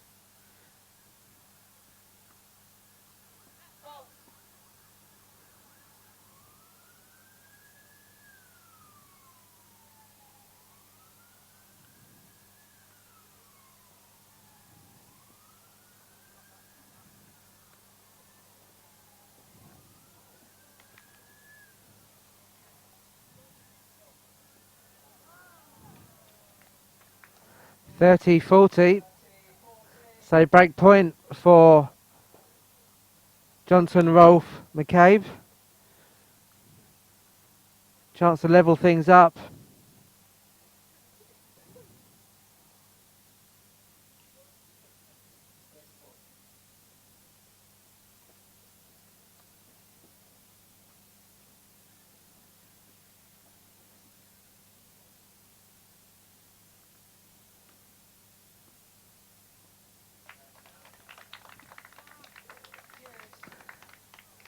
Nathaniel Low accordingly ace to level things up at deuce.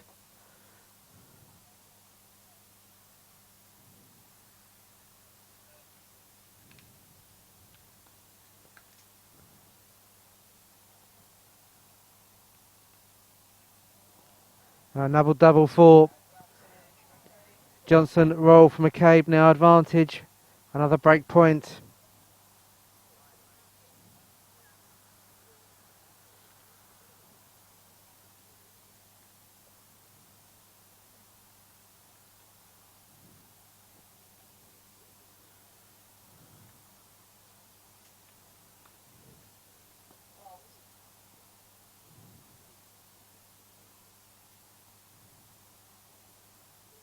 Second serve. Another double fault, so that will be game 2. McCabe, Johnson, Rolfe. 3 games all now in this second set. Just when the English pair had done the hard work and broken serve, it's been immediately broken back from Johnson, Rolfe, McCabe. A couple of double faults from Lewis, Low accordingly. Not helping the situation for the English pair. So we could be heading for a tie break in this second set. 3 games all.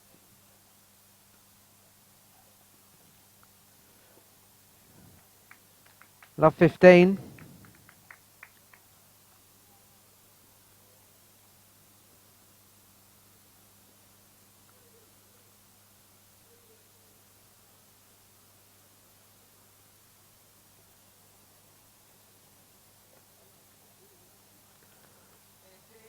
Fifteen all.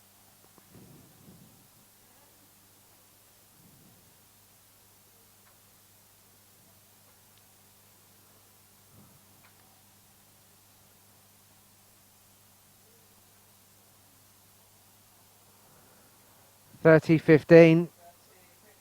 Low accordingly making a bit of a mess of that one, not judging the bounce very well.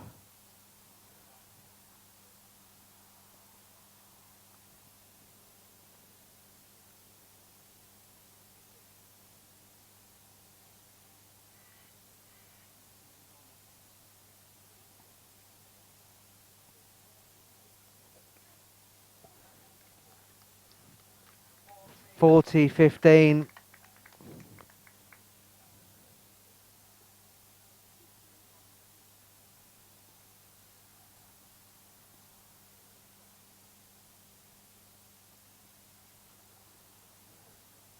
Second serve from Nathan McCabe.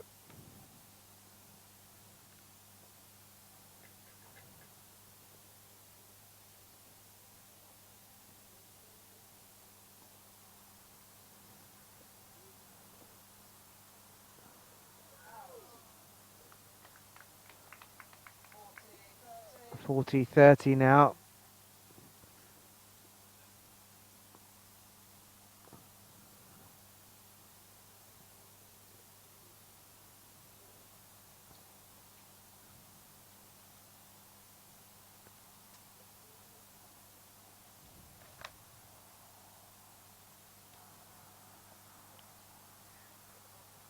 Oh, double fault from McCabe there. We're now at deuce.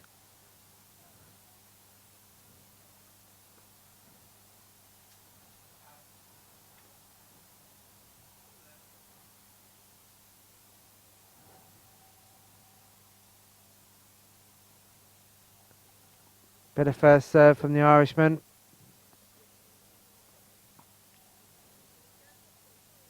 Johnson Rolfe with a good return. Low accordingly. Couldn't get it back across the net, so it's advantage. Johnson and Rolfe McCabe.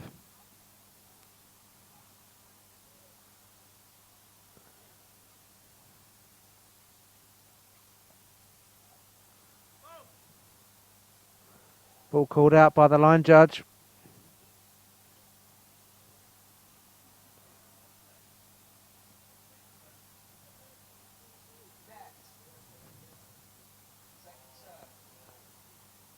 Let called.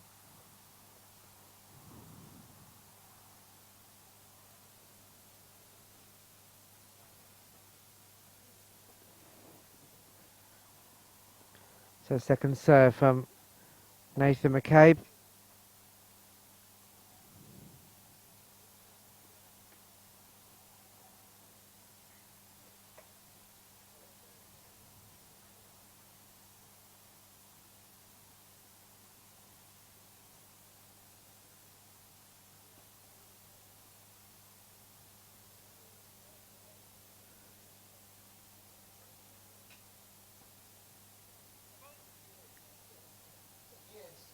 So back to Juice. Another double fault from Nathan McCabe.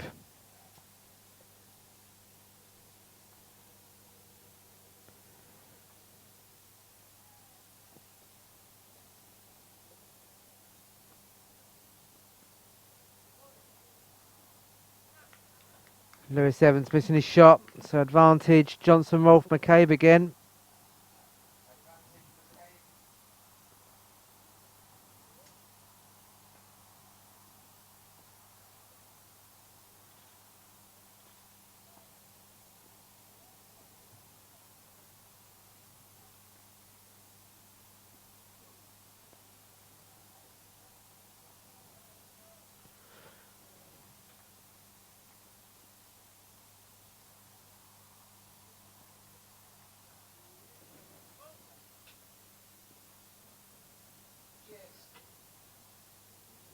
So back to Juice.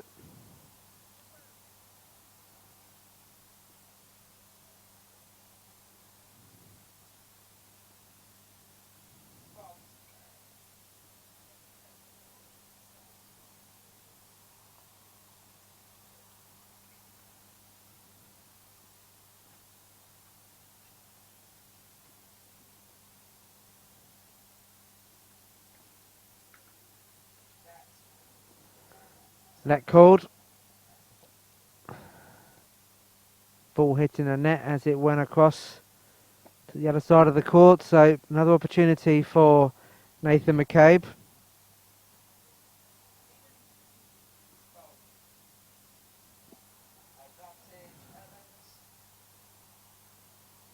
So now advantage. Evans low accordingly of England. Individual mistakes, the undoing of Nathan McCabe here. A couple of double faults costing the pairing.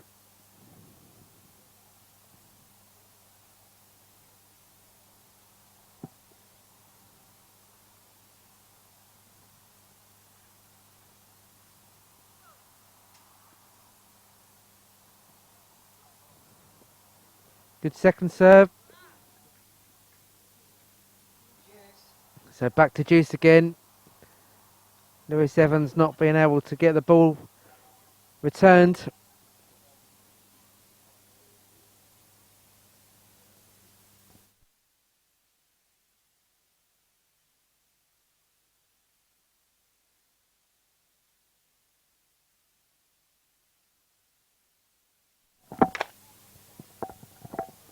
Back to advantage to McCabe.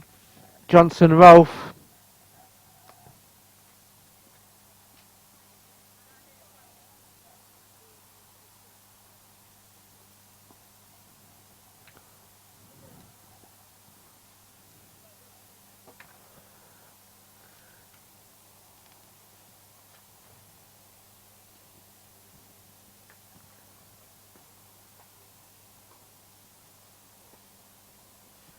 Good first serve this time. Johnson Rolfe getting it back. The English pair making a bit of a mess of it. And the game has gone to Johnson Rolfe McCabe. So they've held their serve. They now lead by 4 games to 3. And 1 set to love. Player's going to change ends. So a break of serve here for the English pair. We'll see McCabe, Johnson Rolfe win.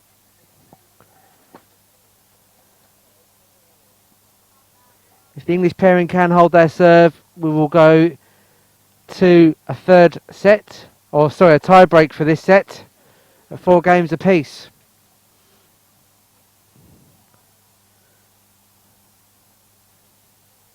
So a game that's very much in the balance at the minute.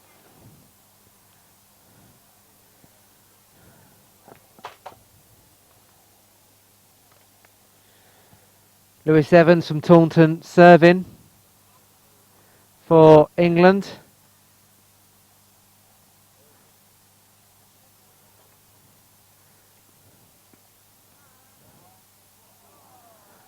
Love 15.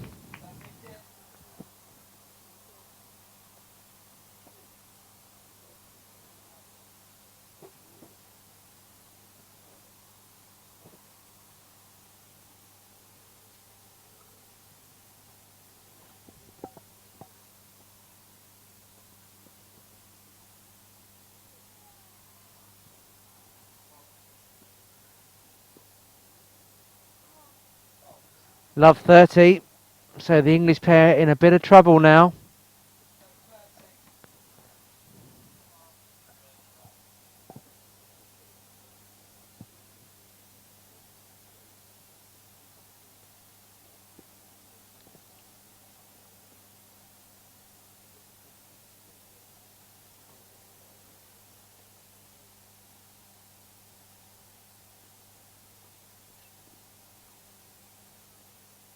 That's love 40.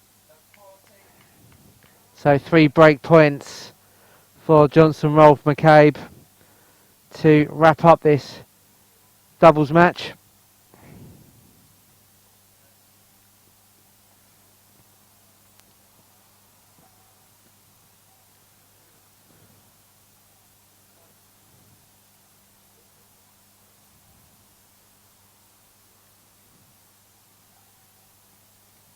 Second serves in. McCabe not being able to get the ball back, so 1 match point has been saved. 15-40.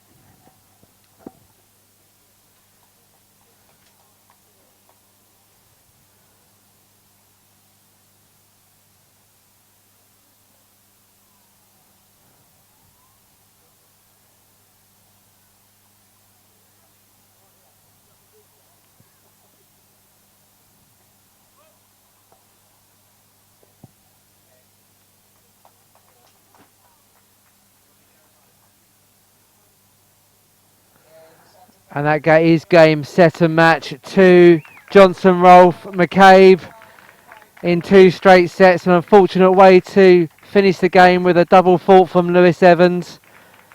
But it is the pairing of Ben Johnson Rolfe and Nathan McCabe win 2 sets to love, 4 love, 5-3.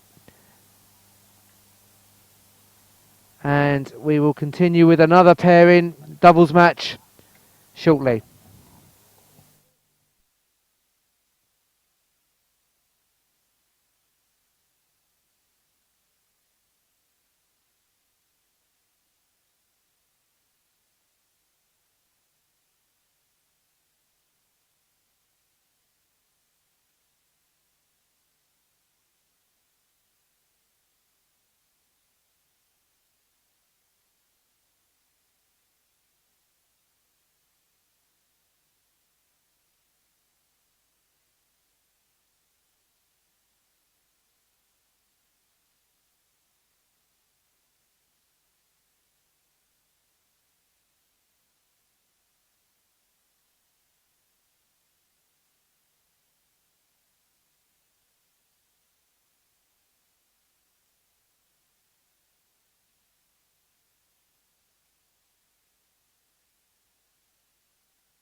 So welcome back to the Manchester Tennis and Football Arena here in Manchester. We've got our final boys doubles match for the afternoon. We have Josh Cooper of England and Leo McLeod of Scotland against George Davies of England and Ben Jones of Wales. Davies and Jones won the toss and elected to serve in this match.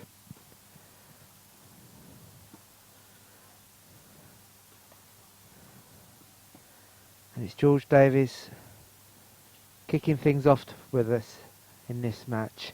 Alongside me I have Marshall Thomas, Communications Officer for Wheelchair Tennis. Welcome Marshall, welcome back to the commentary box. Thank you, Paul. We've had a great day's tennis, and I'm sure that having reached the singles final earlier, Josh will be hoping to end the day with another victory here. Yeah, one of the questions I was going to ask you, that how have you found the day? It's your first kind of day here. We've seen lots of tennis, lots of players. How have you found it? How's the standard been? Yeah, I was watching yesterday on the live stream, so I had a little bit of insight as to some of the players I've not seen before. But no, it's been a tremendous day, and exciting to see some of the players who've never actually played a tournament before. Kind of enjoying their time on the court and learning new things, and gaining confidence and experience as the day goes on. As you said, Josh Cooper is in the boys singles final against Rory Logan tomorrow. And that should be a good singles final in itself. They both played exceptionally well today. And you say Josh will probably want to end the day on a high here. It would certainly be good for Josh to end the day on a high, I think, going into tomorrow's singles final. Both semi-finals earlier on were a tremendously high standard of tennis. And now we've got two finalists tomorrow. Both have represented Great Britain, so obviously they've got tremendous experience, and things seem to be going to form.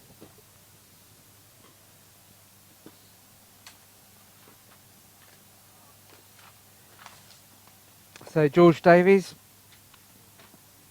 from the University of Warwick club needs to hold his serve here. 30-14 down in this opening game. First set.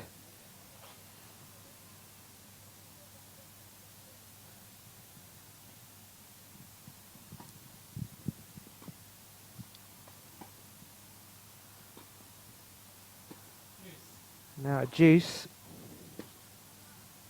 So, Michael, do you know much about the history of these players? You've seen them play today. Is there anything you can kind of give some background on at all, or who's been the star of the show so far for you? Well, I think the star of the show is it's probably between Rory Logan and Josh Cooper, our singles finalists for tomorrow. Both have represented Great Britain earlier this year in the World Team Cup in Turkey. And they've shown their potential today with their results. Josh has been playing for around about 2 years. He's a member or plays with the Midlands Wheelchair Tennis Group based out of Shrewsbury. His auntie plays as well. Actually, she plays wheelchair tennis, and that's the great thing about the sport. It can be played by anybody of any age, any standard. So Davis Jones take the opening game. They need 1 game to love as the players change ends.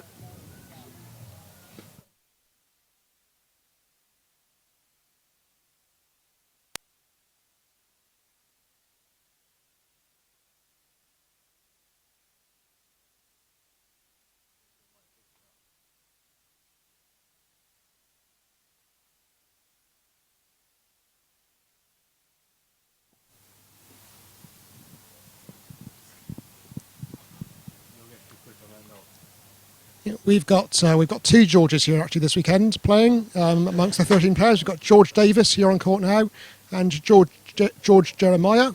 And funny enough, both Georges are based out of the University of Warwick club.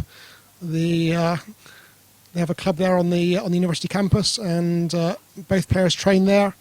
And earlier this year, Warwick University also hosted one of our wheelchair tennis development series events, which is a series of events around the country organised by the Tennis Foundation for entry-level players.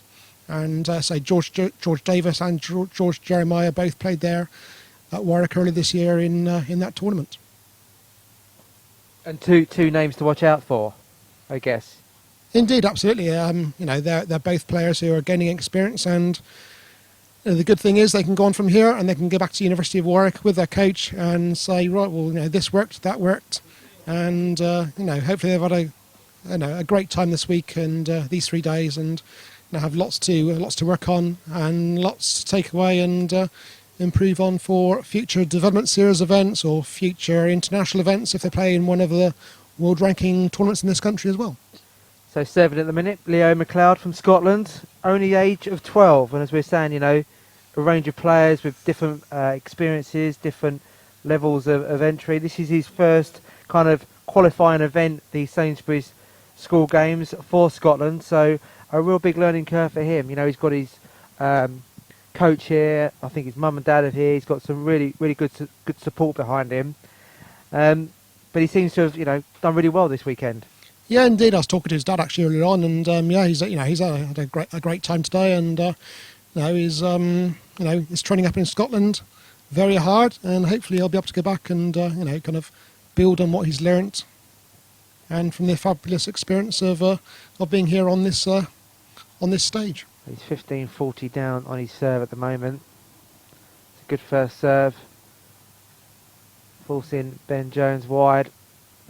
Josh Cooper returning well, but Leo McLeod just putting into there. So Davis Jones lead 2 games to love in this opening set, with Ben Jones just about to serve. Ben Jones, another player with basketball pedigree, and we've touched on this before, where there's a lot of similarities between the wheelchair basketball and wheelchair tennis. Yeah, I mean the similarities and the crossover, comes in terms of the movement really. Obviously, as you can hopefully see from watching the live stream here, the movement on the court is key to success. There's no point in hitting a wonderful shot, looking at it and thinking wow, and then find that your opponent's already hit return and you're not in position to get it back again. So the key is to hit and recover so that you can be ready to hit that next shot should it come back to you. So hit and move. Indeed. Right, yeah. Yeah, hit and move, and so in terms of wheelchair basketball, obviously, there's so much movement involved in there, and it's a great way to learn chair skills that players can then bring onto the tennis court. So Ben Jones serving in this game, 17 years of age, from the Cardiff Tennis Club. He's an accomplished all-round athlete, and I suppose you need to be an athlete, don't need to be a tennis player. You need to be physically fit, mentally fit. There's a team around these guys, dietitians, etc. Yeah, the great thing about wheelchair tennis, any sport, is that but with wheelchair tennis you can actually play at any level you want to, whether it's just with friends. Because of the 2 bounce rule, you can play with a non-disabled friends and family, as long as they play with their 1 bounce, and the wheelchair player plays with the 2 bounces, so it's easily integrated, and it's just a fantastic sport that can be be played at any level and by any age.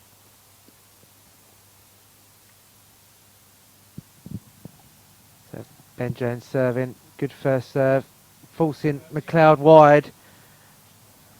30 all.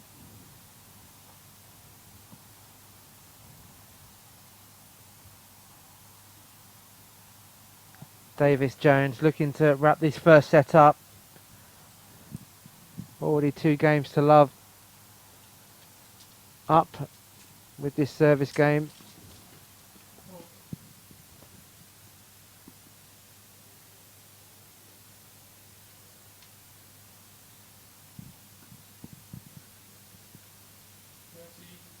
Well, double fault there from Jones, 30-40 now. So break point for McLeod. Cooper.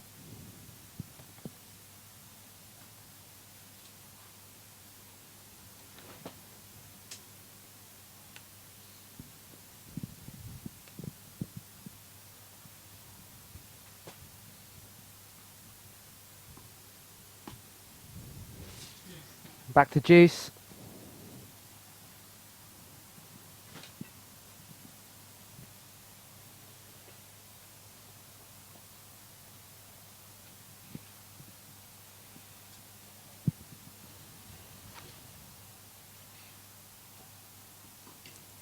Ben Jones has already had success this year on the wheelchair tennis courts. He won the novice final early this year at the Shrewsbury Development Series event.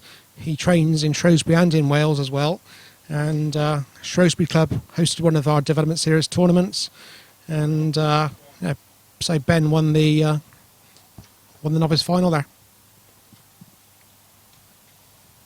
He looks very composed around the court, Ben Jones. He just seems very relaxed.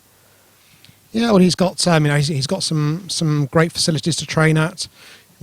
Cardiff have got some great facilities, and Shrewsbury particularly as well. And that all helps to prepare for events on this kind of stage, and to develop the skills that are needed to get the results that, well, hopefully he's going to look to get here. Well, Davis Jones lead 3-0. They'll be looking to wrap this first set up in quick fashion.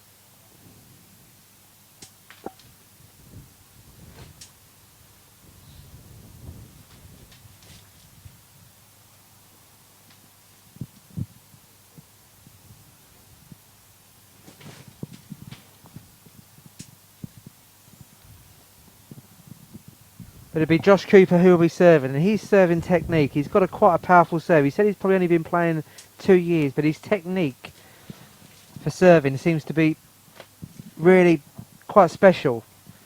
A lot of power, a lot of accuracy. Josh is quite a tall young man, and obviously he's got a great range of movement. So it depends sometimes on what a player's functional ability is as to how they can serve. So we see some players who perhaps aren't as experienced here this weekend who've been serving underarm. Obviously, Josh has got a good sense of good range of movement, and a lot of strength, and is quite a tall young man. So it allows him to serve with the power that we can see is generating. 30 love in this fourth game.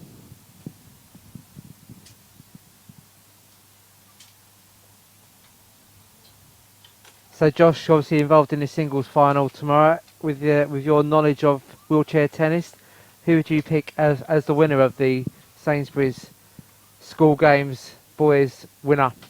I wouldn't like to call it, to be honest with you.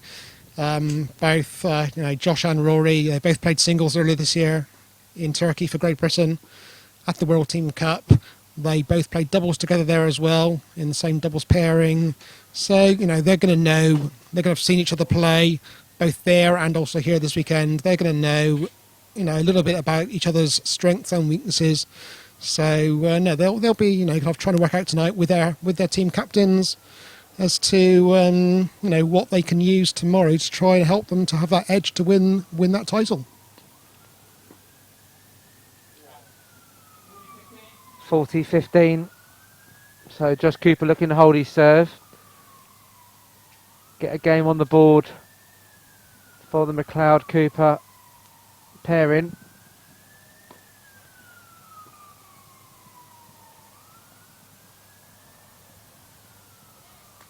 That's a lovely little lift over the net to clinch the game from Josh Cooper, but they still trail 3-1 in this first set.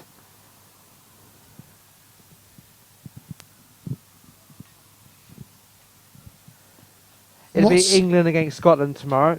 Will there be a bit of rivalry tomorrow, do you think? Is there that kind of passion that we see in other sports? I think certainly be a friendly rivalry. I'm sure there'll be a lot of sportsmanship as well. We've seen some tremendous sportsmanship today. But, I'm sure, both players will want to win, not just for themselves, but because they are representing the countries.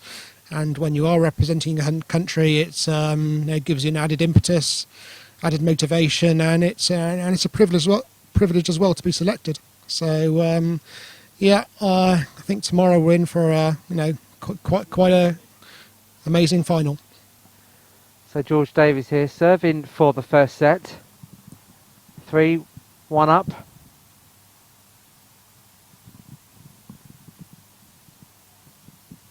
Breakers serve in their favour.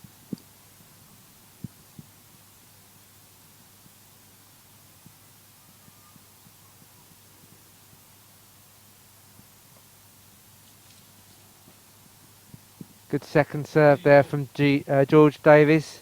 15 all.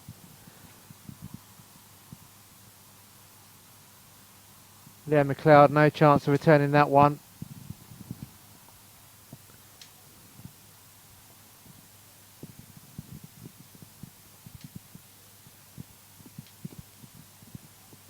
Good return from Josh Cooper.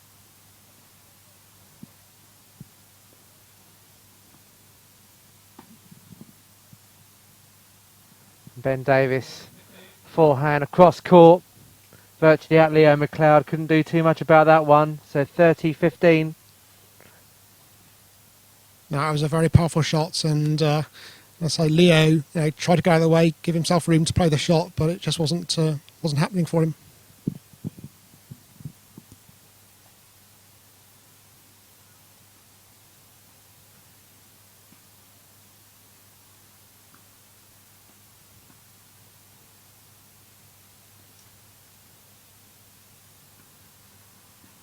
Great shot from Josh Cooper there. Pinpoint precision.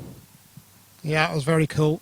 Very cool. It was so easy when you come into the net like that to overcook it, or to not look where you want to place the ball. But no, that was fantastic. But sometimes you can put power over precision, can't you? And you see players try and smash that out of the court, and they completely miss the target. Oh, indeed, absolutely. It's it's as much about placement as it is power.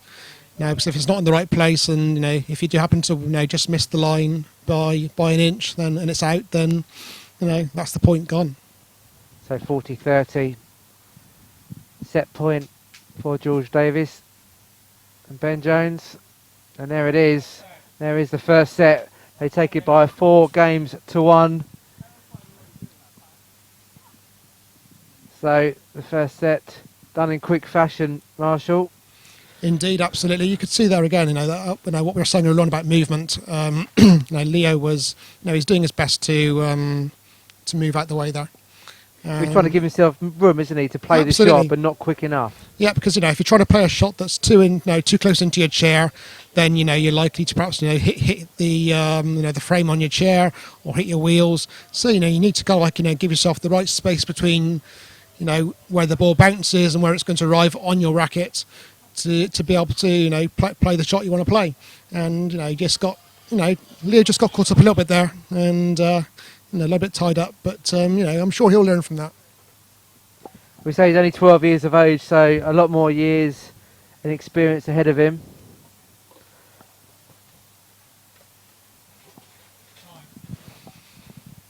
Yeah, in terms of experience, the great thing about Sainsbury school games is that for the singles matches, the players have had team captains on court with them, and we've got 4 great team captains, 3 of whom are actually former international wheelchair tennis players themselves. So for Leo, he's got the likes of Kevin Simpson, Beijing 2008 Paralympian as his team captain. So the experience that Leo will have had this weekend, being able to feed off Kevin, who actually he does get coaching from as well back home in Scotland, will stand him in great stead for the future. So into the second set, first game.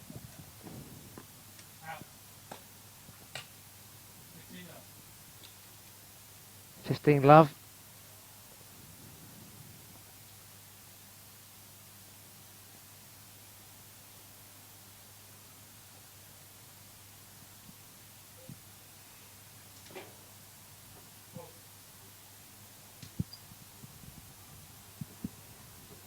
So second serve from Leo McLeod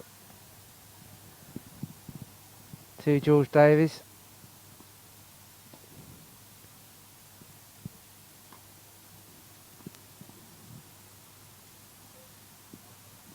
And a great shot from Leo McLeod, just looping it over the net, giving Davies no chance. So 30 love.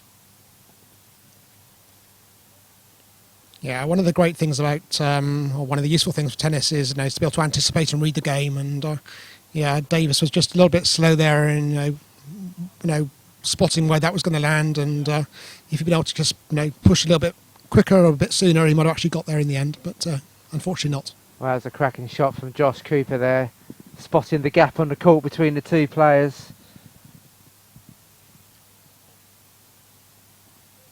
40 love. And that looks long. Should have left that one. 40-15. And that's obviously a skill in itself, isn't it? Knowing when to leave the ball, knowing when it's long, knowing your court area. Absolutely, spatial awareness is a huge part of it, and sometimes it's better to play the shot. If you think it might just land in, it's better to play it than to lose the point. But in that case, yeah, he got it spot on.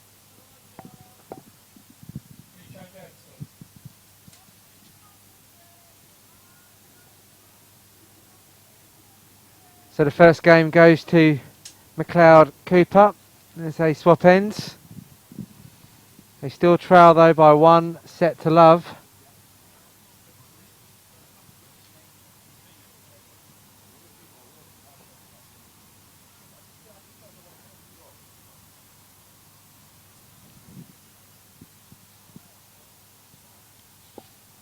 So it's Ben Davis from Wales serving in this second game. Sorry, Ben Jones. Davis is still a Welsh name. Wrong name, apologies. Absolutely. Could be Jones, Davis, Williams. No. He's representing Wales and he's red there very proudly. Davis just not getting a connection with that one.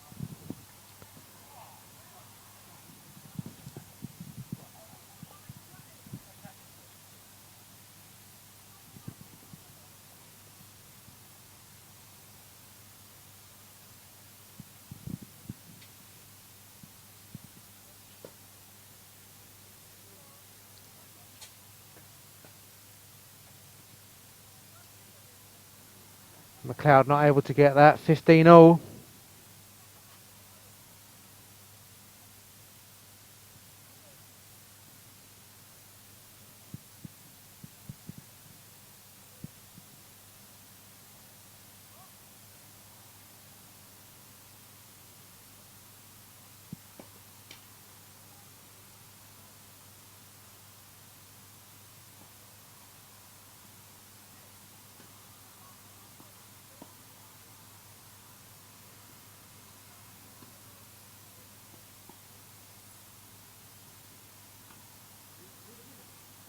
Long from Cooper, so 30-15.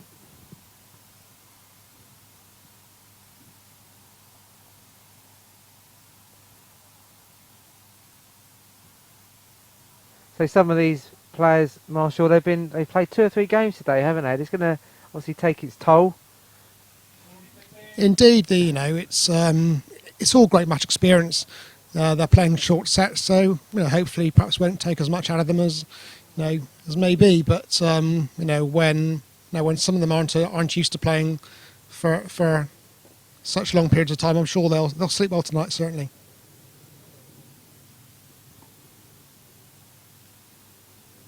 That was a great shot from Ben Jones there, straight into the corner of the court.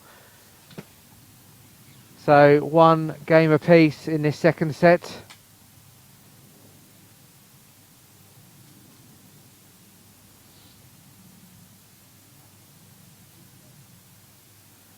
Josh Cooper serving now for this third game.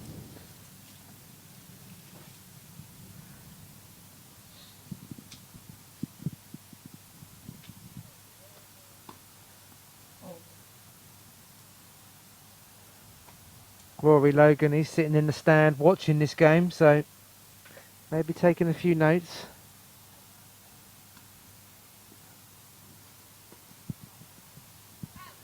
Miss hit by Ben Jones. So 15 love.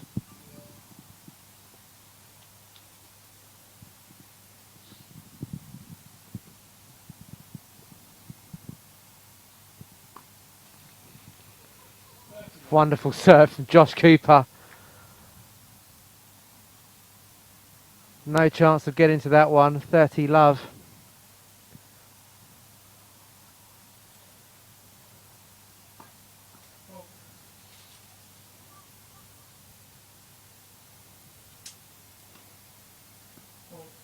Wow.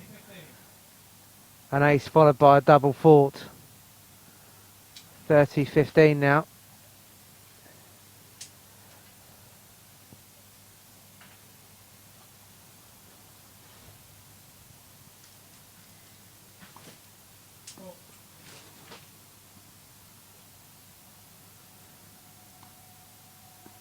Good second serve from Cooper.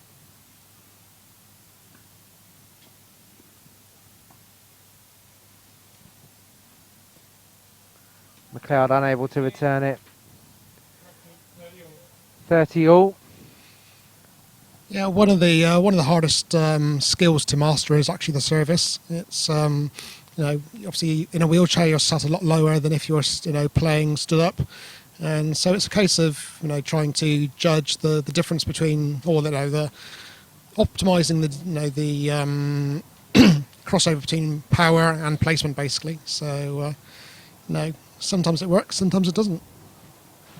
It's also finding a consistency level. Even some of the best players, what we've seen in the tennis, we talk about Nicholas Smelt, really, really good player.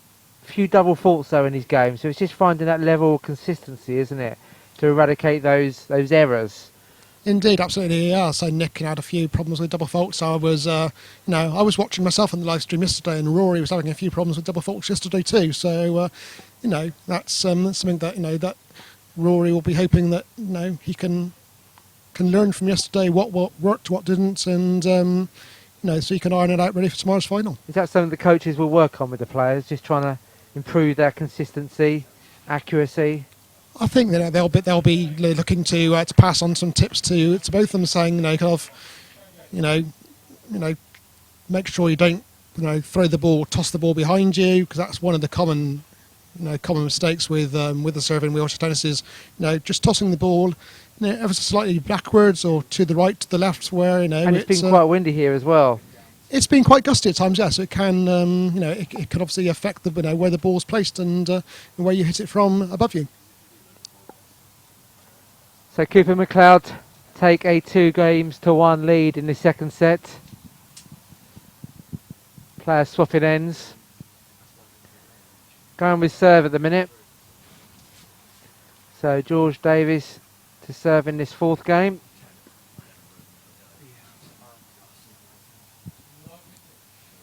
And love 15, the opening point. Again, George wasn't quite able to move out of the way of that ball, so again, with a bit more experience, and he'd be able to get the movement right to be able to avoid that kind of situation arising.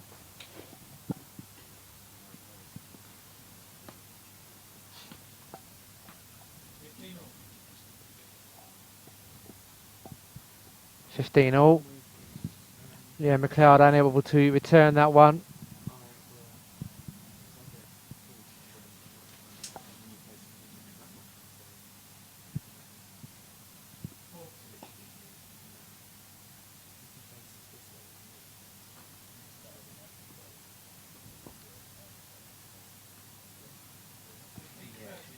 $15.30. Say one of the strengths I've noticed with Josh Cooper, very good on the half volley. He reads the bounce extremely well.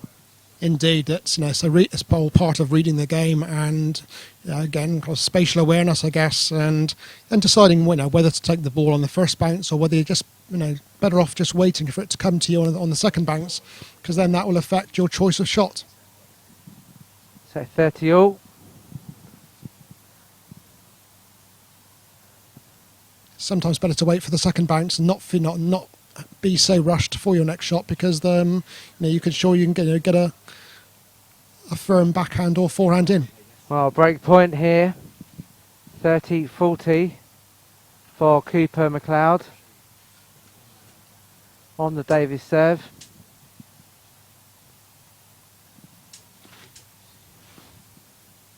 Good return by McLeod. Ben Jones finding the space to bring it to deuce.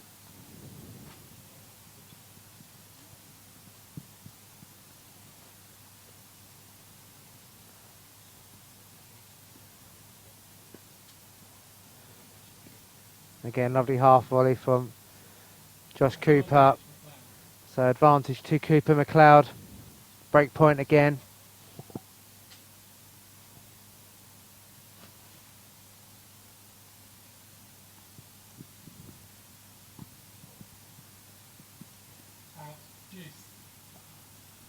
Back to Juice.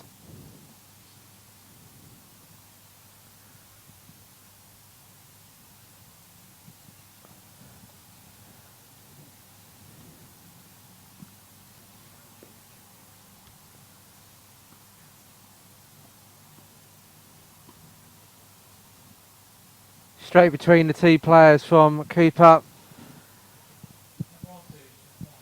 So back to advantage Cooper McLeod. Yeah, it's a great tactic to employ, is to hit it between the two players and give them the chance to confuse themselves, who's going to go for it, and it's a shot you quite regularly see in doubles. Well, we're back to Juice again. Superb serve from Davis there.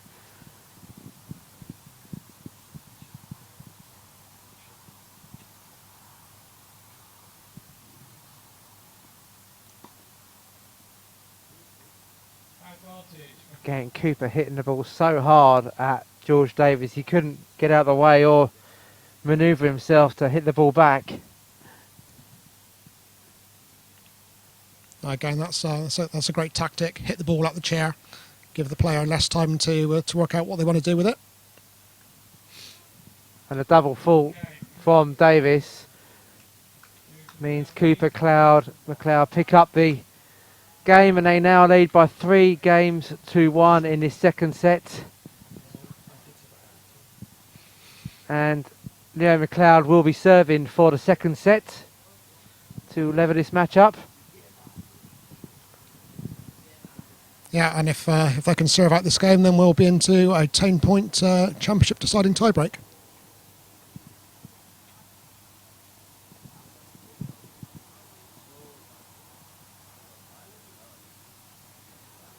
So the 12-year-old from Scotland plays out the Glasgow Disability Tennis Centre.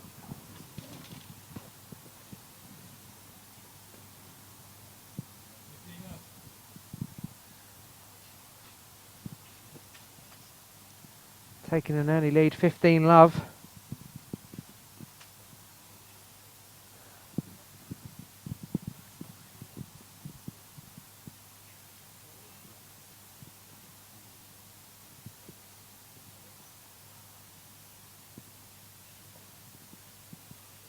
Good second serve right to the edge of the court. Just coming up short, though, 15 all.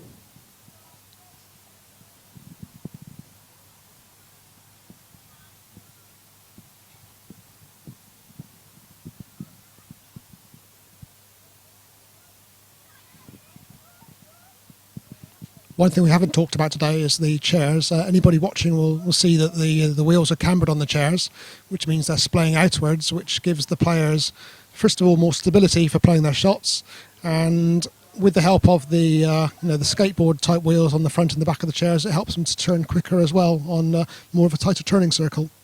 So these chairs are specifically designed for wheelchair tennis or wheelchair basketball? Indeed, wheelchair tennis chairs are, and wheelchair basketballs are, built on the similar principle. It's all about mobility on the court. So you've got the two big wheels that you propel yourself with, and on the front you either have got one or two small caster wheels. On the back of the tennis chairs there is another wheel, small wheel called an anti-tip wheel, which prevents you from falling out backwards when you're serving. If you've got a big throwback on your serve. So it's all about being secure in your chair and being able to maximise your game and your potential. So 15-30.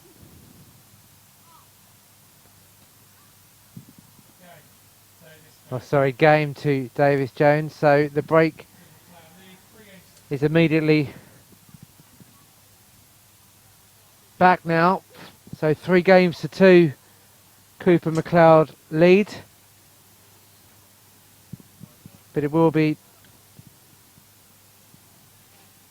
Ben Jones serving to level things up at 3 games all potentially.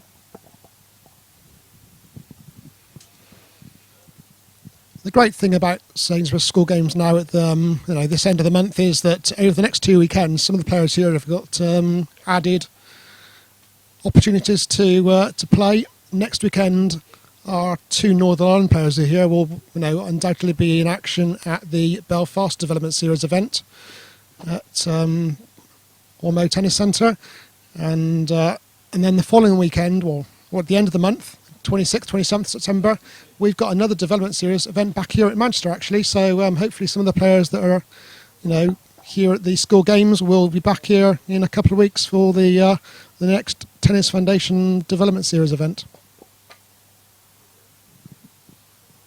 And how many, you said there were 10 per year? Well, this year there are 10 around the country, yeah, and that ranges from up in Scotland to down in Gloucester, Taunton. Yeah, we've 10 events all over the country, and at each event players have the chance to earn ranking points depending on what part of that tournament they've got to, which stage they've got to, and all of those points then go onto a table, a running table, and at the end of the year the top players on that table will go forward to the National Development Series finals, which will be in Gloucester in December. So does that work out kind of one per month or something along those lines, or is it seasonal? It can vary. It's we've started this year in back in late winter, early spring, February March time, and then the next one.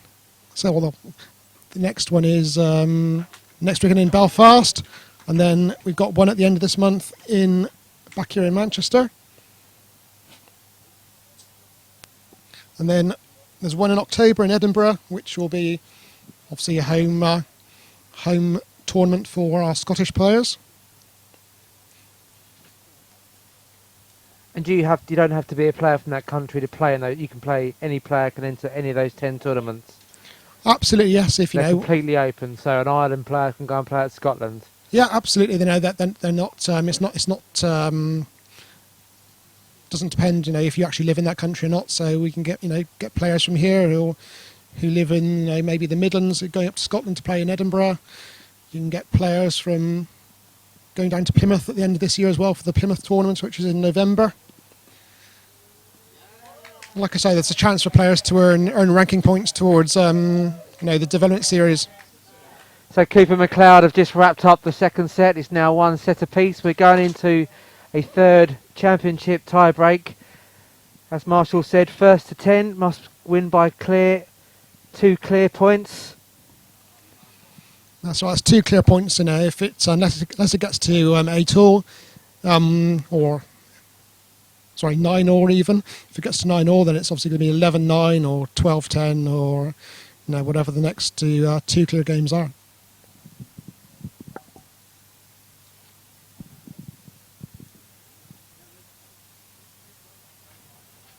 So the sun's just coming out here in Manchester. It's a nice September evening. The weather has been very kind to us so far during the Sainsbury's school games. Indeed, it's been wonderful weather today. It's nice to have this early evening sun just to warm it up a little bit for the players. But what a great way to end a day. A fine day's sport with a championship tiebreak.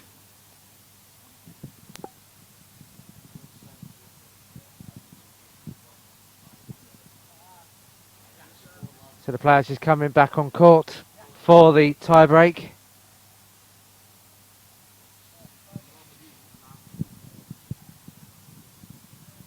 What's great to see is all the players, they seem to get along so well. There's been a lot of banter from opposition, from colleagues and your teammates from all over the various different countries. There's been a real good atmosphere here. Indeed there has, and I don't know, the great thing is that once they leave here tonight or when they left last night, they just don't not see each other until the following day. They're all living in an athlete's village. They'll be socialising. I know that Sainsbury school games have had a few question of sport quizzes going on in the evenings as well. So that all helps to build friendships, build doubles partnerships, and it's all part of the overall experience of being part of the Sainsbury school games. So 1-0 to Cooper MacLeod.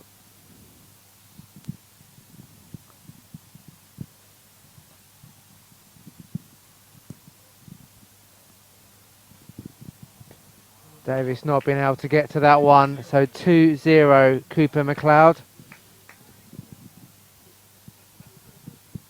Good start from the England-Scotland combination.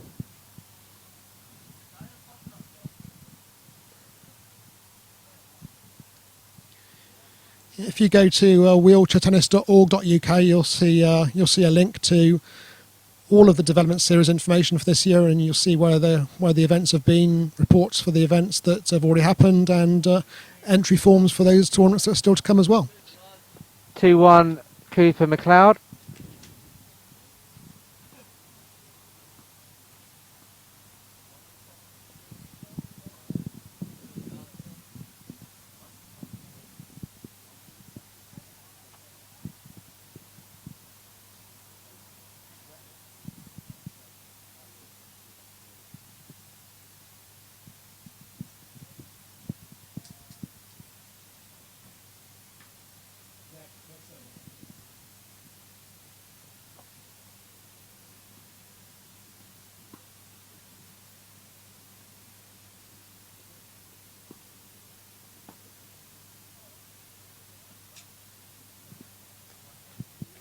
Two all now. That was a great effort from Leo to try and make room for that shot, but again, just a little bit too close to him, and a bit more space, and that would have, undoubtedly gone over.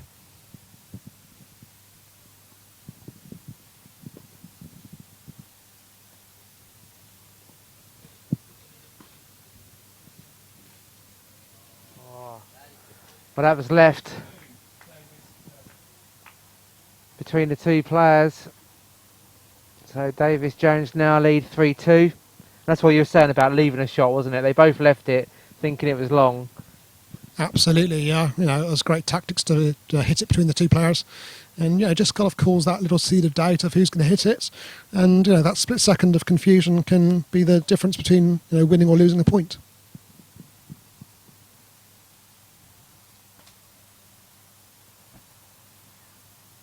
Good second serve from Ben Jones.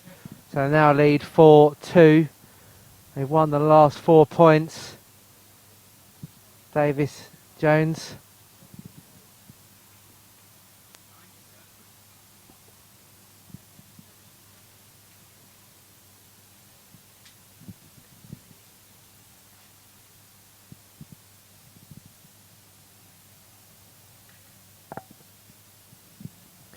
Player switching ends.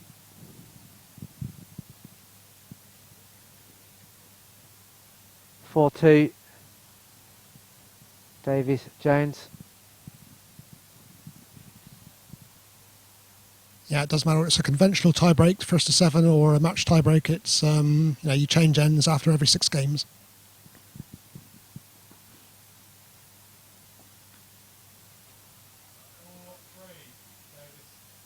So Davis Jones 4-3 now.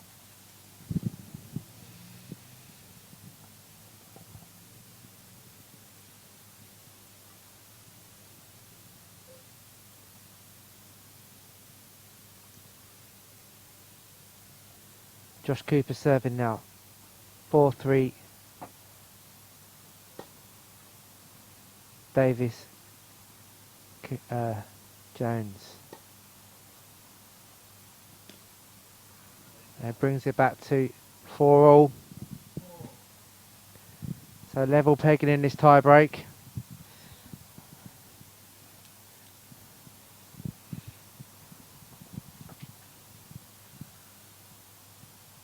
Yeah, very close. And any thoughts on who's going to win this pool? Tie breaks are always a difficult one to call, aren't they? I mean, as you say, fine margins can make the difference between winning and losing. In a tie break, it is so hard. Absolutely. We see probably see more double faults in the tie breaks. Maybe a bit of tension in the arm. Absolutely. I've seen doubles. You're not just playing for yourself; you're playing for your doubles partner, and added pressure. Oh, a lot more added pressure, and so it can all make a difference. So 5-4 Davis Jones, with George Davis now to serve. So these next 2 service points could give a bit of daylight. 5-4 up. That wasn't far away. Well, double fault wasn't what he was looking for there. 5-all. No, the first serve wasn't a huge amount away, but the second one was just needed a bit more redirection. Is it a case of play safe with the second serve, just to make sure? I would say probably yes, but again, that comes with experience. Knowing that's an experience thing. See, watching the Grand Slams, the first serve is always a lot faster than the second serve. Oh, indeed, absolutely. Yeah. But when you get to the Grand Slams, you've had players then who've been playing for many, many years, a lot longer than some of these players have been playing, certainly. 6-5 to Cooper McLeod.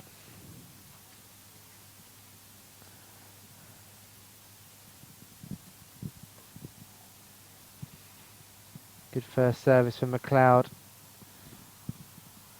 Right between the players again from Josh Cooper. It's a tactic he's using really well.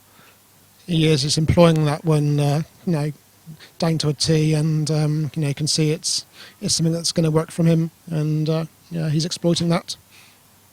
Well, Cooper McLeod now leads 7-5 in this tie-break as they change ends again.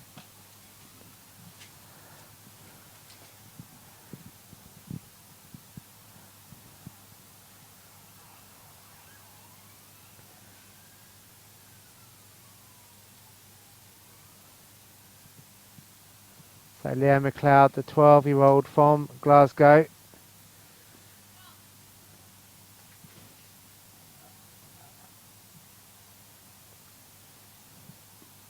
Good second serve. 8-5, so a little bit of daylight now between the two pairs. Yeah, they seem to have got the momentum at the moment, but that momentum can swing all of a sudden. It just needs something small to change that momentum. So let's see. 8-5. Ben Jones to serve now.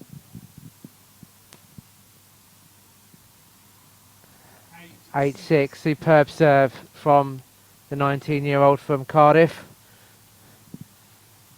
He's not fazed by this situation at all. Seems very calm and relaxed, smiling away.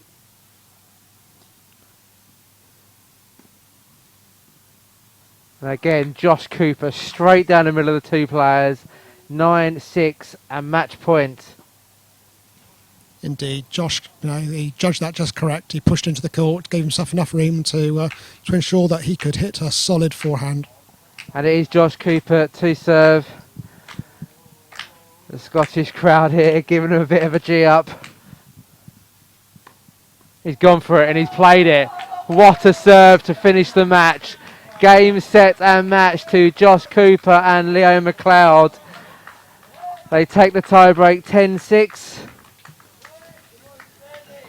and win this match against Ben Jones and George Davis by 2-1. What a way to finish, Marshall.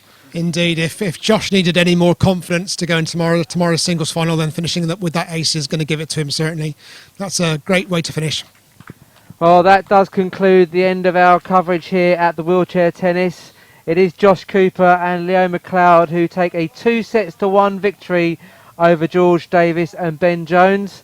It's been a really, really good day of wheelchair tennis here in Manchester. I'd like to thank Marshall Thomas for your expert analysis and giving some insight into wheelchair tennis. Thank you very much for your time today. And we'll be back tomorrow on Sunday for the finals. I believe we could be coming up to 6 games tomorrow. So do join us again on YouTube for our live streaming, and we'll see you tomorrow. Thank you. Thank you, Paul.